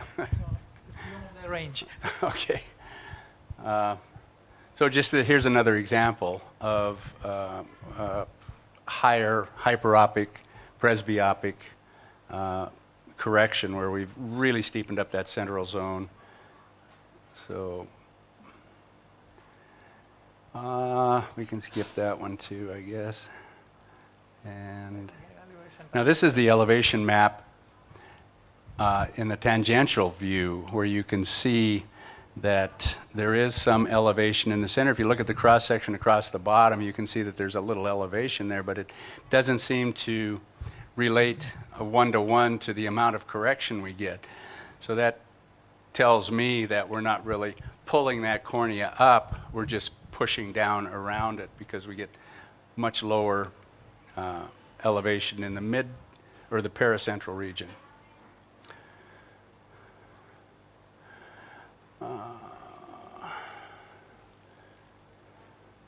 Yeah, this just, we talked about that. So this is, if you're fitting just a hyperopic patient, you can move the reverse curve further out and you get a broader, smoother change in that central curvature. So if you're doing a kid who is, you know, a +4 or 5 or something, you can move the reverse curve further from the center to give you that aspheric curve up to the center. If you're doing a hyperopic presbyopic patient, then an older patient, you're going to want that reverse curve in closer to give it that extra lift in the center. And just these are the some stuff done by Pat Caroline where he's measured the amount of clearance under a 1, 2, and 3 diopter hyperopic correction. You can see the difference in the microns that it takes to get those moved up like that. So here again, we're talking about the difference between the central negative kind of squeeze film force as opposed to the mid-peripheral positive squeeze film. That's another example of that. And so is that.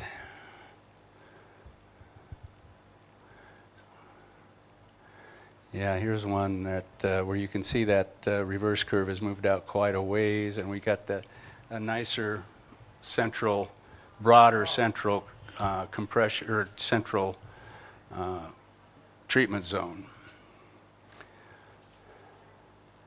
So this is what I don't know if you're all familiar with this, but there several years ago there was a study with cat corneas where they measured the epithelium before and after ortho-K, and this was the hyperopic. And you can see some people think that there's a proliferation of the number of cells in that area. Other people think it's a movement of 1 minute left.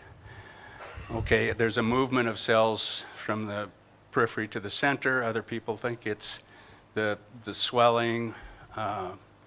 So we haven't figured that out yet, but we can go on then. And here you can see the difference between the myopic, where you've got a very low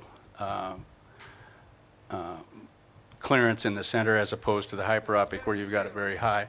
Quite low. Clearance here is quite high. So you can see a myopia and hyperopia, what we're doing. And you can see where the reverse curve is in the myopic compared to the hyperopic. And that's just another picture. And we're probably almost done. Are we done? That's the same thing there, showing that. And keep going. We can just buzz through that. I guess we're done. Thank you. All right. A certificate? Thank you, Dr. Williams.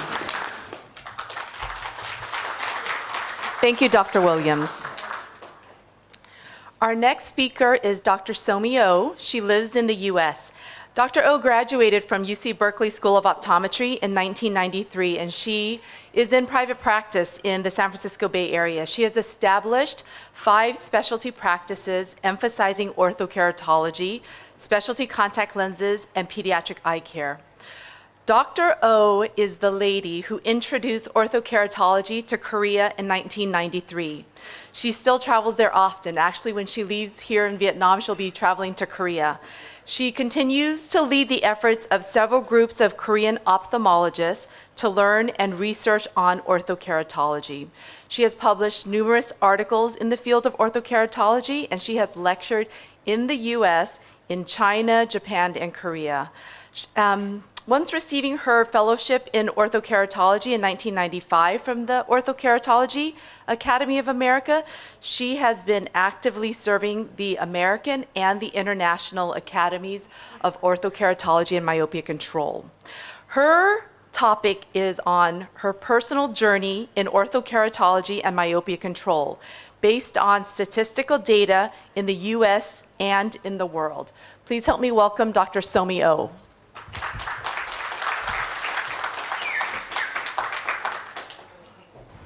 Hi, welcome to the BPOC Vision by Design, this beautiful city, Hanoi. And I'm so delighted to be here and to be able to share my journey in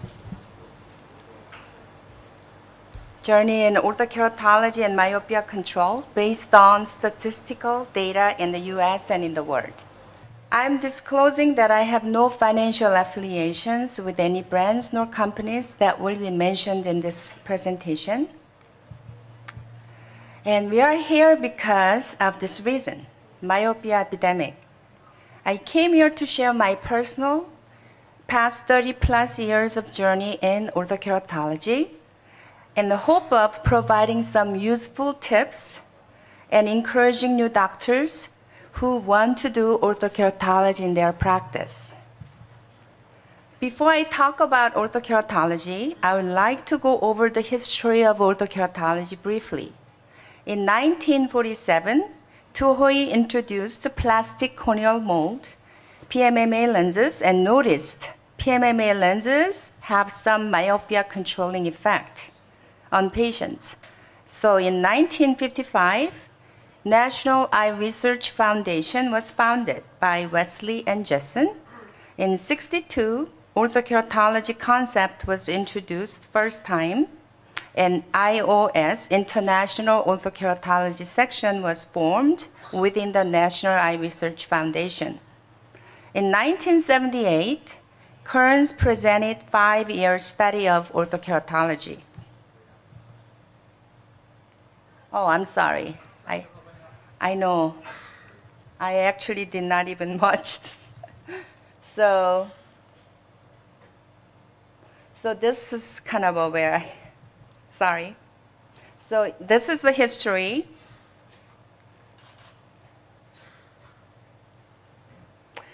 So in year 2010, Orthokeratology Academy of America was renamed as AAOMC and pushing orthokeratology to a new height. New academy spread worldwide and grew to encompass members in over 20 countries and 6 separate chapters. And I was just told that now we have 7 chapters. Is that correct, Dr. Carey? Yes. So under the IAOMC, International Academy of Orthokeratology and Myopia Control.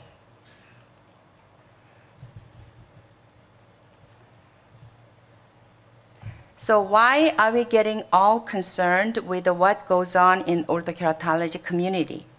Because myopia is epidemic. Over the past 15 years, there has been so much emphasis on myopia progression, not only in US, but also all over the world, especially in Asia. Prevalence of myopia in the US increased from 25% in 1971 to 46% in year 2004, only in 33 years. Asian countries showed much more rapid progression in myopia. Late teens myopic progressions were compared among 4 Asian countries in past 50 plus years. They all look pretty much the same, progressing rapidly, especially after around 1970s. Similar survey was done comparing myopia prevalence among 5 different Asian countries. It is interesting that Korea has the highest percentage of myopic young adults in the survey. In year 2016, that 98% of the 18 years old South Korean male reported myopic. So current worldwide myopia prevalence is about 22%. And we are projecting to see the increase to 44% in year 2050. That means the current worldwide high myopes, let's say higher than minus 6.00 diopter, defined as high myopes, that population is about 2%. And the pathological high myopes population will increase to 10% in year 2050. That means 5 billion people will be myopic in year 2050, including 1 billion people with a pathological myopia. As you are aware of, the pathological myopia will come with so many complications. Just to name few, like retinal detachments, tears, and other retinal vitreous complications that could potentially threaten the possible blindness among people. So I quote this from the beloved leader in the field of myopic research, Brian Holden. If nothing is done, myopia will become the major cause of the blindness among the world. So, what do we know about current time as treatment options for myopia control? First, pharmacological interventions like the use of atropine. Secondly, the use of orthokeratology in night wear, hard lenses, and daily wear multifocal soft lenses. And the third, spectacle lenses in various forms. And the fourth, various lifestyle influences like reading postures and sunlight exposures, and etc. I will not tap into discussing the third and the fourth options today, but only briefly about the other 2. In US, most often prescribed myopia control methods were published, and this is the makeup of the myopia control methods distribution in year 2015. You could notice that soft multifocal lenses surpass over orthokeratology about 3%. So I want to go over, posted in AAOMC forum discussion recently. So many studies show that 0.01% atropine was effective in slowing down the progression of myopia without much of ocular complications. 1 to 2 years of atropine treatment was used separately or concurrently together, used together along with a night or daily wear orthokeratology lens. Now let's talk about the night wear orthokeratology treatment options. This is the basic design I used to use during late 80s and 90s. OK3 designs from Contax, simple 4-curved reverse geometric lens. This is kind of the way at the beginning of the reverse geometry lens start being fitted. From this basic design, many elaborated designs were tried and developed by dedicated clinicians and academic researchers. So this type of, the type of designs that are used in US orthokeratologists at current time are following as a list. Most of them are based on empirical fitting along with a ready-made trial or dispensing lens set, and few are custom design fitting based on topography and special software. In examples like OrthoTool and Wave designs, it's been discussed already in a previous lecture, but few more European designs are utilized, and their designs are very similar to others. I can't go over all of these design features here, but I will just go over a few briefly. This is the basic 5-curve reverse geometric orthokeratology lens design schematics. But now, we could have 6 curves or aspherical eccentricity added, and all the design could be very much more elaborated.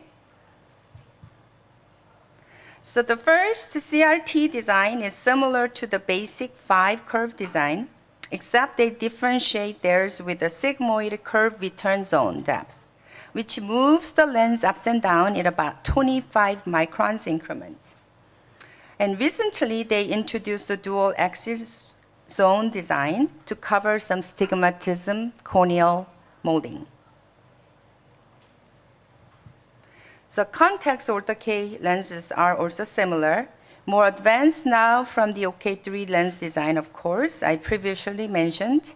Many seasoned practitioners used this type of lens design way before, until more structured, well-marketed lens like CRT was introduced to the market.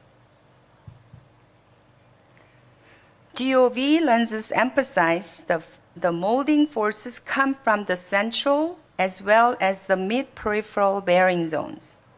The peripheral molding forces exerted by the alignment zone. The resulted tangential force,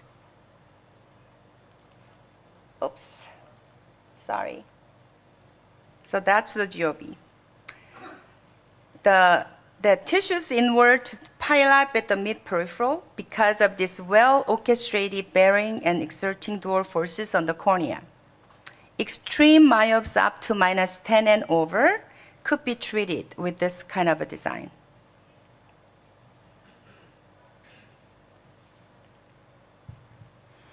This is an OrthoTool lens. It's a contact lens designing, modeling, and manufacturing software, which has been evolved over the past 25 years by our friend Eddie Chow. The software allows contact lens fitter to enter traditional patient information like case and spectacle prescriptions, current corneal diameter and E-value, etc., and makes the lens design suggestions. It allows the user to point and click a number of different lens designs and fitting techniques. Recently, Medman adopted the software that it could produce the expected parameter of the simulated lens right on the topography of a patient's cornea. So Earl Smith presented in OAA Congress in year 2005 the peripheral defocus theory, stating that peripheral defocus induces myopic blur. So thus, inducing retardation of axial length growth. Then there we go, myopia control. Based on that study, many practitioners were designing thought process for myopia control design versus adult orthokeratology. Also, the use of multifocal lens design became very prominent part of the practice. Majority of the topics are going to be on nightwear orthokeratology in this meeting today. So now I want to switch gear to talk about soft orthokeratology for myopia control. In US, at current time, multifocal soft contact lens options for myopia control is more widely used, probably due to the more difficult learning curve involved in reverse geometry lens nightwear orthokeratology. Many multifocal soft contact lens myopia control studies has been published in the past 10 years. Among many soft contact lens used for those studies, I just want to present two designs today that seem to be the most effective soft myopia control lens design that currently used in US. And Dr. Tong will go over a lot of other his lenses, but today, Artmos orthokeratology lens. Artmos soft orthocare lenses were developed and designed by Arthur Tong based on simulating what rigid orthokeratology lenses treatment do on human cornea. Based on Earl Smith retinal defocus theory mentioned earlier, the Artmos soft orthocare lens design totally makes sense.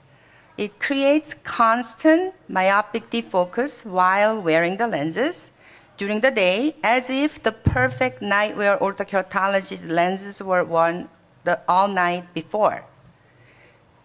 Right side of the slide is the topography of the bare cornea after the treatment of nightwear orthocare, and the left-hand side topography shows the cornea topography with the lenses on.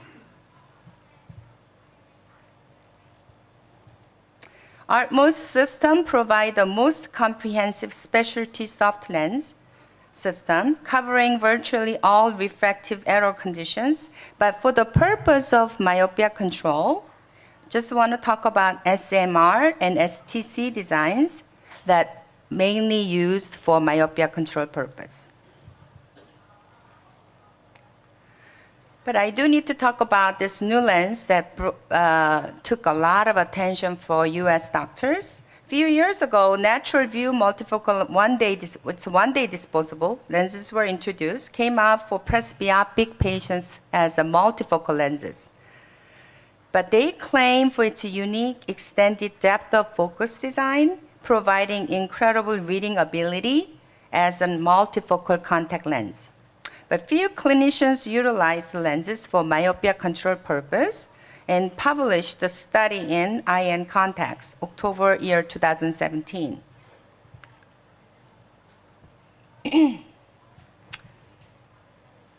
I actually got this right before I came to Vietnam from the doctor who does natural view multifocal lenses R&D. And this is the slide I got from her. 81% of the subject, this particular study, showed no refractive error changes. Though the study had only 23 eyes as a subject and a short-term one-year study, I believe. It was just a year-long follow-up study. This brought a lot of attention to doctors in US to consider for myopia control options, and many more studies were planned and are going on at current time. And this is the topography of the bare cornea on the left-hand side. And then topo with the lenses on the right-hand side with the natural view. At the edge of 5 millimeter pupil, approximately about 8 to 11 diopter of relative plus power, and about 25 to 30 of plus power at the edge of 8 millimeter optic zone. Again, without knowing exact amount of myopia defocus needed at what part of the peripheral retina, we're not yet to find out more as the various forms of clinical and even many different forms of animal studies to go on in the future. And it's my personal opinion that this particular topo with the natural view versus the one with the soft orthokeratology lens topo, which I'm going to show a little. And I have my own personal view, but then this is kind of, I want you to remember this view with the lenses on the right-hand side, and then I'm going to show you some of the other topography that I took on my patients. And I just wanted to add few applications of soft orthokeratology lens, flex lens system before I finish my presentation. Besides the myopia control for children who are progressing in myopia, it could be used as a choice for daily wear orthokeratology lens. And when the night wear ortho-K lens fails due to the lack of sleep in teenagers who are too highly myopic or asthmatic to be treated with a night wear orthokeratology lens due to the fluctuating vision during the day. And plus the post-LASIK, post-PRK patients, even post-LASIK presbyopic patients, and wonderfully for keratoconus patients who even went through cross-linkings and intact. And then, of course, normal happy presbyopic patients. So this is one of the clinical applications for long-term night wear orthokeratology lens patients who fails to sleep with the lens every night. I put this one case of mine to show clinical application of soft ortho-K lens. She was under night wear orthokeratology myopia control lens for 15 years successfully.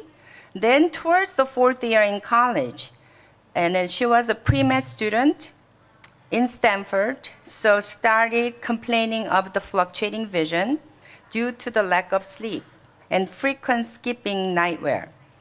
So she decided to go for soft ortho-K lens while in medical school. So after 3 weeks of washout, that her refractive error were about minus 5.5 diopter in the right eye and 4.5 diopter in the left eye. Her refraction is listed right here. And then I proceeded to fit her with the soft ortho-K lens at the time. And then this is the topography when she was in night wear for like 15 plus years. And before the washout, she was seeing 20/20 in both eyes, about plus 50 refractions. She was reporting to sleep about 6 to 7 hours per night. Then this is the topography after washout, about 3 to 4 weeks. And at the time, soft ortho-K lenses were fitted.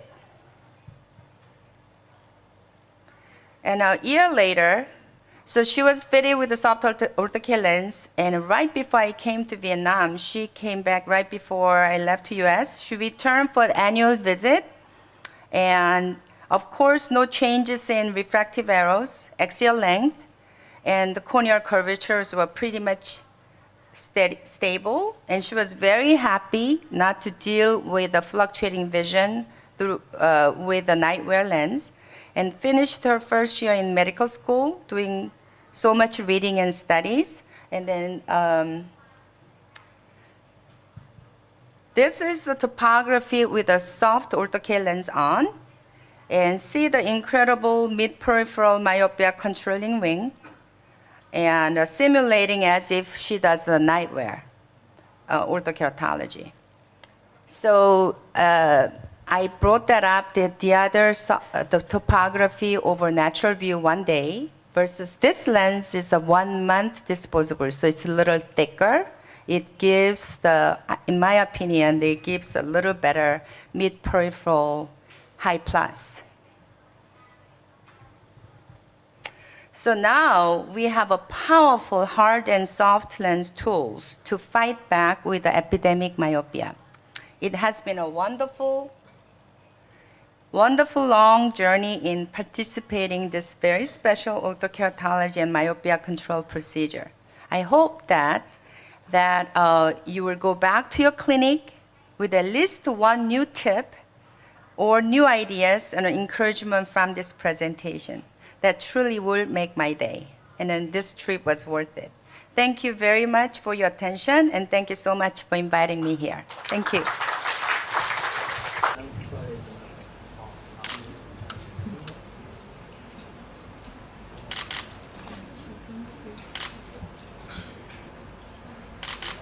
Our next topic is troubleshooting and trouble prevention in orthokeratology. The speaker is Dr. Arthur Tung. Dr. Tung is a board-certified ophthalmologist who practices in Taiwan and is the designer of GOV lenses.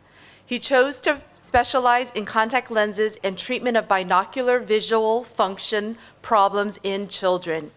He currently holds 9 US patents, 5 China patents, 2 Taiwan patents, and more worldwide patents in the design of orthokeratology and specialty soft contact lenses, of which the most well-known designs are high myopic molding, dual geometric hyperopia and presbyopia ortho-K, and ortho-K simulation soft contact lenses for myopia control. He is an amazing person and an excellent inventor. Please welcome Dr. Arthur Tung. Thank you. Yeah, I have to sit here. And is there any pointer? Or okay, thank you. Okay, I think that the most important in ortho-K molding is the concept. The concept is the key that we can do the orthokeratology the best. So you have already learned a lot today that to the excellent lectures given by all of the lecturers in previous, and then you also learn how to verify the molding, whether it is good or it is bad, and that is good for you to start fitting orthokeratology. However, that we talk about the troubleshooting. That is important. But for me, I think that I would rather make it trouble prevention, because prevention is better than troubleshooting.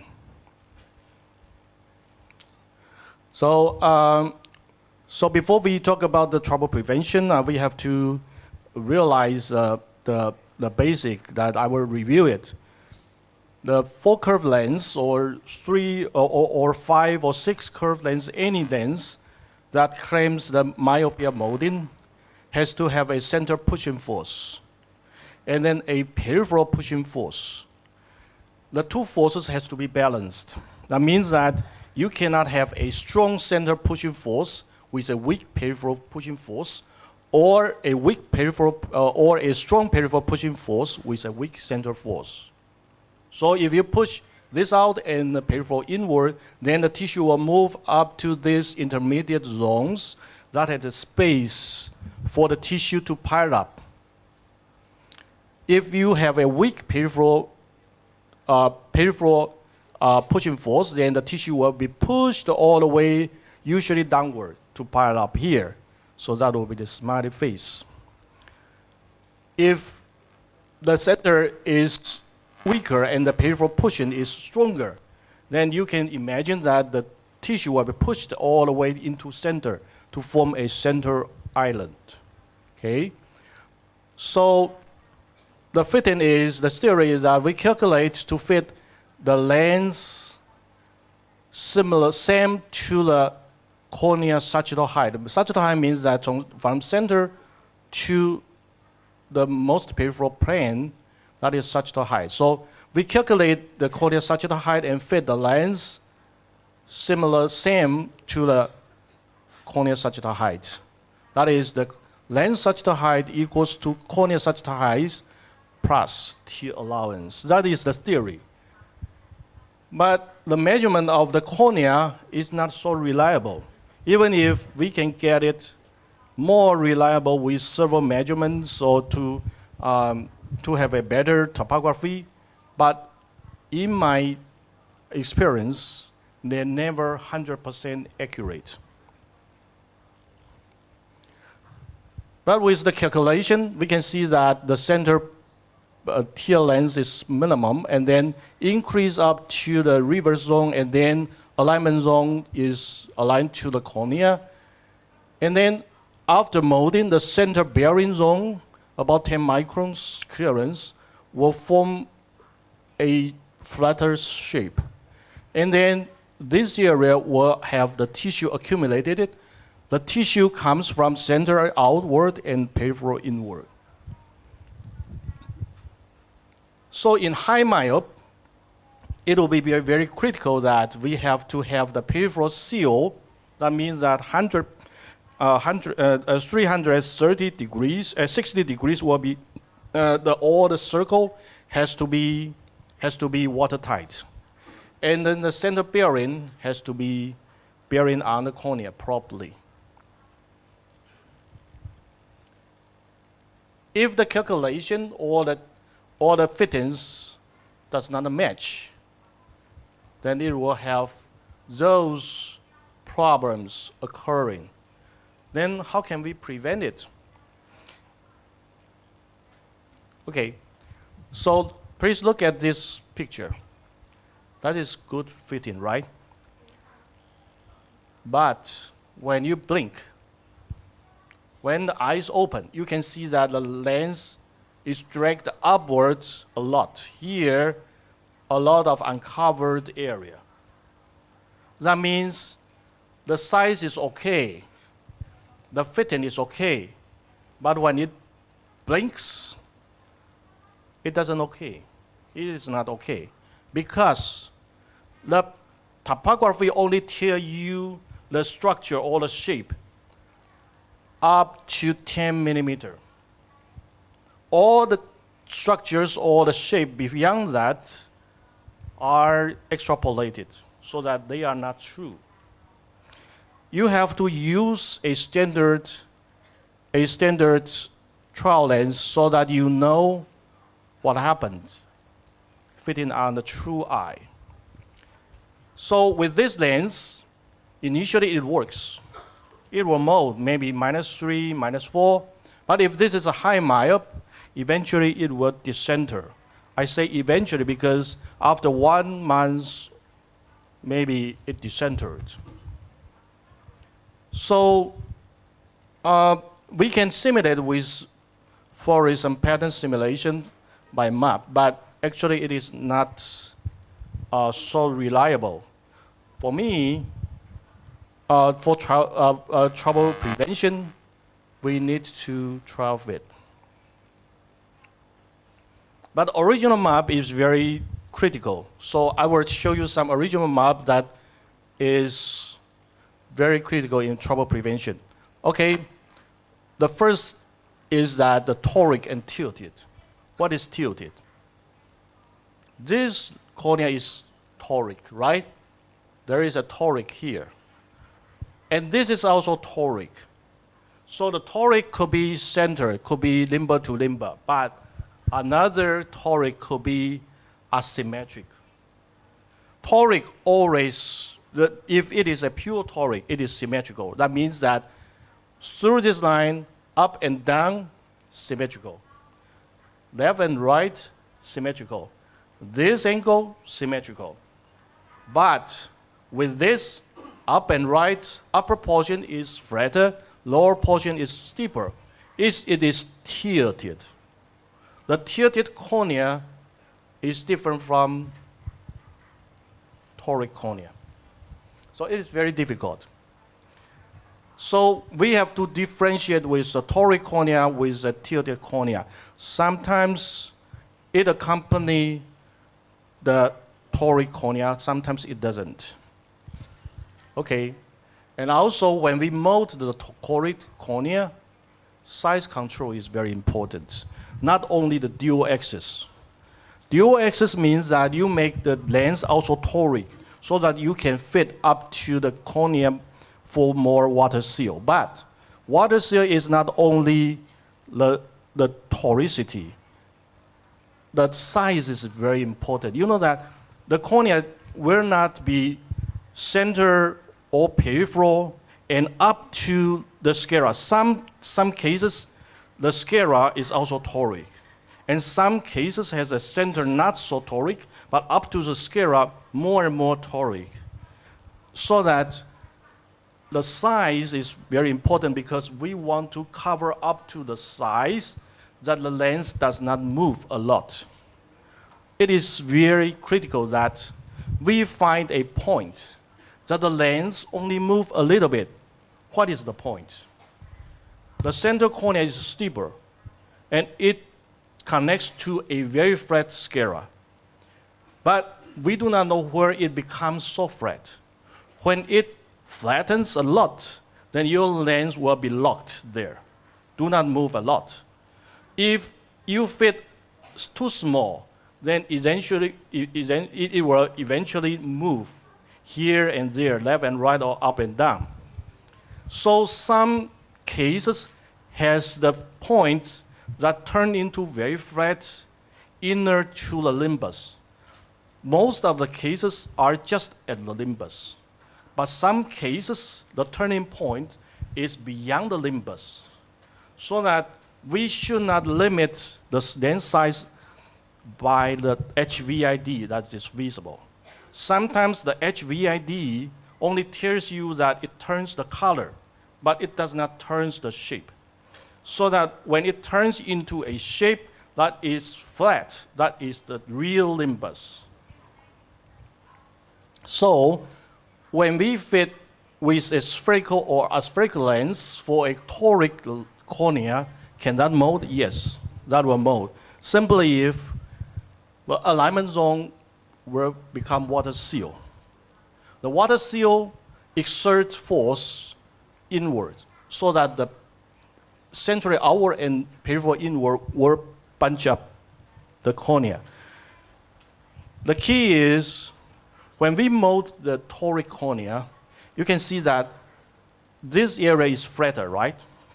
And this meridian is steeper.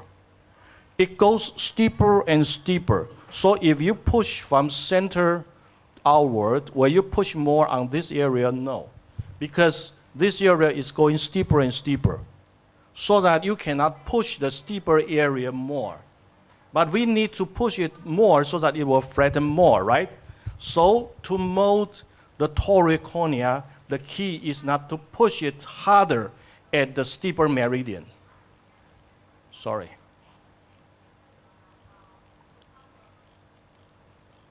Not to push harder at the steeper meridian, but to push the periphery area inward harder to bunch it up. So that we bunch it up more so that the center will be flattened more. So remember, this area has to be even steeper than original. Why? Because it's steeper, but it is bunched up, not to sunken it, okay? So we bunch it up more, and then the center will become what? Even flatter. So when you mold a toric cornea, the difference map has to be against the rule, not a sphere. If you mold a toric cornea with the difference map a sphere, that means that the toricity is still there.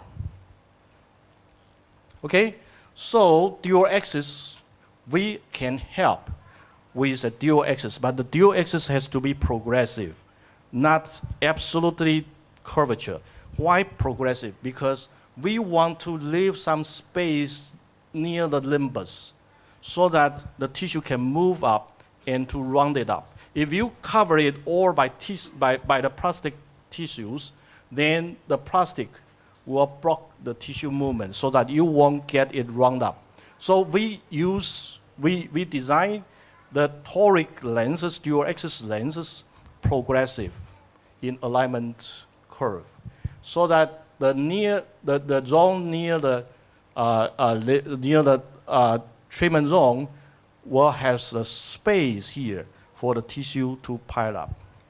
So this will improve the molding of high astigmatism. So when should we use that? That dual axis lens is that low myop with high seal. That is difficult to mold by spherical lens, but we can improve it by dual axis. Okay, tilted. So that's important for you. You can see that when you see the molding is like this, there is a shrinked side with a wider side with a smaller side. The treatment zone is probably caused by tilted cornea. That is tilted cornea. See? The upper portion is much steeper. The lower portion is less steeper. So when you mold it, it does not compress at the center uniformly. That cannot be treated by dual axis. That has to be treated by tilted lens. So we design the lens tilted. That one side steeper, one side flatter. Half flatter, half steeper, but only at the alignment zone so that it will become justified, straightforward at the center. So you can see that when you see this cornea, why it compressed so unevenly and slightly irregular at center, go back to the original so that it has to be original. When you draw a line at the center, you can see that the apex is here, not at the center, right? The right eye medial side is flatter with the same distance. We usually count 3 millimeter. 3 millimeter to the media, 3 millimeter to the lateral. If the difference is more than 3 diopters, then the cornea is tilted. The tilted cornea will cause uneven compression. The vision is still good, but when you see this compression, you know that something wrong with the symmetry. You can see that the fluorescent pattern, it also compressed more at the flatter half and pulling more at the lateral half, so that the compression zone is uneven. And this tilted lens can also treat the keratoconus. That is the keratoconus here. And if we design a tilted lens, then it can mold very well. Can mold the cones very well. Size does matter. Size is very important. See, this lens doesn't work because leaking, right? And then uncovered area is a lot because lens descended a little. So that is 10.0 lens. And then it molds like this, very poor, okay? And then I only increase it from 10 to 11. I do not change any tightness. It becomes seal off. The alignment zone seal off perfectly, becomes a good bullseye, and the molding becomes this, perfect. So size is very important. And then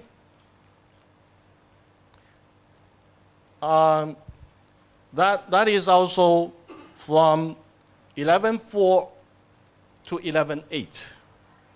It becomes totally different molding. So size sometimes 0.4 means a lot.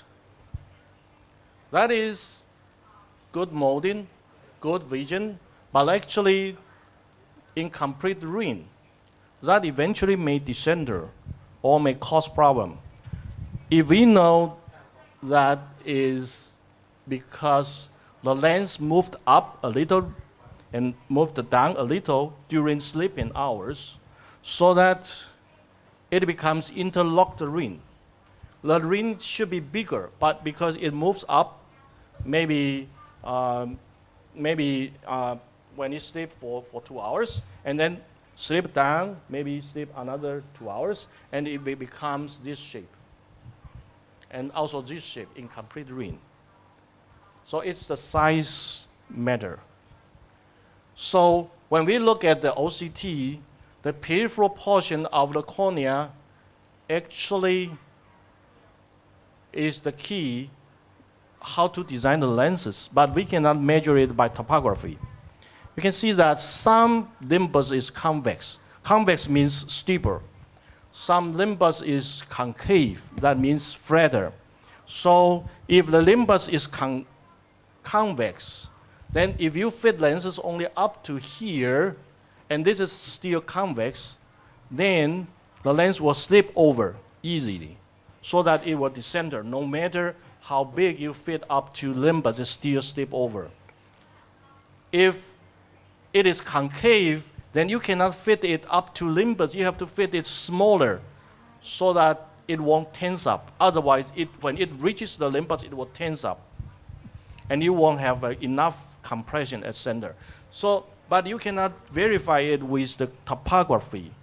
You can check the HVID, you can check the center map, that you cannot check where it becomes convex or concave.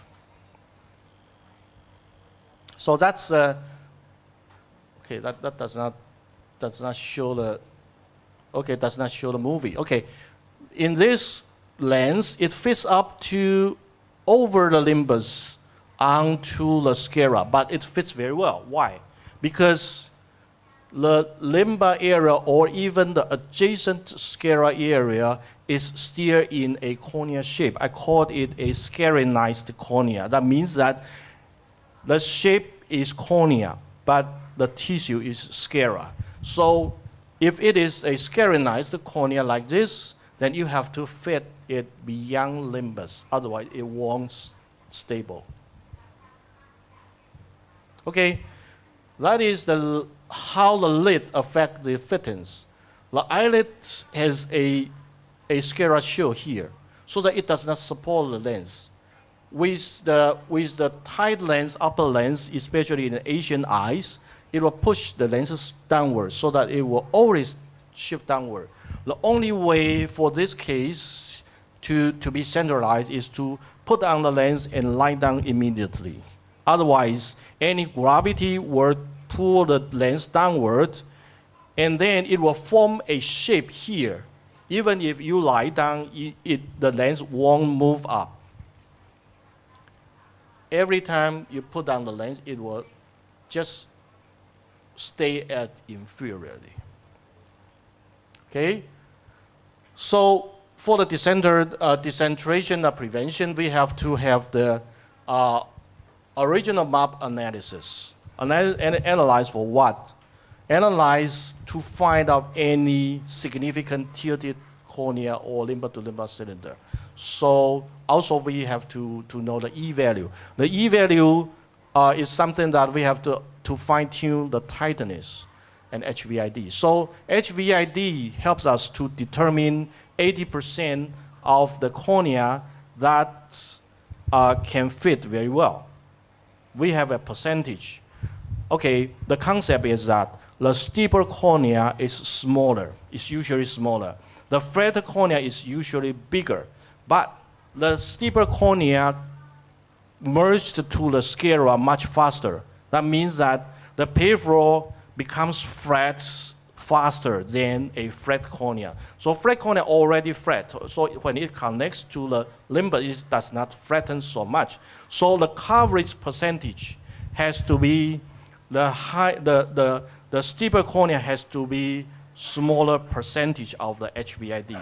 And the HVID is even smaller, so that the steeper corneal lens is usually smaller. Smaller percentage, also smaller HVID. And then for the flatter cornea, it's usually bigger, and also the coverage can be bigger, so that we usually design it bigger. But some outstanding cases, we have to to design it with the trial fitting. Power issue. Sometimes we have some residual powers, residual astigmatisms, so we have to take care of the internal cylinder. If the cylinder is internal, then we have to be clear that when we mold it, it's just like RGP. We mold it all sphere, and then all the internal cylinder will be manifest. So sometimes it's too big or too small, okay?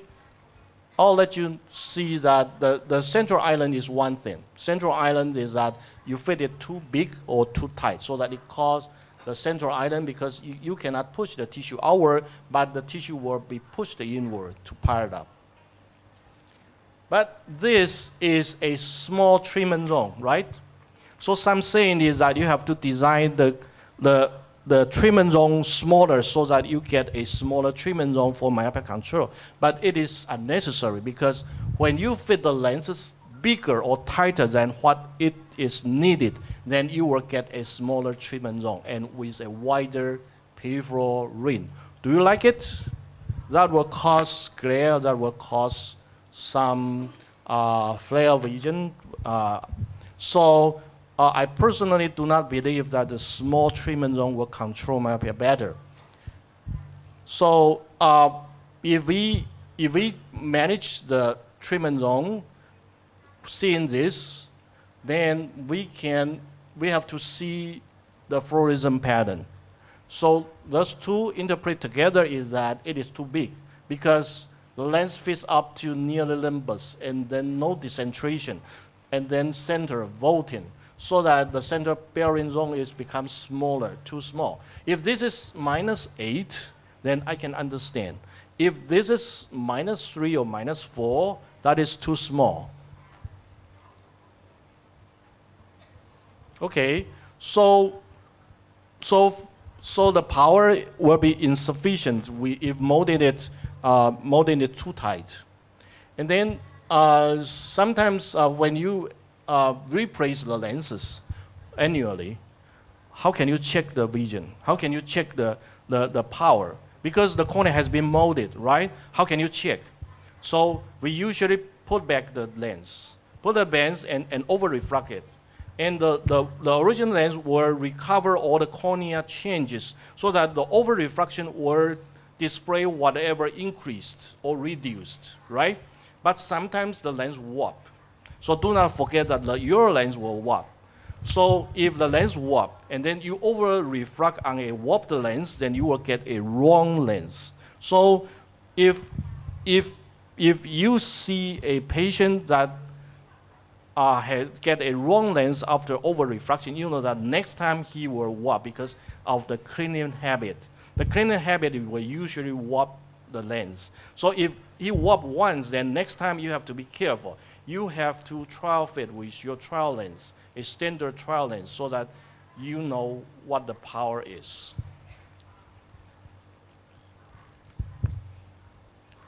Okay, if you get a blurry vision in the morning and getting better afterwards, then the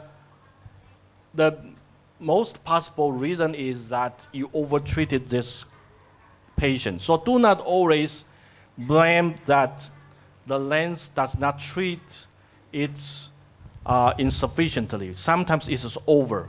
So if the patient has been hyperopic, the vision will still reduce. So you have to refract the patients to see whether it is over or under. So if in the morning it says that it's blurry and improves gradually, then it is probably overtreated. But overtreatment is fine for the kids. For the kids that they accommodate quite a lot. So sometimes a patient may have a reduced vision in summer. So in summertime, because they sleep quite long, maybe 10 hours or 12 hours. But after that, in the school time, they usually maybe sleep only 7 hours or 8 hours. So if sleeping too long, then they will feel temporary blurry vision. That is fine because you cannot tune it to a 10 hours sleeping so that when they only sleep 7 hours in the school hours, then they will feel blurry because of the insufficient molding.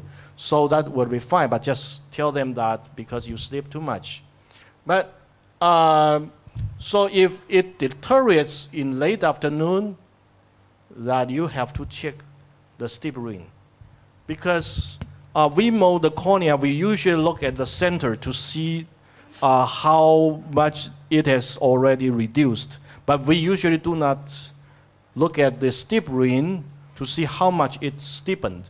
If the steeper ring is insufficient, then probably the molding will fade out much earlier. So they will feel blurry in late afternoon. And sometimes it is because of the small treatment zone with large pupil, so that in the dim light they will feel blurry. So that's different reason. That in high myop, probably this is the reason.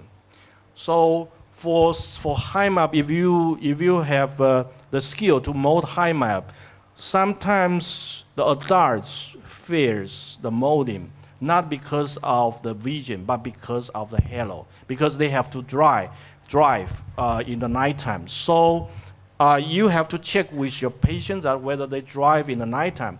They won't accept the halos in the nighttime when they drive. So maybe sometimes it's cornea status that cause the vision problems. So how can we have the trouble prevention?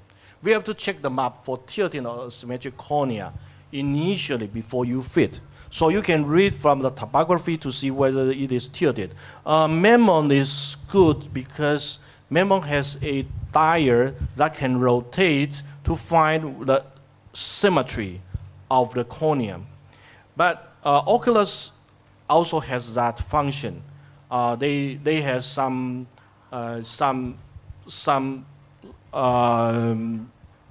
readings that you can check whether it is asymmetrical.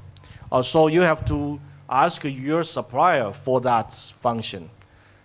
And that if you can rule out the tilting, then you have to trial fit to find out the lens size. The proper lens size is important for best molding. And the movement, so I do not troubleshoot by a photo. I troubleshoot by a video. The video will give you more information. So you have to look at how the lens move to determine whether the size is appropriate or not. So if the lens slip beyond the limbus easily, then you have to look at the lower lid, whether it is the lip problem or it is because of the limbus problem. Okay? So a trial set could be a standard size or a bigger size so that you can test the outstanding cases. So we have to look at the fluorescent pattern and then to determine what may happen. That means that is for troubleshooting. It happens. So you start to see how I can amend it. But if we interpret with the trial lens, then we will imagine what may happen. See this, that will cause smiley face. See this, that will be appropriate because it doesn't move a lot and then it centers very good.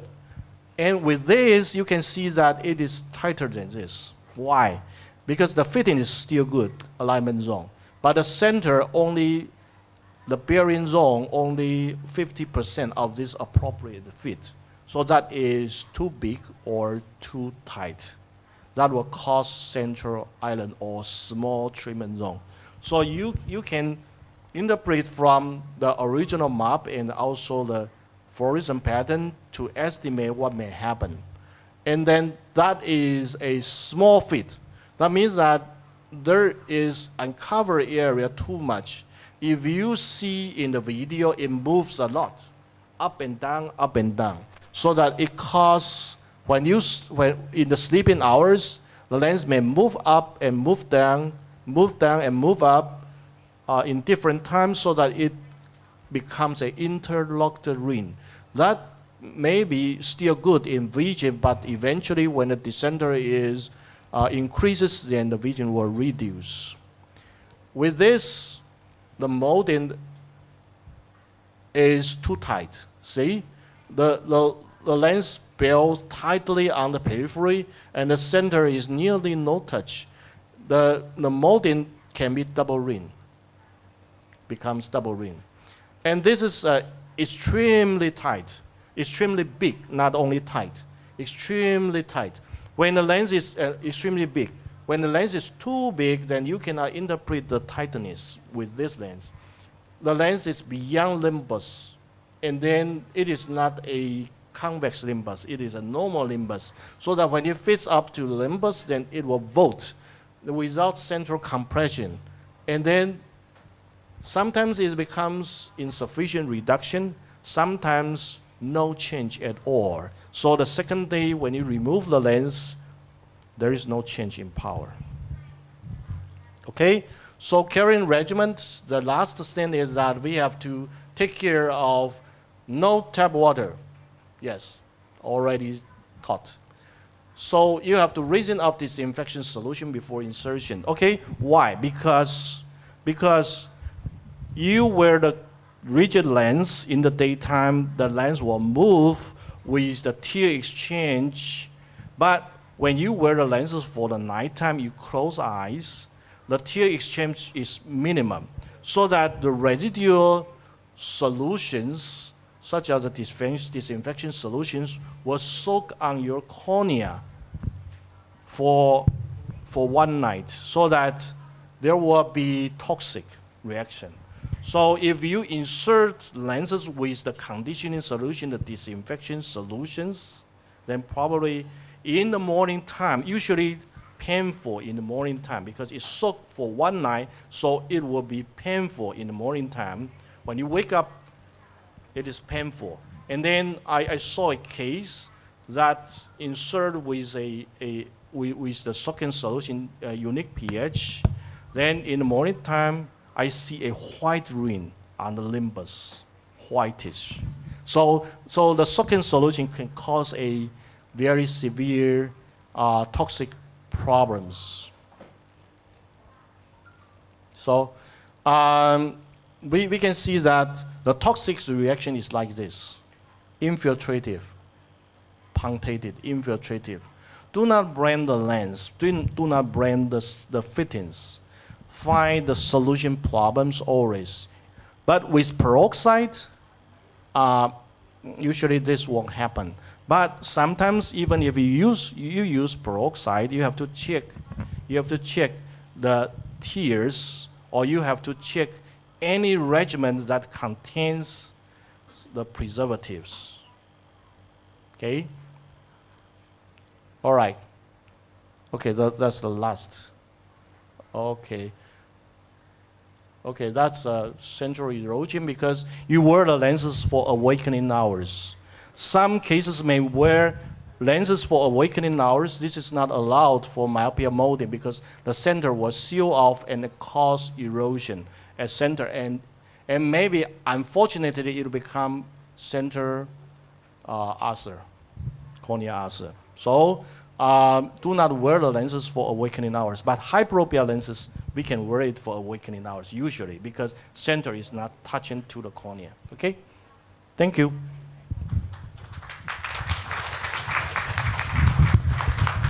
Thank you, Dr. Tong.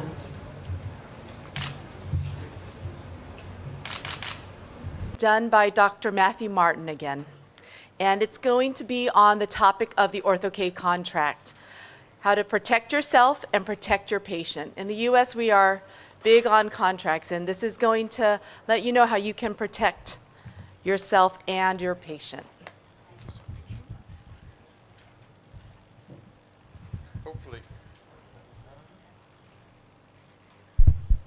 Hopefully I can get this right because earlier Nitesh, my friend, was doing such a wonderful job here.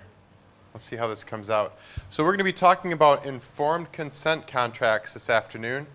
I'm kind of excited about it. There's some very important things here that will be very helpful for you to protect you and the patient from bad outcomes.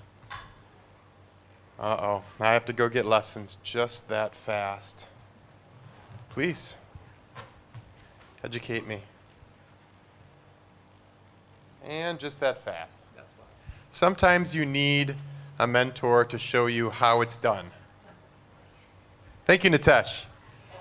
Okay, so this lecture was written by Caroline Kauke. I am presenting in her stead today. And you can reach me at auburnoptical@gmail.com. You can reach Caroline Kauke at Kauke@PacBell. So that information is there for you.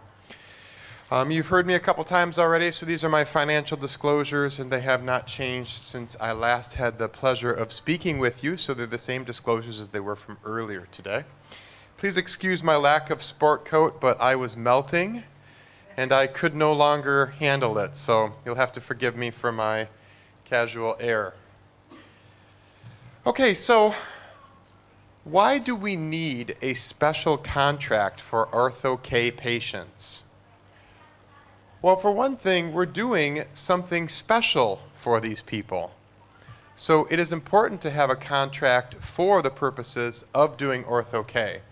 We need it for the purposes of legal, we need it for risk management, and we need it for patient education.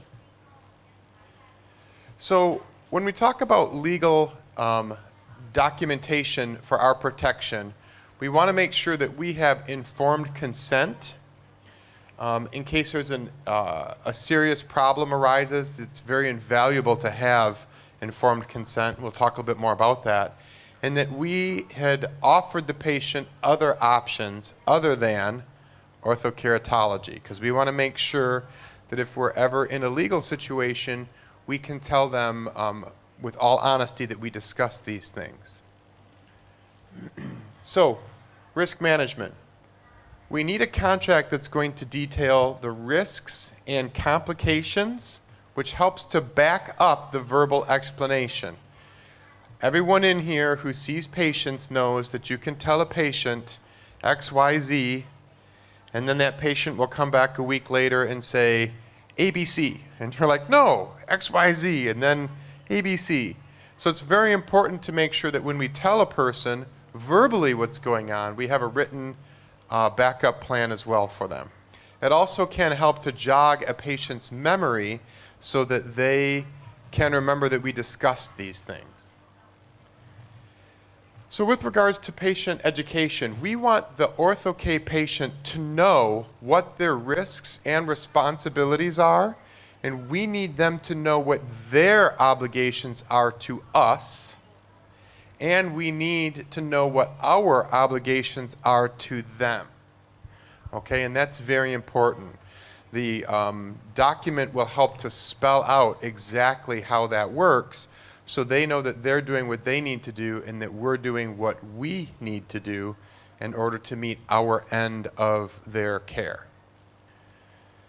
So, what should an orthokeratology contract include? Well, it's absolutely essential in the preface to the contract that we have them read it very carefully. We want to have an instruction so that they're going to very carefully read the contract. I make them initial every section. I think that's essential. That way they initial that they've read it. And we want to emphasize the understanding of exactly what we're going to be doing, and that we want to make sure that they have their questions answered. Because there's going to be questions that they have, and if we can codify or have a framework for that, it's a much more successful relationship. So it's important that we let people know that there are alternatives to orthokeratology. There's glasses, there's conventional contact lenses, there's refractive surgery. And always include that the only way to avoid complications is not to proceed with the procedure itself. So it's important for people to know that they have other options. We don't want to ever be accused of forcing someone to take on a particular treatment plan. So it's important for us also to list contraindications. What things, and we've talked about this earlier today in a number of different lectures, what things are not good for orthokeratology? Well, one of them is keratoconus, or other corneal diseases. History of ocular herpes is one that we talked about earlier.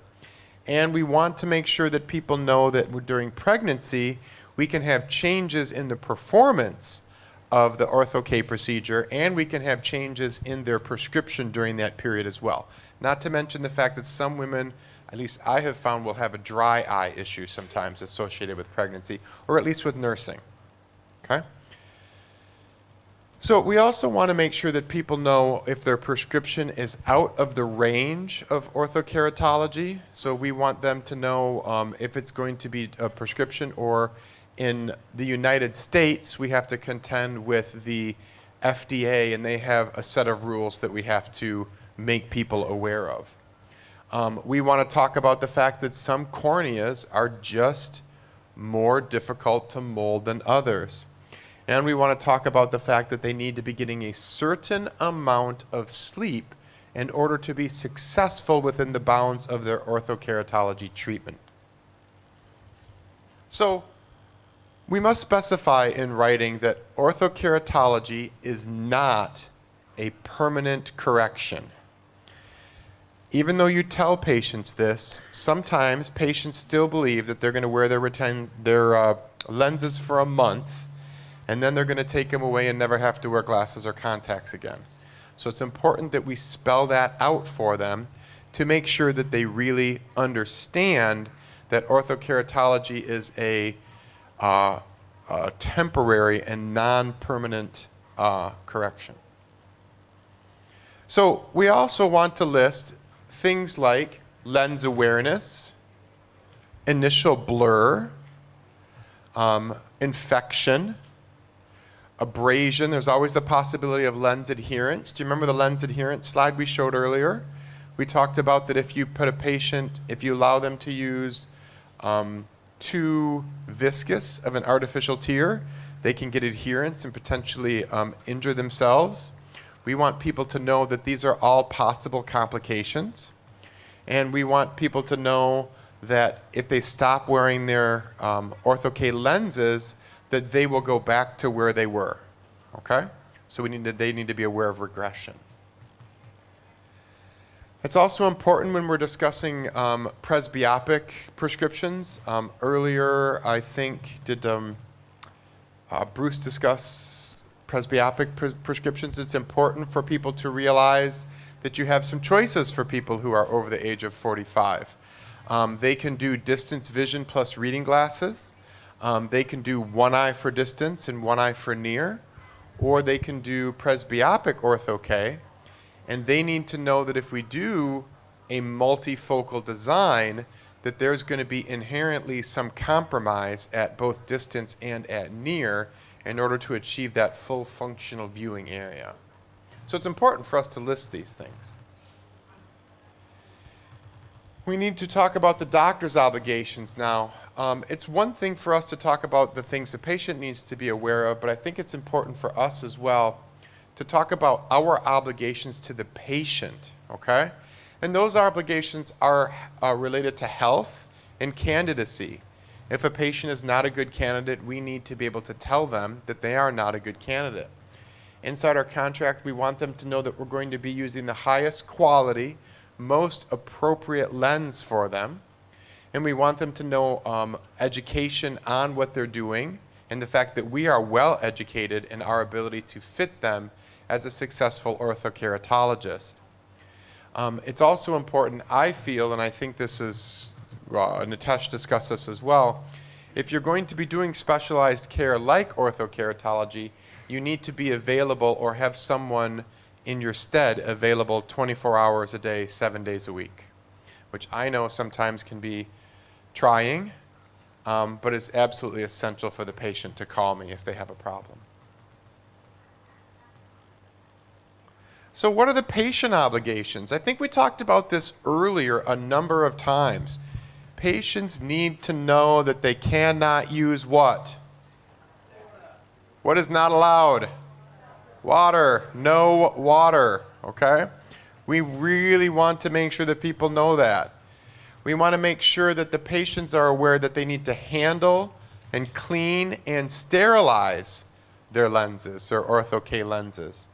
And we need them to know that they should call us day or night if they have pain, discharge, photophobia, redness, or consistent difficulty removing their lenses. I have received the occasional phone call from a patient with regards to this. Maybe they picked up a conjunctivitis somewhere, or maybe they had some other problem. I always tell them, if you have any difficulty, to call me right away.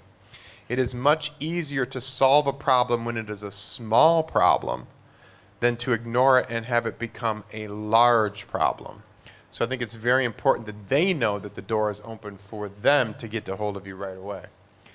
And that they need to return for every scheduled follow-up, because people are inherently lazy, and sometimes they don't want to come in for appointments because they're too busy doing other things. So it's important that they know that as part of the consent document, as part of your treatment plan, that you're going to make sure that they're attending their appointment obligations. What about financial considerations? Earlier, when Nitesh and I were speaking, I said that occasionally you're going to come across someone who you just cannot satisfy. That is going to happen. Hopefully it doesn't happen often, but it's going to happen. And if it does, you need to have something in place for refunding the patient. And I think it's very important to make sure we spell that out ahead of time. How much is the patient going to get refunded? Are they going to get refunded most of the fee, some of the fee? Does it depend on how much work we put into it? Sometimes with a patient, if they're a very difficult patient, you may have gone through a number of Ortho-K lenses before you realize that it's just not going to work. If that happens, it can become very expensive very fast, and you wouldn't be able to give that person perhaps as much as a refund. But you want to have that spelled out ahead of time so everyone knows just exactly where they're at. That also allows the patient to discontinue, or you to discontinue with the patient, should you not feel like they're coming in for their appointments, or should you feel like they're not listening to what you want them to do. So again, we want to spell out, if we're going to have a problem, how does it all come together? We want to make sure that they return the Ortho-K lenses to us. That's very important. You don't want to find out some patient's been wearing Ortho-K lenses for 10 years and you didn't know about it. What about financial considerations? Another thing that's important here is patients are going to need to know, if they pay a certain fee, what does that fee pay? Does it pay for one pair of lenses?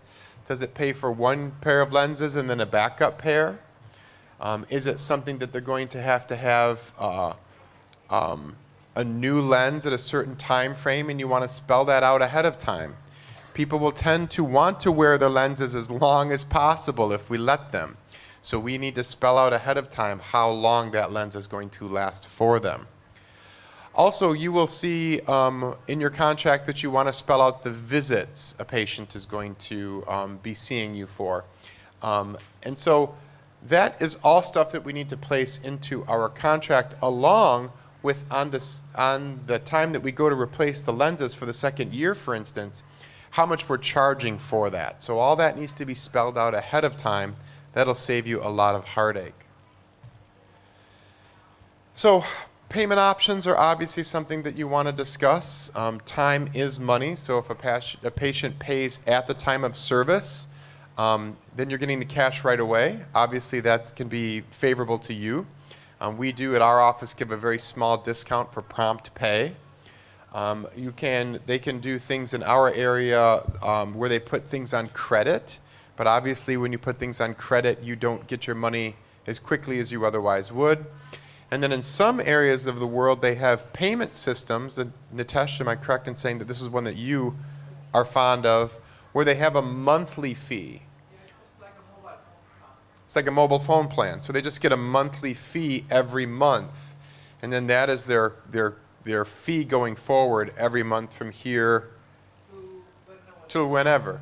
So that's a fee that isn't as popular in the US, but it should be. Eventually, I would like to go to that because I think it would be very nice for income purposes. And for the patient. It's convenient, isn't it? Do you do anything like that yourself? Time of service, okay. So it's very important that the patients know that it's a voluntary consent, and the contract is going to help us to certify the understanding of what their obligations are as well as what our obligations are. And we need to spell out to them that there's no guarantee that everything will be perfect for them, because again, like I stated, sometimes you do have patients who are simply unable to satisfy. And then I have had the occasional patient that we weren't able to make happy. It's important for them to know what they will be getting if that doesn't work out. And so sometimes we'll specify, if we are unable to satisfy you, we will make you glasses, refund a certain amount of money. All that needs to be spelled out in advance. And you want to make sure that the patient knows that all their questions have been answered. So you want to make sure that your document helps to emphasize that you're answering the patient's questions.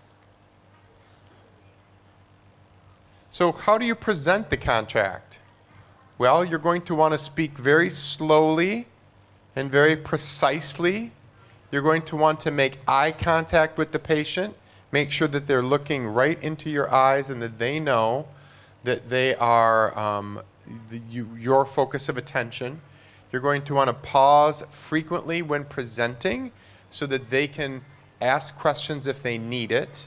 And you're going to want to make sure that you answer the questions that they have before the contract is signed, okay?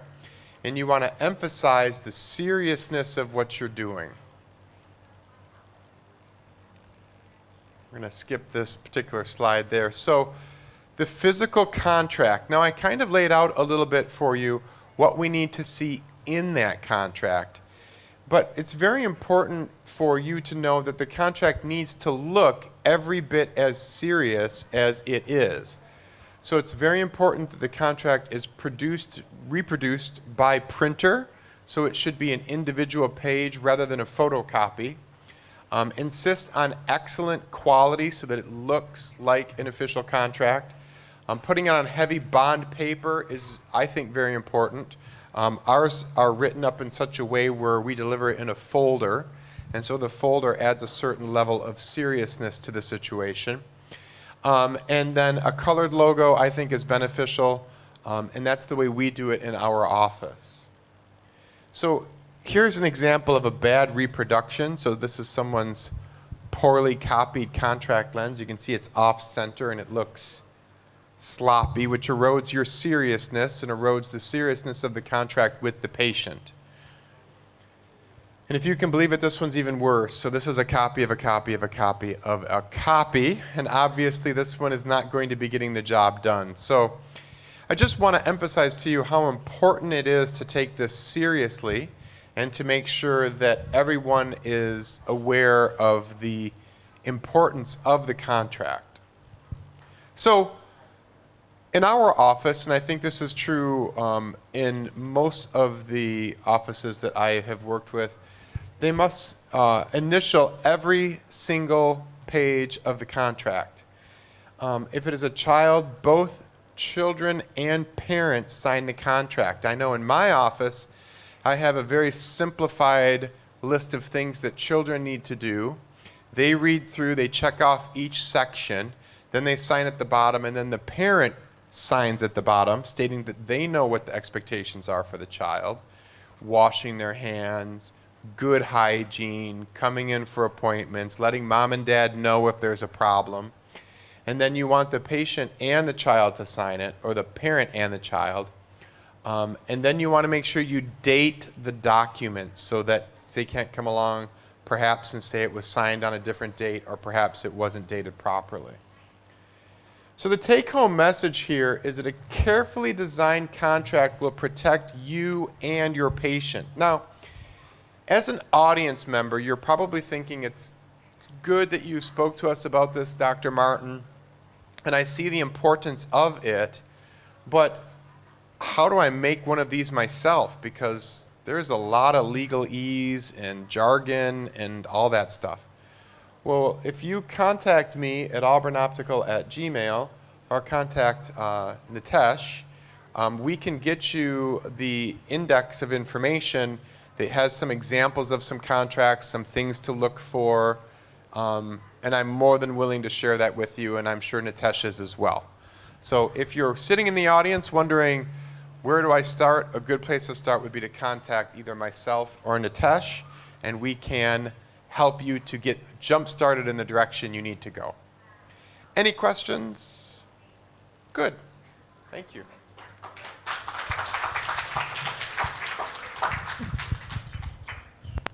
Thank you, Dr. Martin. We are running a little early. It is 3:06, 3:07, and we will have a 15-minute break. We'll reconvene here at, let's see here, a little before 3:30, okay? And we have 2 more speakers and a panel discussion, and we'll be done at around 5 o'clock today. So in 15 minutes, we'll come back. Us off this last part of the day, we're going to have a presentation from Buxi Trần Minh Anh. She has been in our ears all day. She has been the translator in the headphones that you've been using. So you all have heard her today already, but you're going to actually see her and hear her coming up now. She graduated from the University of Melbourne with a master's in clinical optometry and achieved a specialist certificate in management of low vision patients, pediatric patients, and contact lens management. Buxi Trần Minh Anh is an optometrist in the refraction department in the Vietnam National Institute of Ophthalmology and also worked at the Faculty Ophthalmology Department in Hanoi Medical University. She is a lecturer and course coordinator for Bachelor of Science in Optometry program, Refraction and Dispensing short course in Hanoi Medical University, and she has been a contact lens specialist in the contact lens clinic. She has achieved fellowship in specialty contact lens in Australia, along with her Bachelor of Science in Optometry from the Bausch & Lomb School of Optometry in India. Please welcome her, Buxi.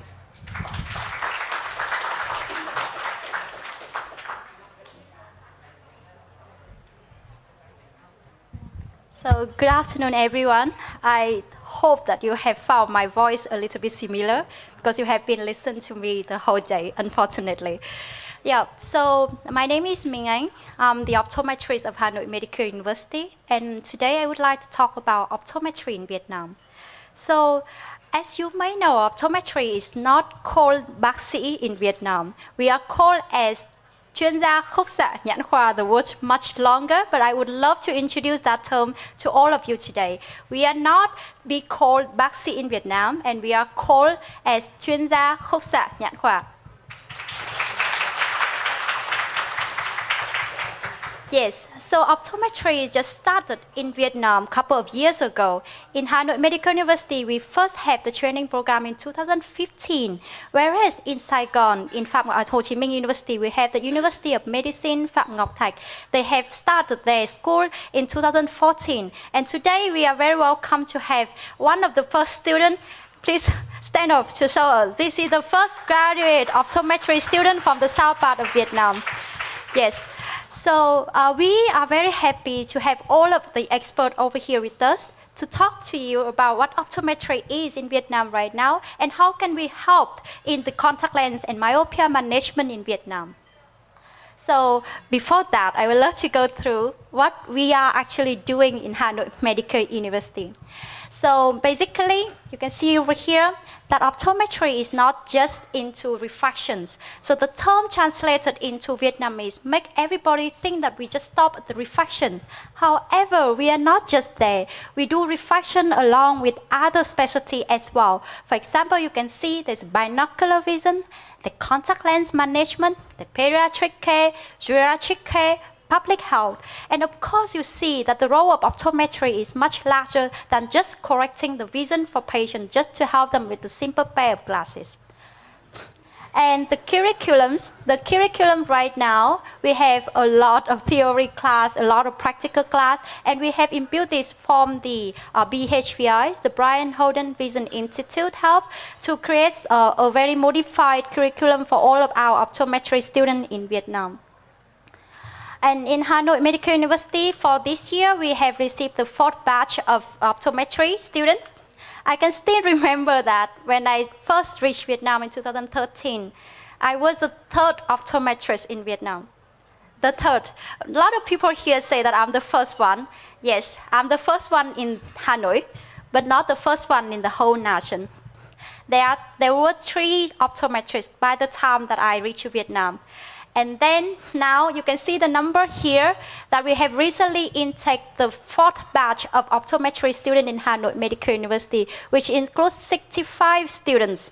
So it makes our total number of optometry students up to 300 students.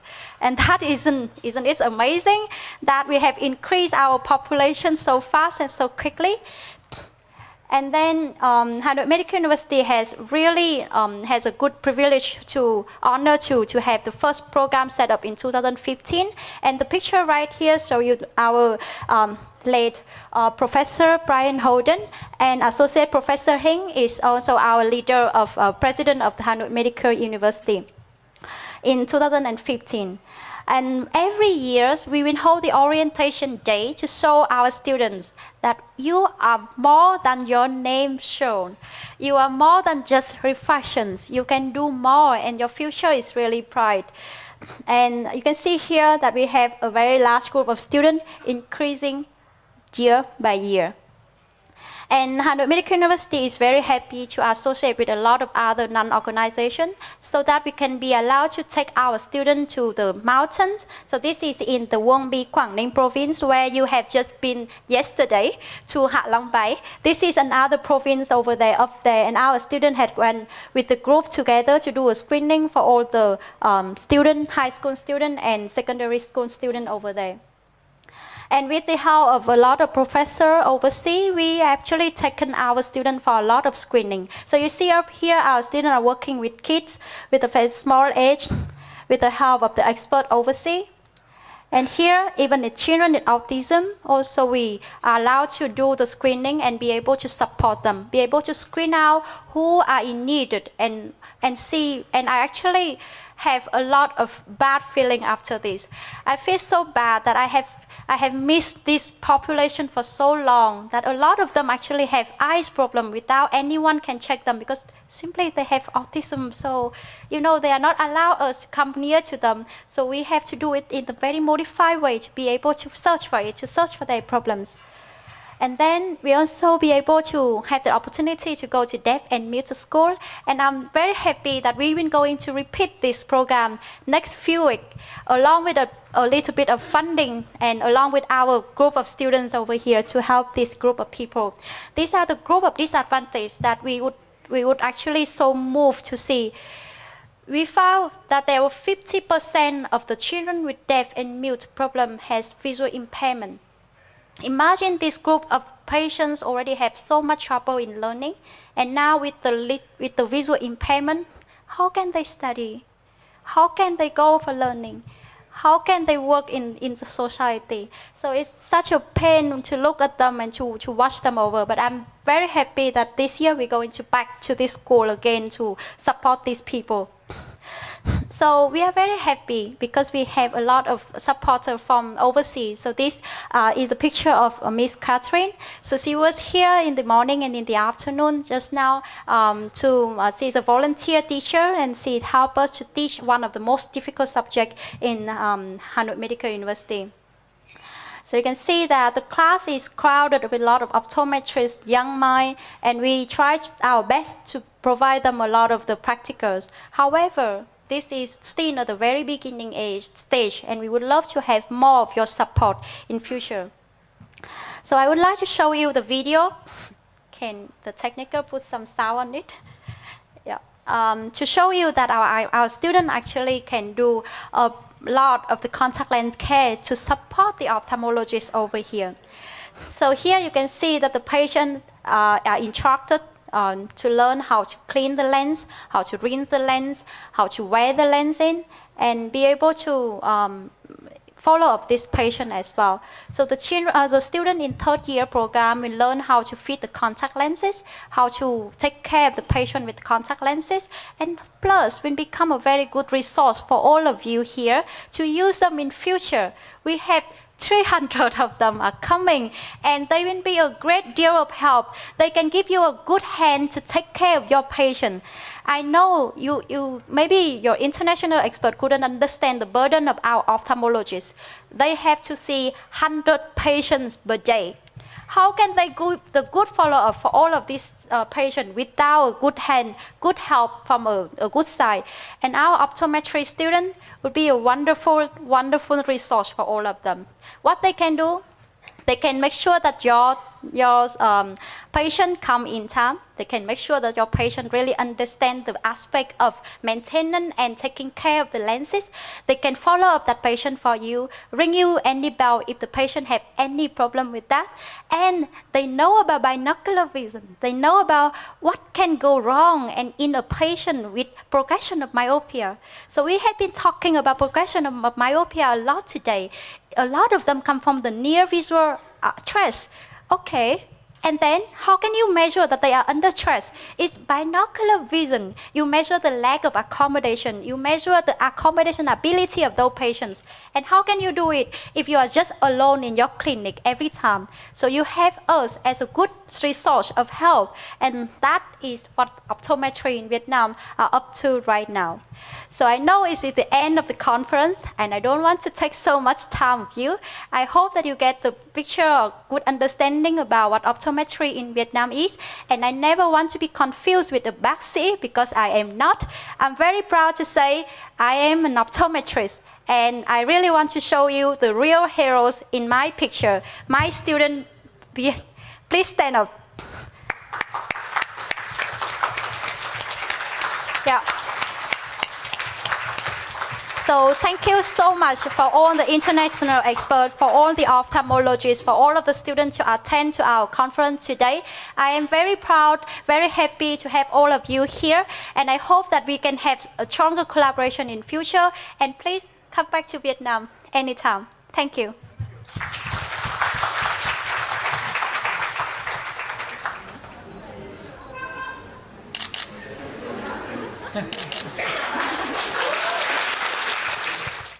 Our last speaker today is once again Dr. Arthur Tung, and he's going to be speaking on the subject of how does Ortho-K work in myopia control.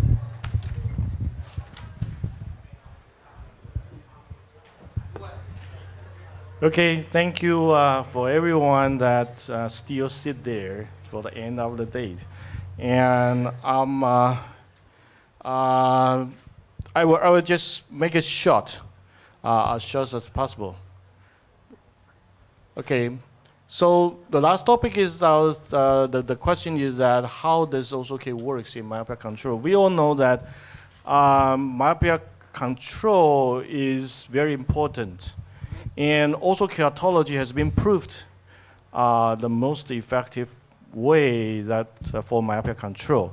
When I started to fit also keratology maybe 30 years ago, we are challenged with the question that how do you know that also keratology works, because it's only temporary, and why you should do that on your patient. But after a couple of years, we know that the patients stop to progress, and the initial also keratology is done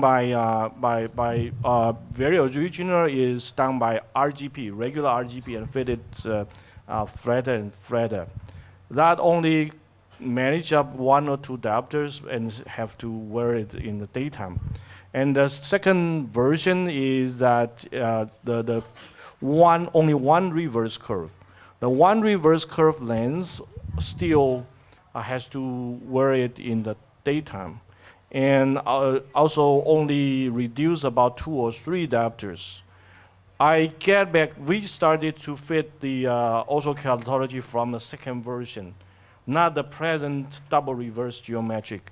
And I get back to check the cases at that time, and then after we have the full curve lens and also the more advanced lenses, we shift to the more advanced lenses, and then we go back to check the condition before and after we do it with the full curve lens. We found that in the 3 curve lenses, the myopia progression still progress very fast.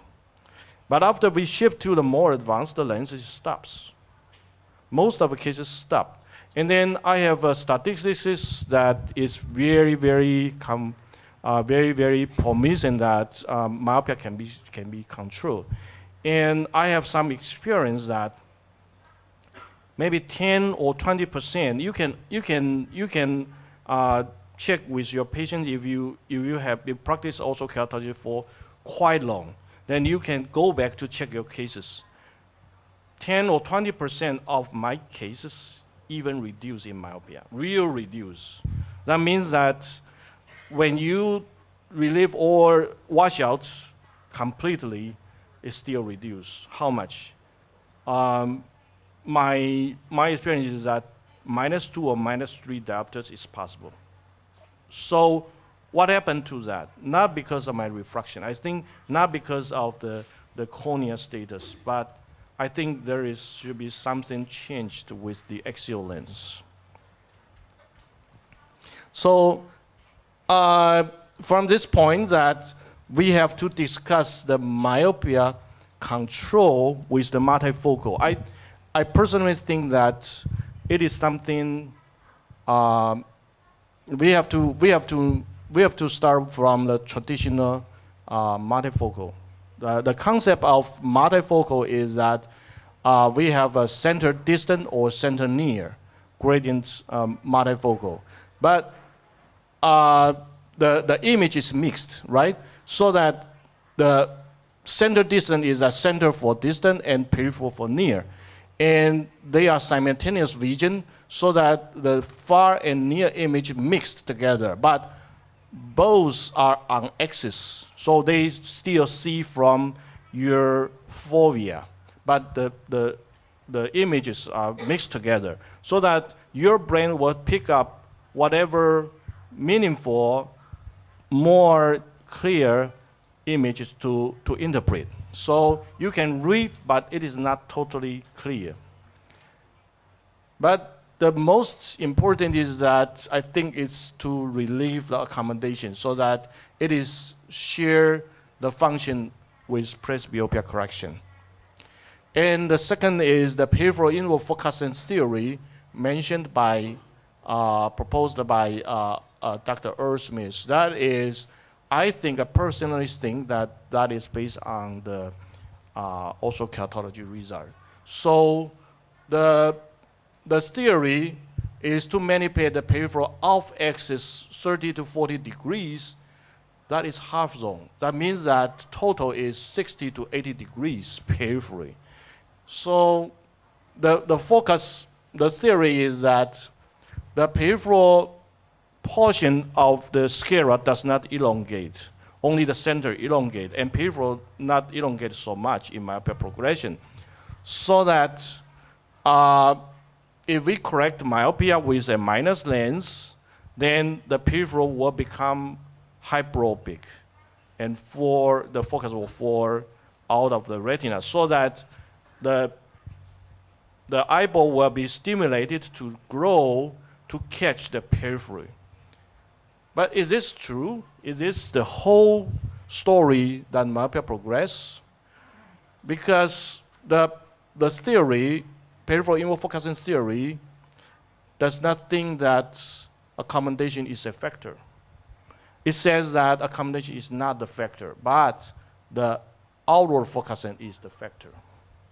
So is this correct? I think that both is meaningful. Learning from orthokeratology, because orthokeratology has been proved the most effective way, and why. So I checked the orthokeratology cases from beginning, and then we found that the second version lenses that has only 3 curves does not work. It does not work to control myopia, although it molds the cornea. Why? And then also, we can see some reports that is stronger in myopia control, and some reports are not so good in myopia control, maybe 30%, maybe 40%, and some may have the report of 80%. Are they exaggerating their result? I think that could be because of the cornea molding are not the same. We have to check the detail of the treatment zone so that we know what shape that we should create for best myopia control. All right, so to create a multifocal lens to simulate orthokeratology has a lot of interest, because you can control the design of soft lenses much better than you control the treatment zone of the cornea.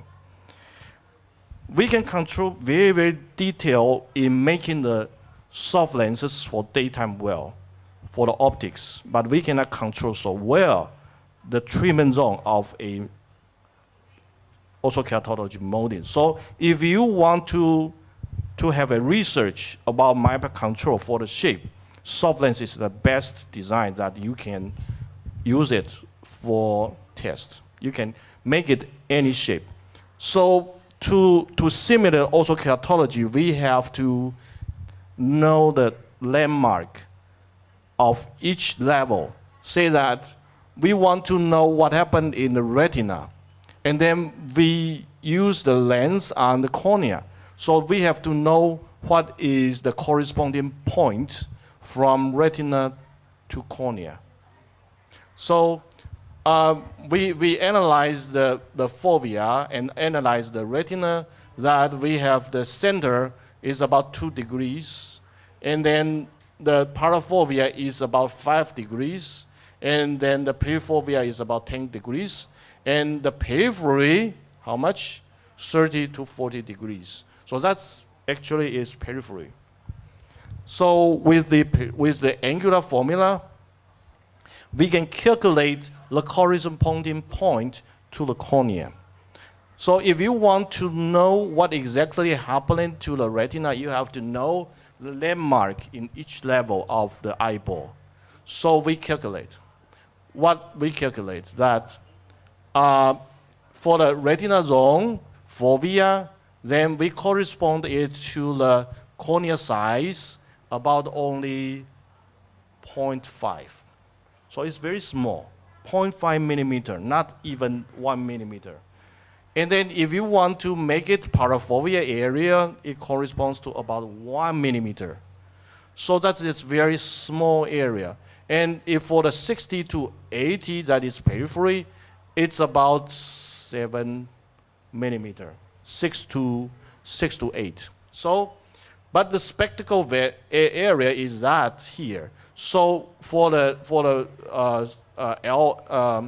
Earth-Smith theory, if you control with the spectacles, you have the 2 centimeter, about 2 centimeters zone to manipulate. Okay, so but with the far points, we know where it is, so that we correspond retina to cornea.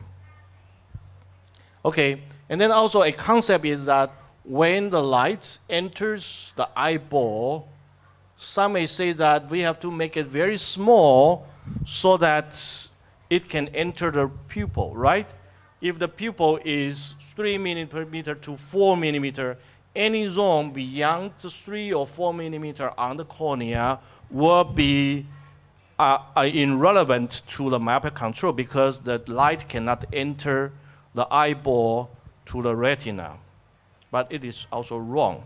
It is also misleading because the oblique light will enter the pupil much peripherally to the cornea. So that is, the limitation is not the pupil, but the entrance pupil. Entrance pupil is the pupil that is limited by the pupil, but is obliquely limited. So with the calculation, we know that 60 to 80%, 80 degrees periphery is actually on cornea 6 to 8 millimeter. That is much bigger than your pupil. So my theory is that human read so that it gets myopia. Monkey does not read. It is forced to become myopia because of you want to when you do the experiment. So the more we read, the more myopia human will get. But if we do the experiment, we suture the chicken, right? We suture the chicken eyes so that we deprive it the vision so that it becomes myopia. That is totally different from the mechanism of the human eyes that develop myopia because we see so that we get myopia, but the chicken does not see so that it gets myopia. So I think that there should be something that is reading related to become myopia. And I think we should draw our attention to the off-axis for locus, not the periphery, but the mid-periphery. Why? We say that when we do the multifocal lenses, we do it center, but also the paracenter can also read. You do the low vision, right? You do the low vision when there is some defect in the center. How can you treat it so that he can read? You magnify it and you read with the parafovea, right? So parafovea area can read. Simply if it is 20, 40 or more, then you can read. Okay, so we check the osteokeratology. We check the osteokeratology result. And I check my cases because I feel that GOV control myopia very, very good. And we even make it nearly no progression. So I check my cases. Okay, if we can simulate it, then we know how osteokeratology works. If it doesn't work, if the soft lenses simulate totally the osteokeratology doesn't work, then we know that there should be something that is not the shape, but could be the material or the compression so that the myopia does not progress. But if it works, then the simulation it can prove that the shape is the reason.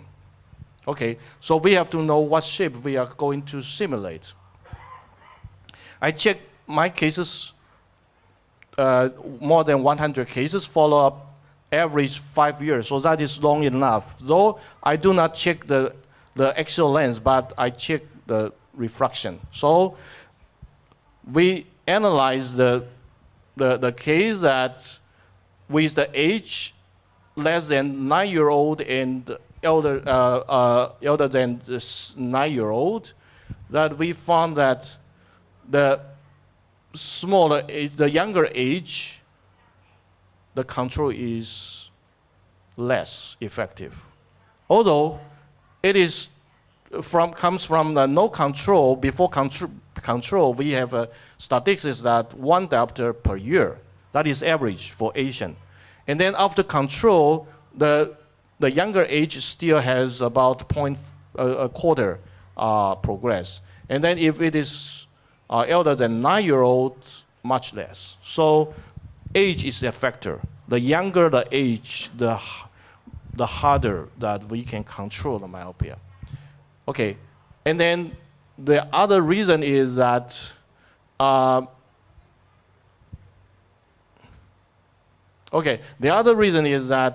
with the younger age, the myopia also may be lower. So maybe with the younger age, maybe only -1 or -2. So the lower myopia, when we mold, we cannot create a high periphery, so that the peripheral inward focusing is less effective. So that's another reason.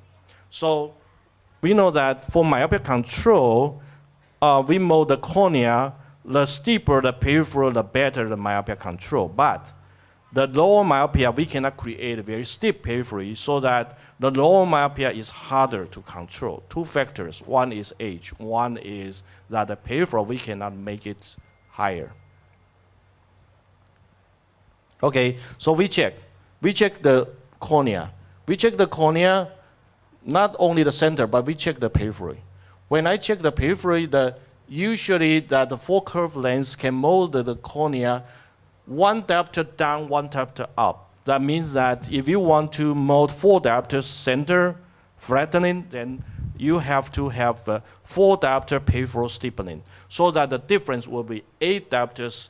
Then the peripheral inward focusing is called 8 diopters. Okay, so if you mold with the regular lenses, it's about 1 to 1.5. So if you mold 4 diopters, then it is about 6 diopters peripheral steepening, then it is 10 diopters peripheral inward focusing. Okay, that is also the regular full curve lens. Okay, and then GOV lens. GOV lens, when we mold -7, the peripheral steepening is 16 diopters steeper. So it is 2.3. The ratio is 2.3. Then the peripheral inward focusing is 23.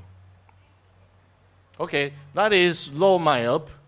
We mold it 3.6 times, so that the difference is 11.4. So do not only look at the center, say that, oh, it is good that the molding is enough.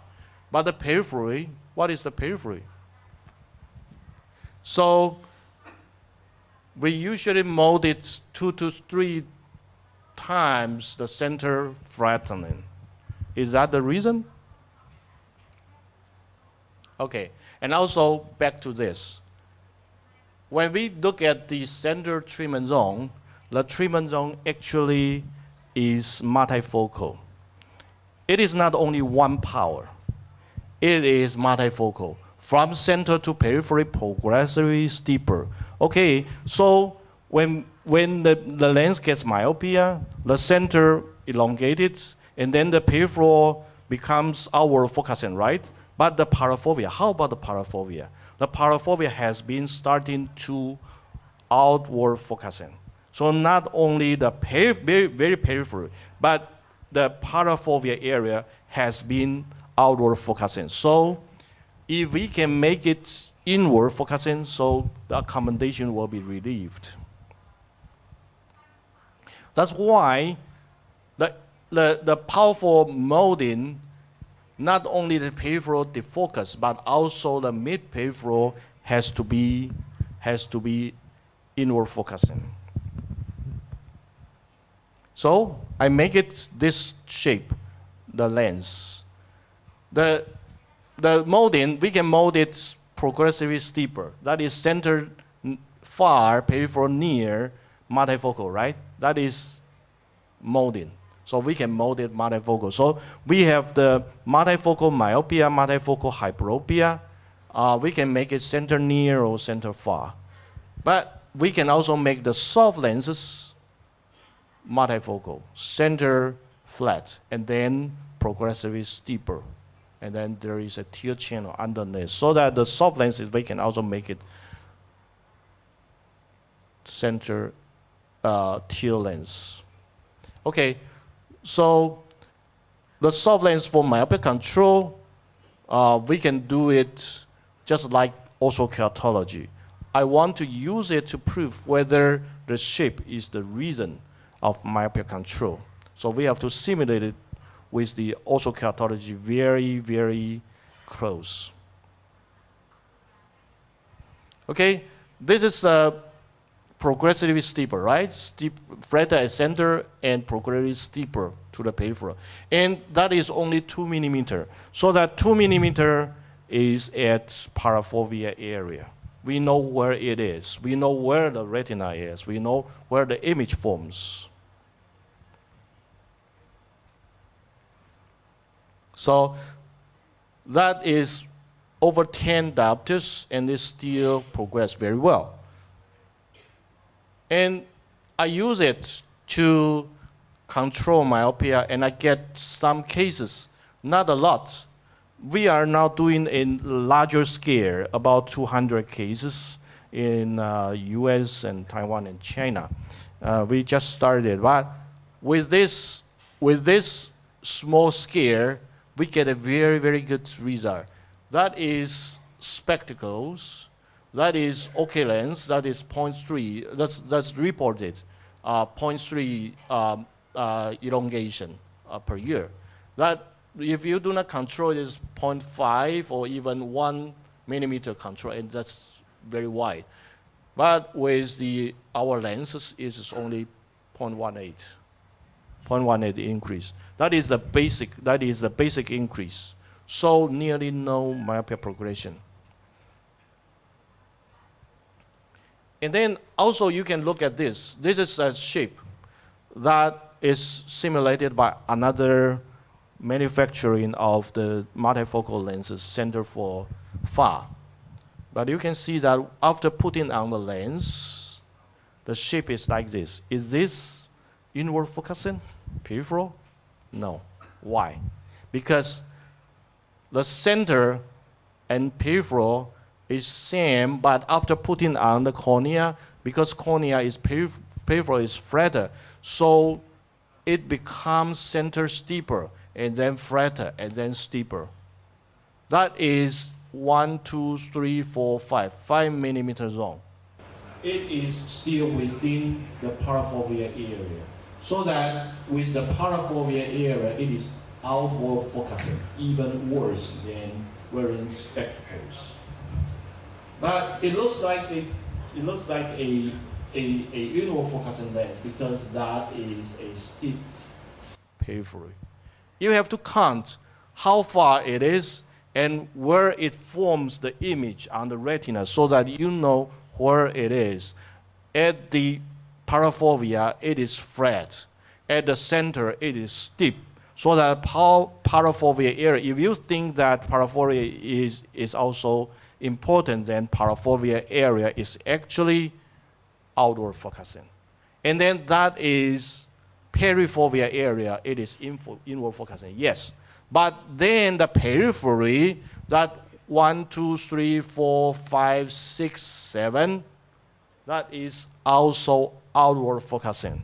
So it is not correspond to the peripheral for inward focusing, though it looks alike.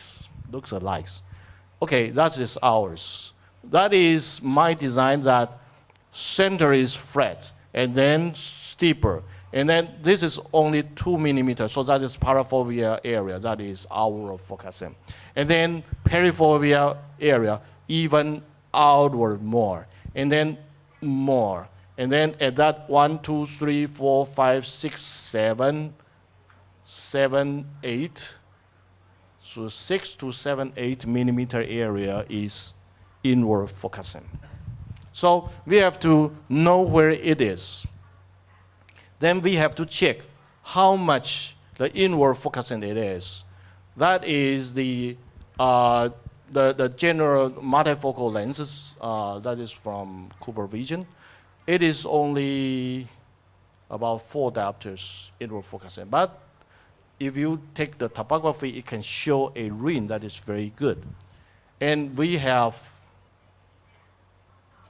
15 inward focusing, 15 diopters inward focusing.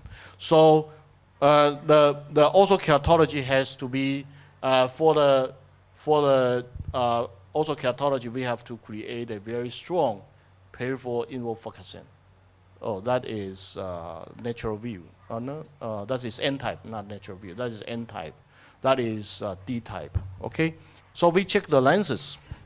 Then we did a in vivo optics in Western University in the U.S. Of Vision Science in the U.S. So the check is that we check the retina. We check the retina, how the image forms directly. We check it. That is that by the aberrometer. Aberrometer we can check, like we take a refractometer, just push it, and then we can take all the measurement from center to periphery. 30 degrees, that is one side. So the AccuView single vision, that is single vision, that's the common only single vision myopia lenses. It becomes slightly inward focusing. Slightly. So even single vision lens has slightly inward focusing, but only a little. Why? Because the periphery, we shape it, truncate the lenticular cut, so it forms a little bit inward focusing, but it's not meaningful. And that is Proclear multifocal lens. That is supposed to be to display strong peripheral inward focusing, but it doesn't. It doesn't, because the zone is only 2 millimeter, followed with 1 millimeter ring. So the shape only displays some inward focusing here, but at the peripheral area, only a little bit. And then after that, it becomes outward focusing. So when you use the multifocal, or you create the orthokeratology for myopia control, we have to check where the flattening, where is the steepening, and how much you steepen the area, so that it will form a progressively steeper treatment zone up to the area that can control myopia.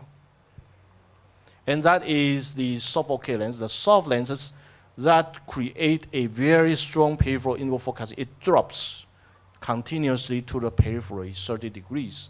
So we can prove that when we create it properly for myopia control, we have to check where it is steepened, where it is flattened, and how large it is, and how much it is steepened. So I think that's important in next stage, myopia controls research, to prove how much is appropriate for myopia control and what shape it has to be for myopia control. Okay. That's all my lectures. That will compare the comparison that with the single vision lens with the PMD lens. A PMD lens is this. That's a single vision lens, even more inward focusing on the retina, and that's the soft-focal lens. So do not use only the topography to see what it happens on your cornea. You have to correspond it to the retina so that you know what it happens. Okay, thank you.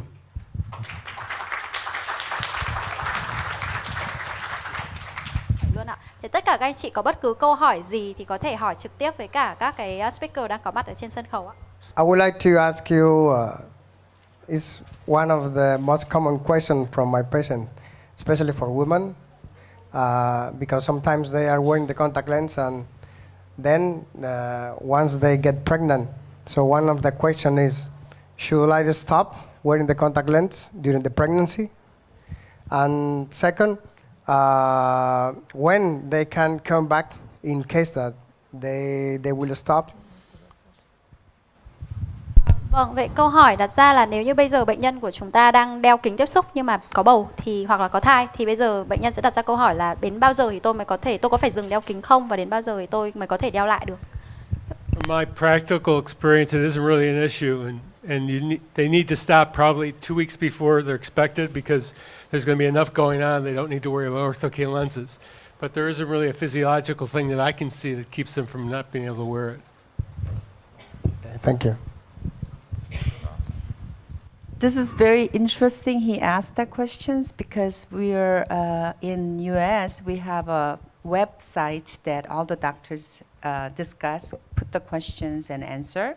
The pregnancy, I guess, through the last trimester of when woman is pregnant, that definitely everything, all the tissues swells up, and especially the last trimester of pregnancy. So most of my patients that who's been doing ortho-K for a long time, and when they get married and they get pregnant, they most of the patients ask that questions. Oh, Dr. O, I'm pregnant 3 weeks, and what am I going to do? So then we could prepare for, just like Dr. Carey said, that I really don't have any problems with having my patients going throughout the pregnancy as long as it's fine. But then I make sure that I monitor them closely, a little more than maybe every 6 months. But there was actually, right before I came to Vietnam, one of my patients, long-term ortho-K patients, she's about 31 years old. She's been under the ortho-K from maybe age 10 for like about 20 years. She just showed up on my 6 months check, but she missed it, like it's been a year. And I go, she didn't tell me anything. And I saw the topography, I saw the ring kind of start coming down, maybe about half a millimeter or millimeter downwards little. Then ring was kind of the red ring, I call myopia control ring, was so looking a little different. So then I turned to her and I say, hey, what are you doing nowadays? Are you actually reading or something after you put the lens on? And then she goes, oh my God, I just became a mom. I had a baby 2 months ago. I go, oh my God. I mean, so what she told me was, throughout the pregnancy until the last minute, she had no problem. And she said she missed 2 nights just to deliver the baby. And she went back to it right away. Then she went back to the lens. But breastfeeding, waking up in the middle of the night, about 30 minutes, so that I saw the lens was decentering a little. So anyway, making the long story short, pregnancy is not a problem, but doctors should be aware of, and then you should monitor them. And then that's my suggestion. Vâng. The only Excuse me, can I translate it please? Yeah. Thế thì cho những cái bệnh nhân mà có bầu hay là có thai trong cái quá trình mà đeo kính ấy, thì các cái chuyên gia thì họ đều cho rằng là sẽ không có vấn đề gì cả, với điều kiện là chúng ta sẽ phải quan sát những cái bệnh nhân này rất là kỹ. Thế thì có những cái trường hợp mà bệnh nhân không nói với chúng ta là họ có thai thì chúng ta sẽ cần phải kiểm soát bệnh nhân đều đặn để chúng ta thấy là nếu có hiện tượng bất thường thì chúng ta sẽ cần phải check lại với bệnh nhân ngay. Đấy, thế thì họ có nói rằng là có thai thực sự là nó sẽ có thể làm thay đổi cái tật khúc xạ của bệnh nhân. Thế nhưng mà nếu chúng ta kiểm soát tốt thì bệnh nhân vẫn có thể được đeo. The only thing I need to add to this is I've had a lot of ladies who have been pregnant, and I've had several kids. And the ones I've always done fitting in had no problems. There was one lady we had a problem with, but it wasn't an issue with pregnancy. It turned out to be with the hormonal changes, which happens with menopausal women too. It's a dry eye. So watch out for that. That's more an issue with meibomian glands maybe getting blocked, which we talked earlier on. But that's an issue that occurs with pregnant women and as soon as they hit the menopausal stages. So that's what you need to be looking at. Vậy thì bác sĩ Nites có nói rằng là một trong những cái vấn đề khác mà những cái phụ nữ mà có thai họ có thể mắc phải đấy chính là khô mắt. Thế thì trong cái quá trình mà mang bầu thì nó làm thay đổi hormone và chính vì thế khiến cho cái tình trạng cái tuyến meibomius ở trên bờ mi của bệnh nhân không được tiết ra một cách đều đặn nữa và dẫn đến việc là bệnh nhân bị viêm bờ mi và khô mắt. Thế nên là khô mắt mới thực sự là một trong những cái vấn đề mà người ta phải lo ngại, đặc biệt là trên những cái trường hợp mà bệnh nhân đeo kính lâu chứ không nhất thiết chỉ là bệnh nhân có mang thai. Thank you. Thank you. Any more questions? Các anh chị còn có câu hỏi nào khác không ạ?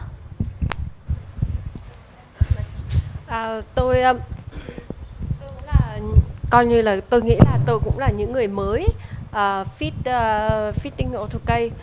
Thế thì tôi cũng muốn hỏi xem là ở bên Mỹ hoặc ở các nước khác thì các ông, các bà muốn thích tức là hay sử dụng cái fitting. Sáng nay thì chúng mình có nghe là có ba kiểu, thì người ta thích theo cái kiểu nào, hoặc Yeah. là có những cái gọi là benefit nào khi mà họ chọn một trong ba phương pháp đấy. Yeah, as a newbie, I believe that she is not a newbie, but as a newbie, she would like to ask a question to some of you over here. That we knew that there are three methods to select or fitting the ortho K lenses. One is empirical, trial, diagnostic, and I think software design. Yep. So hybrid as well. So kind of combination between those two or three. So she would like to ask a question. Which one will be your best selected method that you have been using so far, and why do you select that, or why you choose that method to use? This is kind of a thing that grows on you, and it should only always reflect your comfort zone with what you're doing, and so you kind of need to build up to it. You can't jump to you first have to have the expression learning to crawl before you walk. So it's really something where you're comfortable enough with it that you want to do that next step. My personal impression is that you should customize as much as possible your contact lens fitting to the cornea that you're dealing with. And I think Ortho-K offers that with myopia control more than anything else that you're going to be working with, the soft lenses, soft multifocals, or any other vehicle. And so that really kind of, as you learn, as you work with these different lenses, and you work with the manufacturers who can do a lot of this for you, and they have some great consultation people that work with you with that as well. As far as you are comfortable with working with your patients, it goes with the same degree of what kind of prescriptions do I want to correct, and so then you become more and more comfortable with that. But the sky's the limit. I mean, there's things out there today that are are amazing, that you can fit these lenses within 5 to 7 microns of accuracy, and I need to let you translate. Câu trả lời cho câu hỏi là lựa chọn cái phương pháp nào phù hợp nhất thì rõ ràng là các anh chị thấy là nó là cả một cái quá trình phát triển. Chúng ta không thể nào mà nhảy ngay lập tức từ không có gì cả lên cái cao nhất mà chúng ta có thể làm được. Nó hoàn toàn phụ thuộc vào các anh chị, sự thoải mái các anh chị trong cái quá trình mà các anh chị lựa chọn phương pháp nào phù hợp nhất với cả mình thì các anh chị có thể thực hành bằng phương pháp đấy nhiều nhất. Thế còn dĩ nhiên là với bác sĩ Carrie thì tại vì là thầy đã làm rất là nhiều năm rồi, thì bản thân cái người mà người ta làm rất là nhiều rồi thì người ta cảm thấy là người ta thoải mái nhất trong cái lĩnh vực là người ta có thể customize, tức là người ta fit từng cái kính ortho-K trên từng cái bệnh nhân khác nhau và thay đổi được cái thông số đấy. Và ngày nay thì với cái công nghệ ngày càng phát triển mà chúng ta đã được làm việc cùng với cả những cái nhà sản xuất luôn, thì người ta sẽ là những cái người mà cung cấp được cho chúng ta những cái trang thiết bị này. Let me just add one other thing too, because I fit a lot of that man's lenses, his Gov lenses. I fit a lot of different lenses, and I still do the highest customization you can imagine. So it's crawl across the board. I mean, I love what his lenses do as well, and context out there in the other labs. So it's a really, you just kind of grow and you carry your whole community with you. The people that supported you in the beginning, that you grew comfortable with, you don't stop using them, but you grow other things too as you feel more capable. Vậy thì những cái phương pháp mà chúng ta lựa chọn đấy, chúng ta hoàn toàn có thể bắt đầu từ những cái kính đơn giản trước, và khi mà những cái thời gian đầu chúng ta đã làm quen với những cái kính đơn giản, những cái phương pháp đơn giản rồi, thì khi mà chúng ta đi lên những cái trường hợp mà phức tạp thì chúng ta mới phải chuyển sang cái trường hợp phức tạp đấy. Thế thì ý của thầy đó chính là của bác sĩ đây chính là bác sĩ sẽ sử dụng hết tất cả những cái loại kính mà có trong cái giải của mình một cách thoải mái nhất, một cách dễ dàng nhất. See, as I told you earlier on in the morning, if you're fitting initially, if you're a newbie, as you asked me that question, my always idea is you need a mentor or somebody to guide you. Okay, now the only way you're going to get that initially is the labs who can, when you empirically fit them or with the trial lens fitting, somebody is going to be there. If you're on your own, you need a guide. So the companies that who are presenting here are all doing that.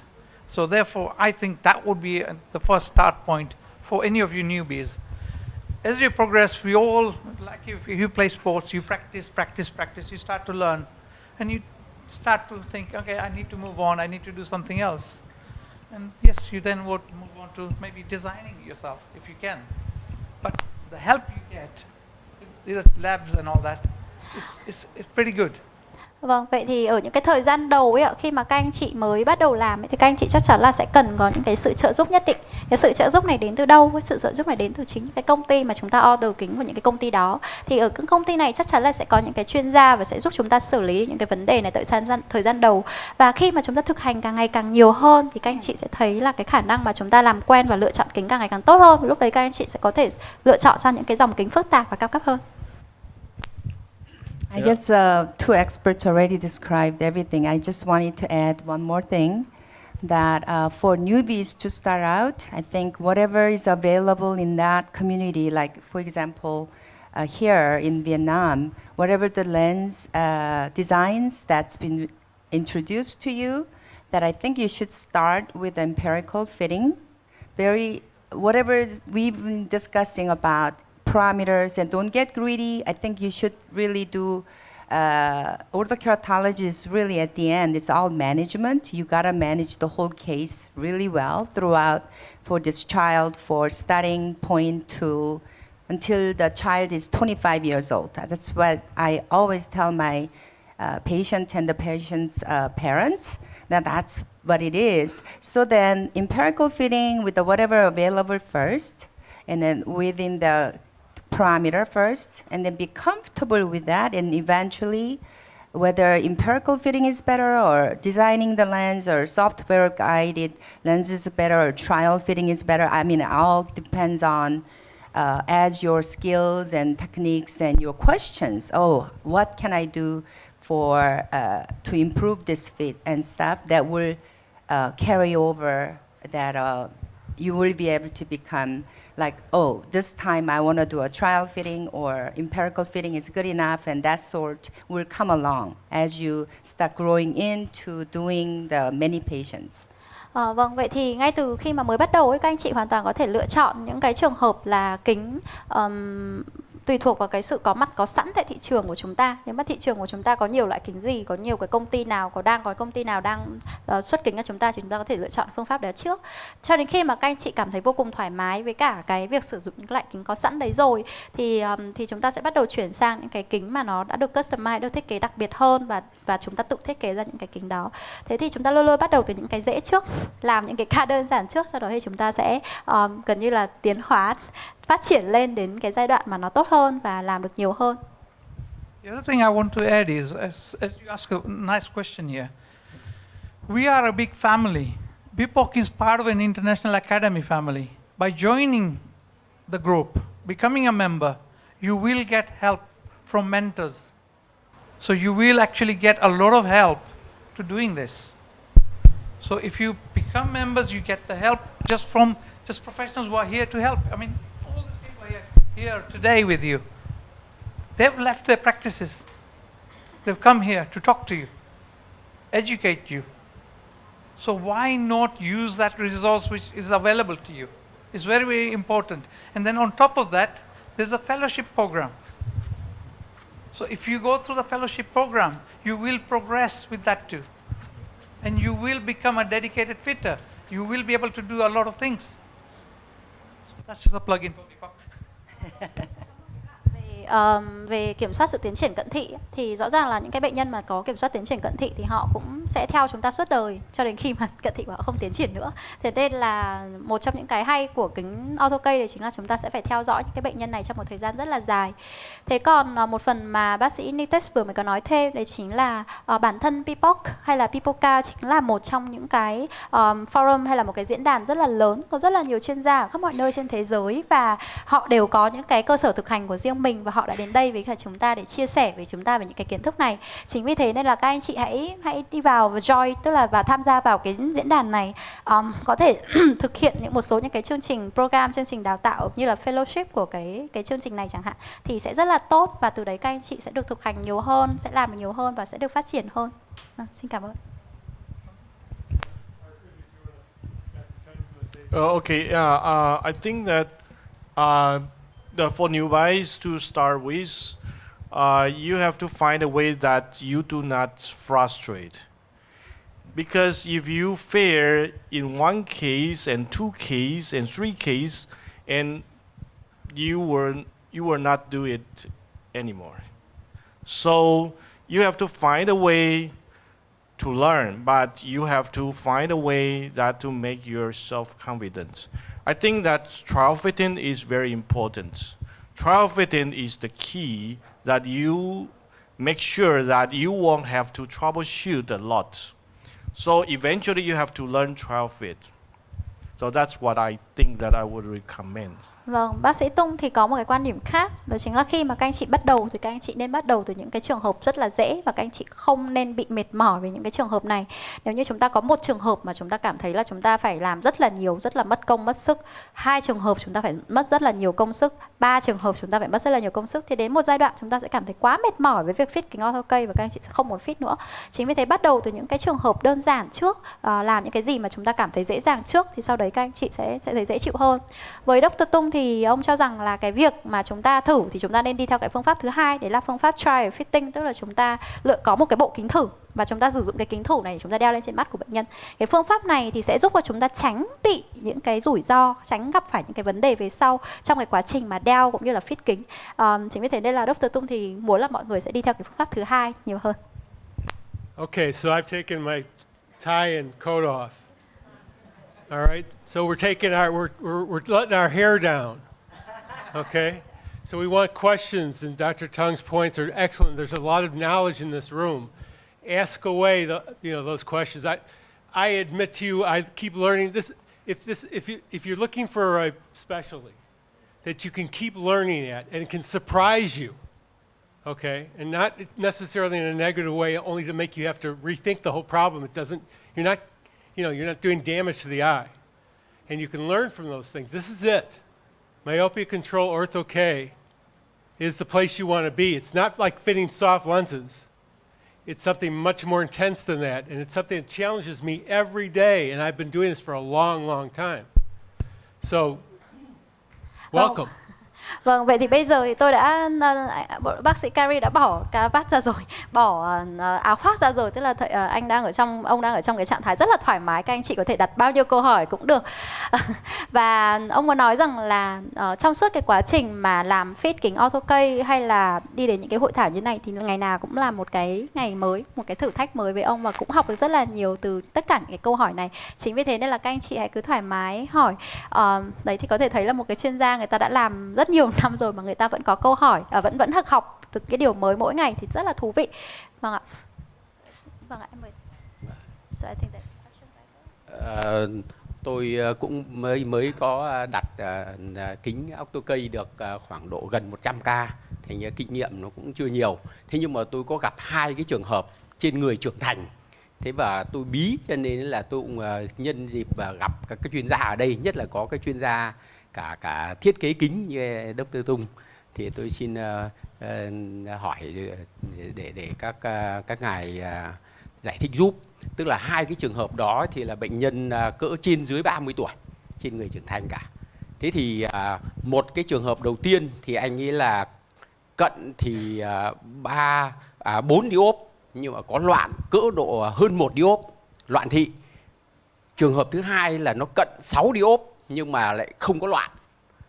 Thế thì 2 cái trường hợp đó đặt kính xong thì cái trường hợp thứ nhất ấy, mà loạn cận 4 diop và có loạn thị trên 1 diop thì nó cứ tăng cái độ loạn lên, độ cận thì giảm đi.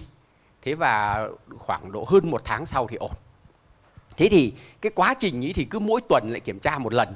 Thế thì mình không biết lý giải thế nào. Chỉ biết là khả năng ấy là nó di chuyển hoặc là nó đè nén ở giữa thì nó di chuyển ra xung quanh thì nó gây ra cái loạn thị.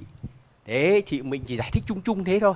Thế còn trường hợp thứ hai thì hiện nay tôi đang loay hoay, tức là từ cái 6 diop cận thị thì bây giờ anh ấy phát triển lên thậm chí là loạn thị 3 diop. Nhưng mà cận thì có một mắt xuống còn 1,75 và một mắt xuống còn 0,75. Vậy thì xin các ngài giải thích giúp cái cơ chế cụ thể của 2 cái trường hợp ấy giúp. He has a quite interesting questions. He has done around 100 cases of ortho K lately, and he's worried that he do not have enough experience, and he are actually stuck at 2 important cases right now. So these 2 cases are in ager, around the age of 30 years old, and both of these patients are wearing ortho K lenses. One case we have -4 with -1 seal, and the other case, the second case, we have the power of -6. Yes, so the first, and no astigmatism.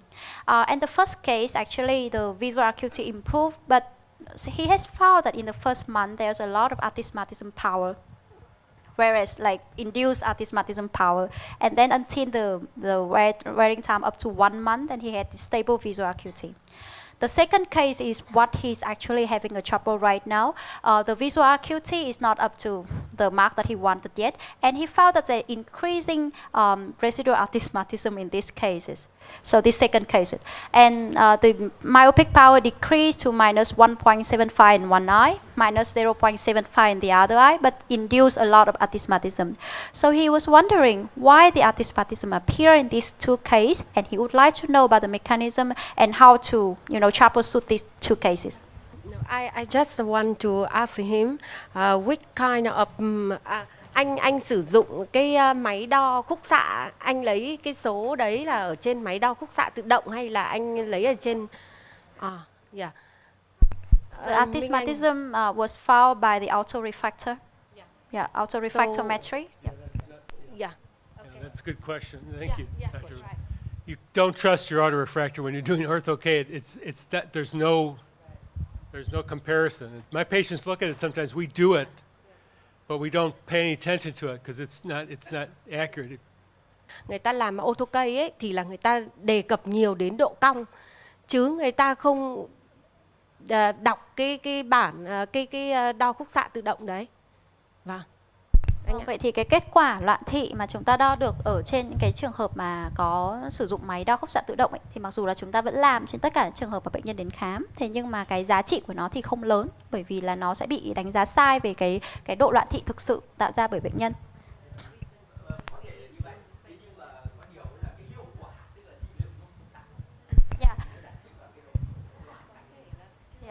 But however, he has found that the visual acuity is not excellent yet, and it's because of the induced astigmatism. Yeah, but can we know, did he use a topographer initially? Was it a good topo map?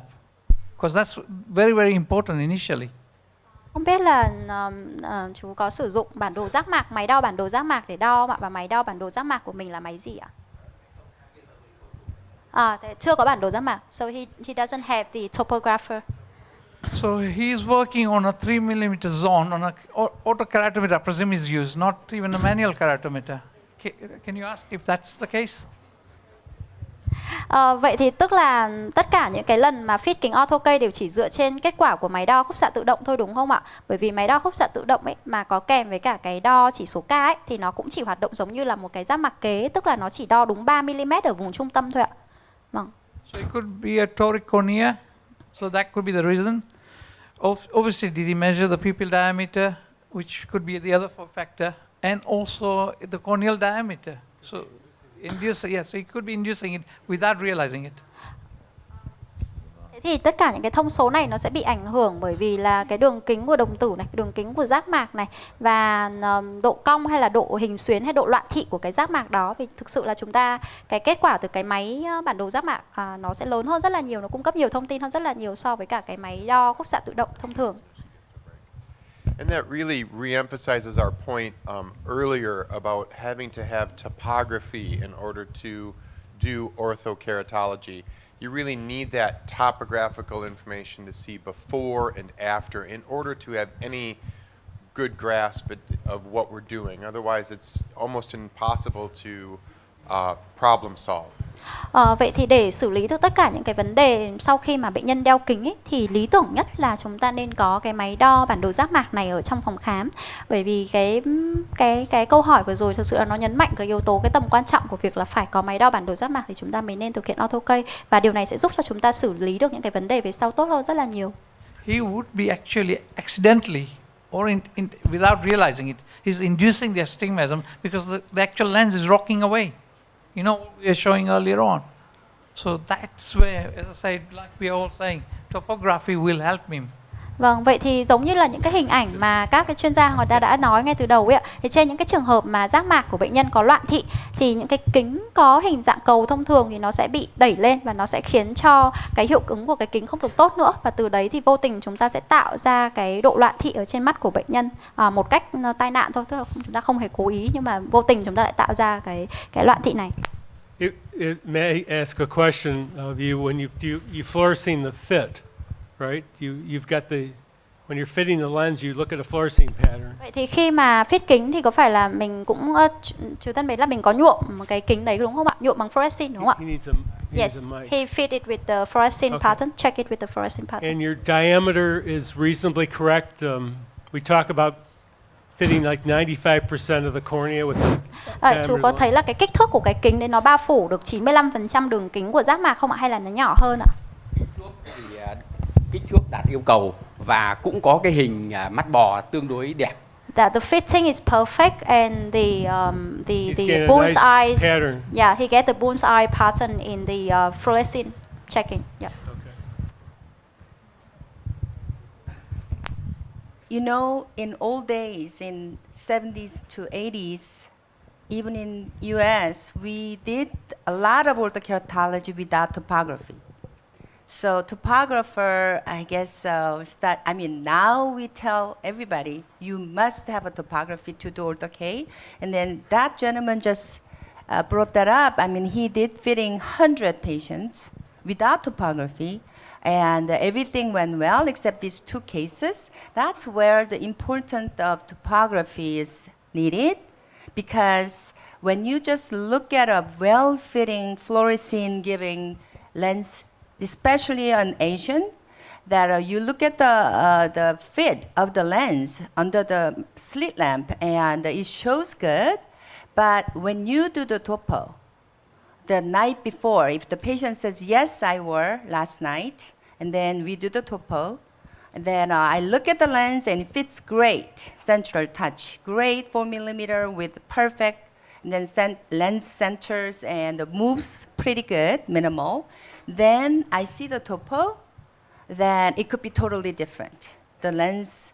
So in other words, that particular case, I'm pretty sure that he did a fitting and totally based on fluorescent pattern, and he did not have a chance to look at what the topography brings.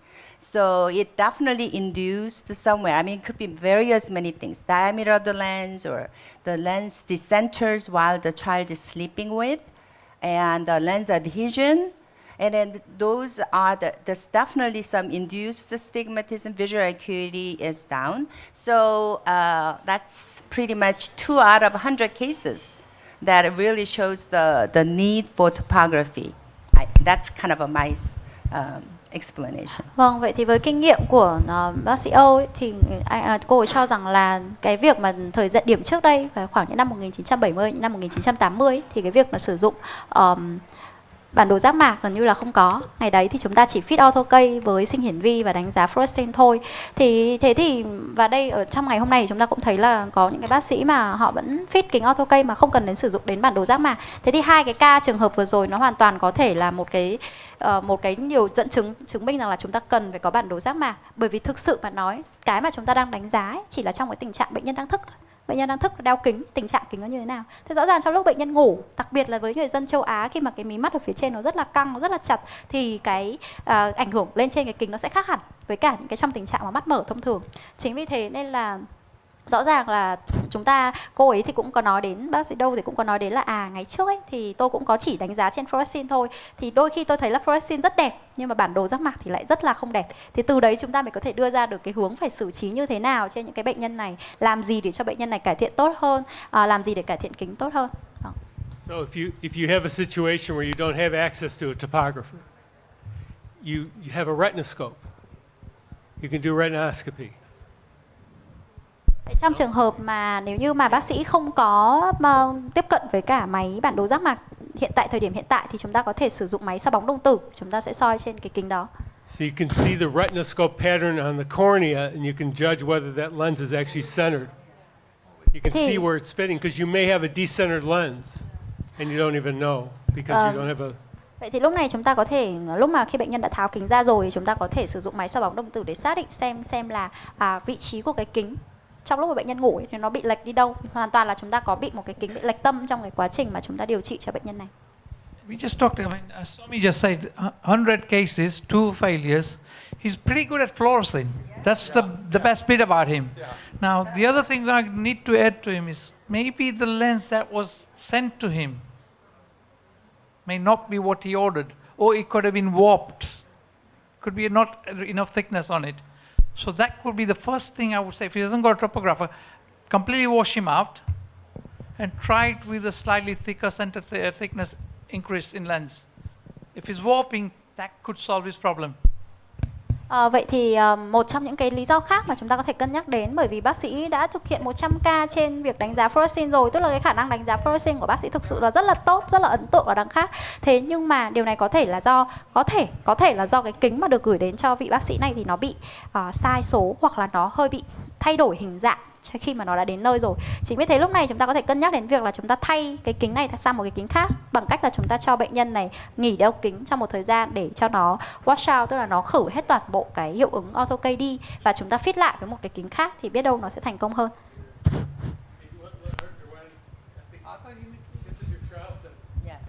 Trial set? Okay, for the 100 cases to failure is good.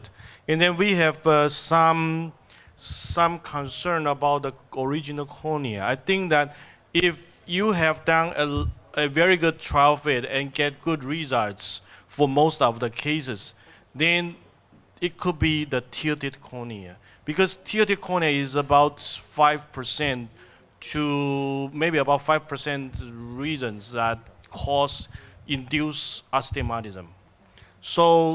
So I think it probably that is not your fault, but because of you do not know it is tilted cornea. And if you want to find out what it is, then you have to wash out and do the topography. And then you know that whether it is tilted, and then we start from there. Vâng, một cái ý rất là hay mà bác sĩ Tung có đưa ra đấy chính là một trong những cái tình trạng mà bệnh nhân có thể mắc phải đấy chính là cái giác mạc của bệnh nhân nó bị nghiêng, giống như tình trạng mà chúng ta vừa nghe thấy. Và cái đấy thì thực sự là chúng ta không thể phát hiện bằng mắt thường hay là sử dụng cái máy auto refractor, tức là cái máy đo khúc xạ tự động thông thường được. Chúng ta chỉ có một cách để phát hiện ra vấn đề đấy thôi, đấy chính là chúng ta sẽ dùng đeo cái kính này và để cho nó trả lại cái trạng thái ban đầu. Và sau đó thì bác sĩ có thể chụp lại với cả một cái bản đồ giác mạc để chúng ta xem là cái giác mạc của bệnh nhân nó có bị nghiêng đi không, nó bị lệch đi không. Nếu nó bị nghiêng, bị lệch đi thì đấy sẽ là một trong những cái lý do mà tại sao chúng ta không ổn định được cái kính, không tìm được cái kính lý tưởng ở thời điểm vừa rồi. Yeah, just one more thing to add for him. If you want to do ortho-K without topography, then don't get discouraged. You should, again, whenever this kind of a unwanted result comes, I think as Dr. Tong said, try to get a trial fitting and look at that alignment and see what kind of a visual acuity you get with the over refraction over the lens. That will tell you that, and then if the lens performs exactly like the way the trial fitting lens, then probably you could see the reason for somewhere else, like Nitish said, it could be a warped lens, or it could be you may need to do a customized lens or try to buy a topography. I mean, I think that the simplest way is that you ask someone that has topography to do a map, to do a topography. Even if you do not know the original, but now we can troubleshoot from what you have been done for the present, and then if needed, we have to wash out, and then we see the original. So the simplest way is find one topography and do a topography. Yeah. Vậy thì Dr. U thì có nói đến là có thể sử dụng cái bộ kính thử để xem là liệu cái nếu mà chúng ta thay đổi kính thử thì có làm tình trạng ổn định hơn không. Và bác sĩ Tung thì có nói rằng là chúng ta có thể cân nhắc đến việc là ngay tại thời điểm hiện tại bác sĩ hãy cứ cho bệnh nhân để chụp ngay một cái bản đồ giác mạc để xem là từ lúc mà mình bắt đầu fit kính đến tận bây giờ thì cái giác mạc nó đã thay đổi như thế nào rồi. Sau đó thì ngay lập tức chúng ta dừng để cho bệnh nhân trở lại cái trạng thái ban đầu và chúng ta chụp lại cái bản đồ ban đầu để xem là từ đầu đến bây giờ nó đã thay đổi ra làm sao và chúng ta sẽ xử lý được vấn đề tốt hơn sau khi chúng ta có hai cái bản đồ này. See, I just need to add one thing. I was in Hanoi just a few months ago, and I went around with the team to see some. I think Dr. Khan will verify this. To see some patients. Yes. And I know there is a team around here. They are here. I mean, I know Arthur Tung knows them. But I can't mention because of BPOC regulations. But they have a topographer, and it's a portable one. I think you should be able to request that to be done with a washout. Vâng, vậy thì ở Việt Nam bây giờ chúng ta có một cái đội đúng không ạ? Các bạn ấy cũng có những cái máy đo bản đồ giác mạc mà cầm tay ấy, thì hoàn toàn có thể mang hoặc là bác sĩ có thể yêu cầu các cái công ty họ mang đến cho mình thì mình có thể chụp được ngay bản đồ giác mạc. Nó thực sự là một cái công cụ mà giúp chúng ta phát hiện ra vấn đề nhanh hơn và xử lý được vấn đề tốt hơn rất là nhiều.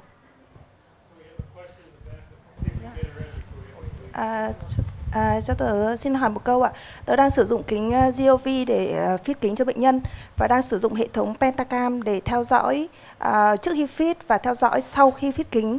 Thì xin hỏi là Dr. Tung là với thiết kế của ông thì cái chỉ số mà đánh giá trên cái máy Pentacam đó để fit kính cho bệnh nhân có khác gì với các chỉ số trên các bản đồ giác mạc khác không ạ? Okay, so this question for Dr. Tung.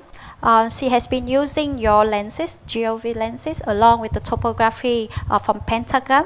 And she was asking, is there any other different indexes that you would like her to watch in the Pentagram topographer in order to follow up the patient wearing your GOV lenses? Is there any other indexes, any other maps that you want her to look at in the Pentagram system? You mean you used Pentacam? Yes, she used Pentagram. Pentacam. I'm not quite familiar with Pentacam. Anyone familiar with Pentacam? I think most of us are here use MedBot. Yeah. So Pentacam is good for surgery, but for topography, I think that we can only see the surface changes, but for some function of memory that does not exist. So maybe it would be better that we see what happens. So do you have some problems or you have some problems? No, not yet. Okay. Yeah, we can see the basic, but not the more advanced function from Pentacam.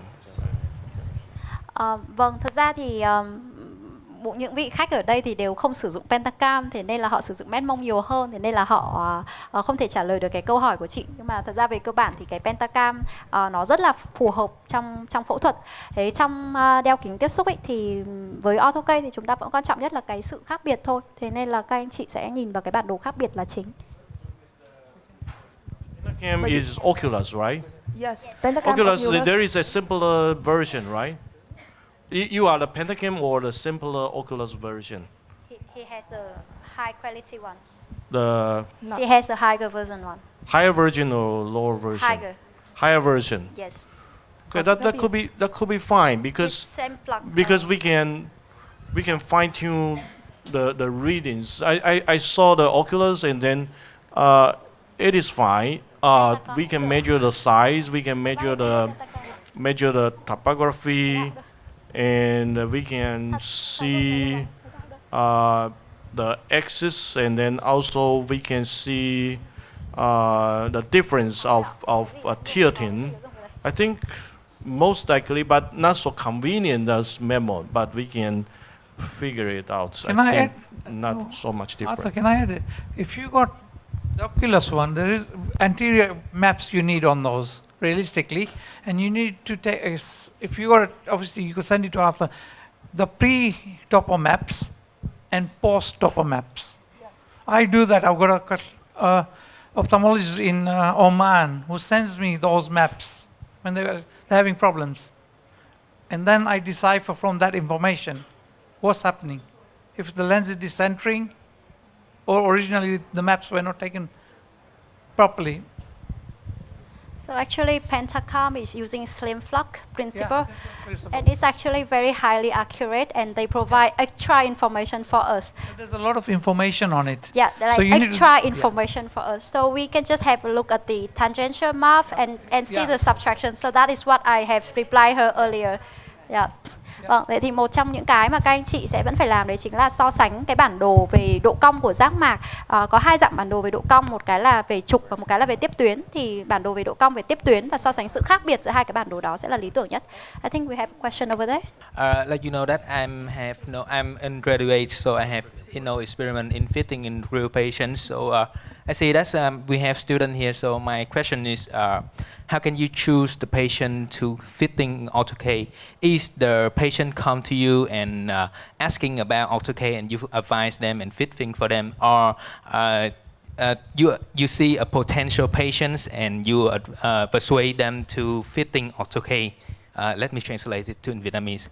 Dạ, câu hỏi của em á là tại vì tụi em là sinh viên cũng chưa có thực tập thực sự trên bệnh nhân thật bao giờ, nên là câu hỏi là giờ bệnh nhân tới hỏi về AutoK em thì em sẽ fit cho những người đó, hay em sẽ fit cho những người mà em cảm thấy là cái bệnh nhân nó dễ để em fit.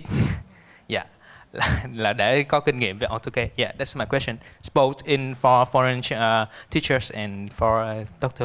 Khánh too. Yeah, thank you. So for my practice, I have a combination of things. One of the things that we run into is patients who are obviously progressing with myopia, whose parents are progressing with myopia, and then I very strongly advise them to consider orthokeratology as a myopia control or myopia progression option. And then we also have patients who now travel to see us once they hear about the success that we have for other nearsighted children or nearsighted patients. So it's actually a combination of things. Is that the same for you, Nitesh? Yeah, I mean, what you just said, myopia control. So it's a duty of care, first of all. We need to present all the options. Like on the contract you said earlier on, you have to tell them everything what's available. Okay? You then point out, I mean, I get patients who will come in and ask me about laser surgery. So I have to explain to them, yes, laser surgery can be done. But then the next question is, I've heard about this AutoK thing. What's that? And I explain to them it's reversible. This is what happens with that. The choice has always got to be the patient's.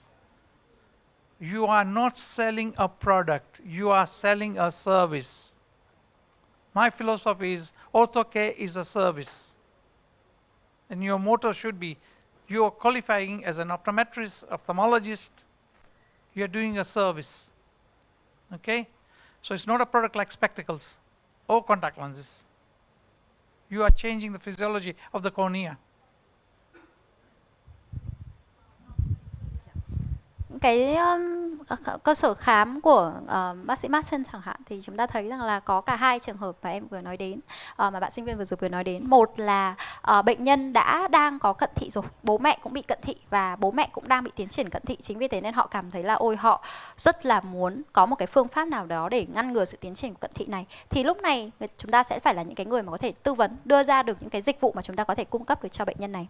Trường hợp thứ hai là có những cái trường hợp của bệnh nhân nghe thấy là bệnh nhân của mình, bệnh nhân của phòng khám của mình đã được fit tốt rồi, đã được fit thành công rồi thì háo hức, thế là đi đến travel đến, tức là đi từ xa đến gặp chúng ta để chúng ta fit cái kính AutoK đó. Thì đấy là những trường hợp thứ hai. Vậy rõ ràng là chúng ta có cả hai cái sự lựa chọn kia. Tuy nhiên là một cái mà các bạn sinh viên cũng như là các bác sĩ hay là các cái chuyên gia khúc xạ nhãn khoa cần phải nhớ, đấy chính là chúng ta không bán một cái sản phẩm nào cả. Chúng ta không chỉ bán một cái sản phẩm mà thực sự kính tiếp xúc AutoK hay là cái phương pháp này nó là một cái dịch vụ.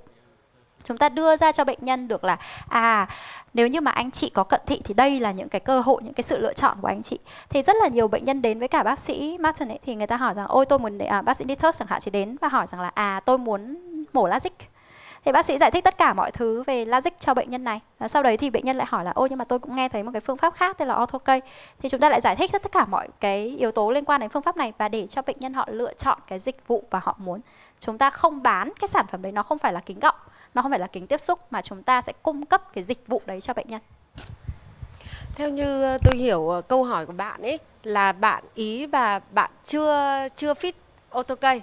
Bây giờ có bệnh nhân đến thì bạn muốn là theo những cái gì mà ngày hôm nay mình học được, là mình nhận những một vài cái ca đầu tiên thì mình chỉ nhận những cái dễ thôi.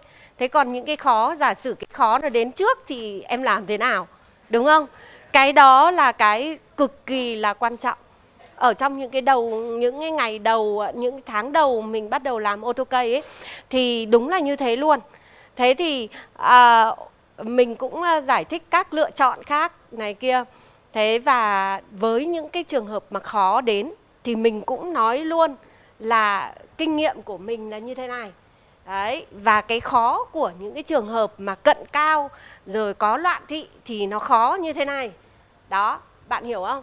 Thế thì sau đó thì mình sẽ giải thích tiếp rằng là nếu về chi phí thì nếu như cận cao có loạn thị thì nó sẽ là cao như thế này.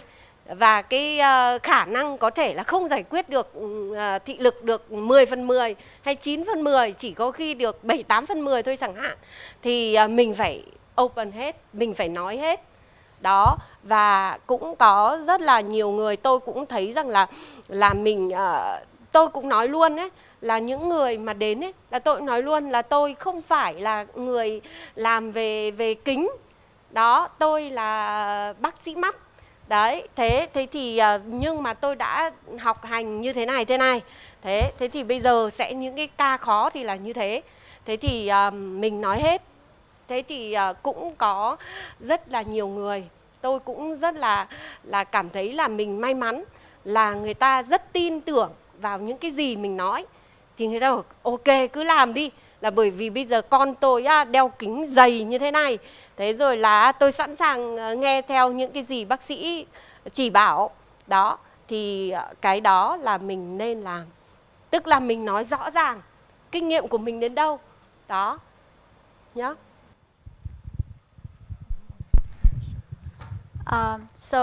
I believe that his questions was, if the first patient comes to you was a difficult case, and you do not have enough experience to fit that, how do you going to manage that patient?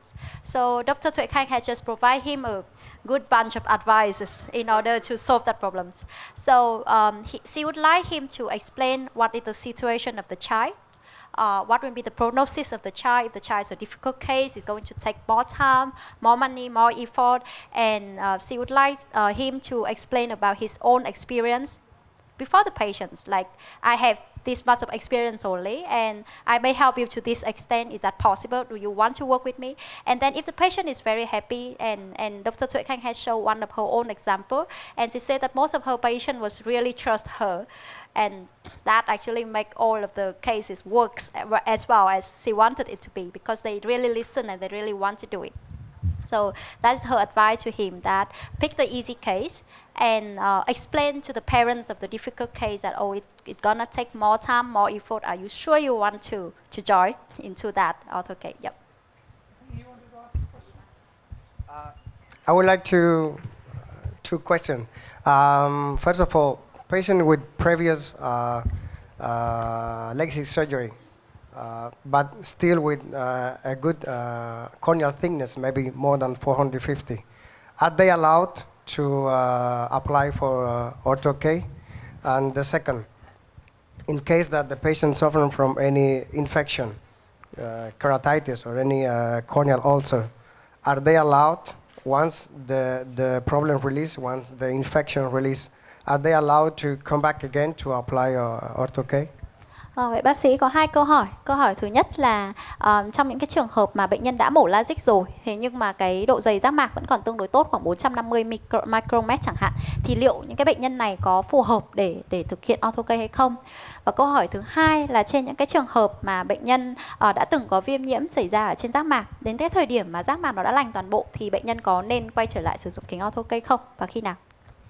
Okay, LASIK surgery failure with the residual myopia or residual hyperopia or even the astigmatism are good candidates for molding. but the surgery has to allow it about 6 months for the wound to heal and then to adhere securely.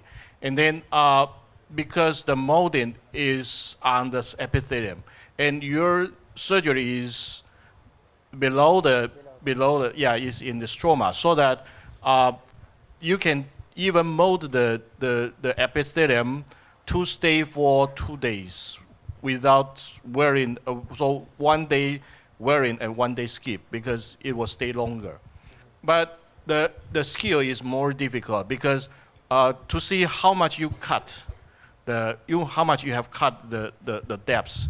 If you have cut a lot of depths, then you have to design the lenses like a high myopic lens. But we have to adapt the depths that you have already cut off. I call it the conform. So we have to calculate from the material, the information you have corrected from the topography. So that time, topography is very important, and then we have to use the MEMON, because MEMON will show you how big is the zone and how deep it is cut off, that we can calculate.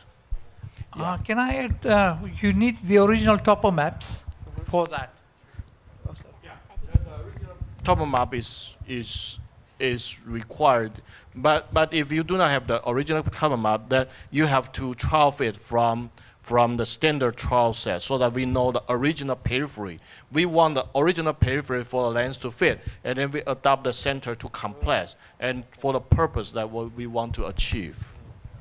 Vậy thì trong những cái trường hợp mà bệnh nhân sau khi phẫu thuật LASIK ấy, thì đây sẽ là những cái trường hợp mà sau khi phẫu thuật LASIK và lại có tái cận, độ cận tăng lên và bệnh nhân này mà không muốn đeo kính gọng, thế thì đây sẽ là những cái trường hợp rất là lý tưởng để sử dụng AutoK. Tuy nhiên có một số lưu ý như sau. Thứ nhất, đó chính là những cái trường hợp này chúng ta cần phải có ít nhất 6 tháng kể từ cái thời điểm phẫu thuật hay là tái phẫu thuật để cho thực sự là cái vết thương ở trên mắt của bệnh nhân nó đã lành toàn bộ và nó đã dính lại toàn bộ. Thứ hai là chúng ta bắt buộc phải có sử dụng máy bản đồ giác mạc, máy đo bản đồ giác mạc để chúng ta đo cái sự thay đổi mà thực sự chúng ta làm can thiệp vào. Lý do tại sao? Tại vì thực ra mà nói AutoK thì nó chỉ ở trên bề mặt thôi, nó chỉ ở trên lớp biểu mô thôi. Còn cái phương pháp phẫu thuật LASIK hay tất cả những cái phương pháp phẫu thuật khúc xạ khác ấy, thì chúng ta đi đến vùng nhu mô nhiều hơn. Vậy thì cái mà chúng ta cần đấy chính là chúng ta cần thêm một cái bản đồ giác mạc ban đầu trước khi mà bệnh nhân phẫu thuật. Nếu như mà chúng ta có cái đấy thì chúng ta sẽ lựa chọn cái vùng rìa tốt hơn cho bệnh nhân. Còn nếu như chúng ta không có được cái bản đồ ban đầu này thì các anh chị sẽ cần phải thử cái bộ kính thử cho đến khi mà chúng ta tìm được cái vùng rìa rất là lý tưởng ở trên mắt của bệnh nhân. Sau đó thì chúng ta sẽ thay đổi cái vùng trung tâm, hạ nó xuống để cho nó vừa với cả cái khuôn mới mà chúng ta mong muốn. Thì cái thuật ngữ mà Dr. Tung có sử dụng là confirm, tức là chúng ta sẽ dùng một cái khuôn mới để chúng ta ép lại cái bề mặt nhãn cầu của bệnh nhân.